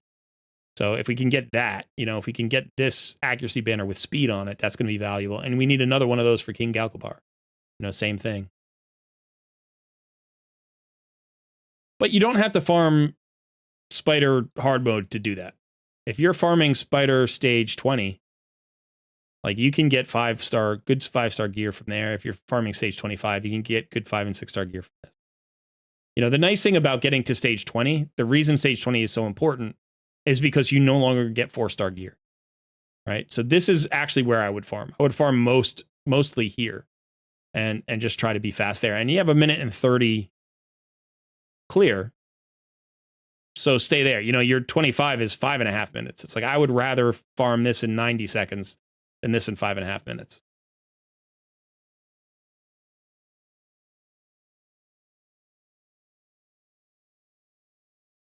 Yeah, I agree. I think once you re-gear Galkabar and you pick up your Mithrala, and by the way, if you build Scylla the Drakes, I think like those 3 champions can really do a lot of value for you or add a lot of value. But the thing that's so good about Galkabar for you is he's booked, right? Because I'm looking at, if I just look at your legendaries, like just let's include, here's all your legendaries for a second. All right, so you've got 22 legendaries. But if we look at the books, all right, Wixwell's booked, great. No. Yes, okay. Mostly. Armand's doesn't have this last book, but okay. So 2 booked so far, 3 booked, 4. We'll call that 5. And that's 6. And 6.5. 7. Okay. No. Yes. No. All right. So not booked. Not booked. Half booked. Not booked. Half booked. Not booked. Not booked. I guess half booked. You know, and the rest don't really matter. So, you know, one of the things about legendaries is when you have them fully booked, like they're so valuable compared to when they're half booked, right? Like if you just look at Astrid, Astrid's A2 is incredibly valuable. It gives you decreased speed and a weaken, plus the turn meter fill. I'm sorry, the turn meter reduction, plus the turn meter reduction, plus the AoE. Right now it's a 75% chance. So you're not guaranteed the decreased speed or the weaken. You'll get it to 100% chance, but also you get it down to a 3-turn cooldown. And since she's the engine of your team, that means more turn meter decrease more frequently, more decreased speeds more frequently. You know, so like these 4 books will significantly increase her value. You know, we look at Ninja and we're like, one of the biggest things about Ninja is his passive, that he needs to ramp up this escalation. Well, escalation only happens when you land all 3 skills on the same, like in the same round, right? So boss fight. This gets a cooldown. This gets a cooldown. Now all of a sudden this is at 3 and 4. So now that means every 4 turns escalation pops instead of every 5 turns. You know, so in 20 turns you're getting an extra escalation, right? You're getting up to that maximum as opposed to 5 turns later, 25 turns. Because you can go up 5 times, right? 20% times 5. Yeah. Plus just the damage that those skills do, right? Coming around because they hit harder than the A1. So you're getting them out more frequently. Plus the percentage chance of landing the HP burn. Plus the percentage chance of landing the freeze. You know, so it's not just damage. It's not just debuffs. It's not just cooldown. It's like all of it, right? So, And sometimes being just a book shy matters. Now, some champions you can run with no books. Like Arbiter is great to run with no books for a long time because her A3 is what you need, and you're going first anyway, so you don't need it booked. You just run it, and she fires her A3, and it works at 100%. Some champions have a passive that is really good, even if it's not booked. Scylla the Drakes can run with no books. Both Arbiter and Scylla the Drakes get better with books, but you can just run them at 60 with no books. So they're still going to give you value. You know, they're still going to give you a larger percentage of their value than champions without books. Wukong, right? Like you want his books, but again, you can get away without books, right? Because the steals all buffs isn't affected by, and the block buffs isn't affected by the cooldown, like or the books here. So like he doesn't necessarily have to be booked to still provide a lot of value, but other champions do, right? Other champions need to be booked to get much more of their value. And, you know, I think Ninja is one of those. Most damage dealers you want booked just to hit hard, you know, but also cooldowns and stuff like that. Yeah. Yeah, and John Hodgson says it right. Focus on one champion at a time. So what I would do is I'd finish the masteries on King Galkabar and rebuild them, and he's going to be incredibly powerful for you. And then, yeah, save your books for Mithrala. When you get Mithrala, you want her fully booked. She's crazy strong. She's going to be great. How many books do you have? None. Okay, so Mithrala, I think, takes... Does she take 10 or 11? I don't think it's overwhelming. It's a decent number, but I don't think it's... It might be less.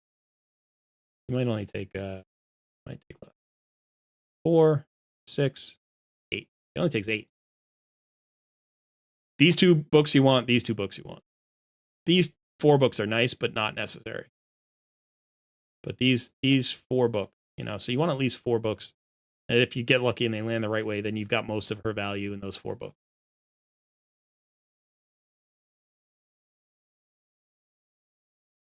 All right. I have rambled enough and gone on long enough. I have to go have dinner with my family. So thanks for hanging out, everybody. Thanks to my 2 takeover contestants. I appreciate you. Let me tool around on your account. Definitely shoot me some updates in the near future. Let me know if you've gotten any value out of the takeover. Maybe things that haven't gone as you expected, or if you have an additional question, feel free to shoot me a DM in Discord. As for everybody else, just a quick reminder, I am offering paid takeover and coaching services. So we do coaching one-on-one a coaching session is basically a takeover session. We just happen to talk through it and we live stream together so that we can see what's happening. And so that hopefully builds your skill as well as improves your roster. And then, you know, if you just want a classic takeover, I also do that. So if you are interested in that, just shoot me a DM in Discord and I will give you the pricing and scheduling information. Otherwise, if you want that free takeover, I wish you luck. Next Tuesday, I'll be back at hopefully about 1 p.m. Eastern time, and we'll do it all again. All right, so that is it, everybody. Thanks so much for hanging out. I appreciate you. I'll see you soon.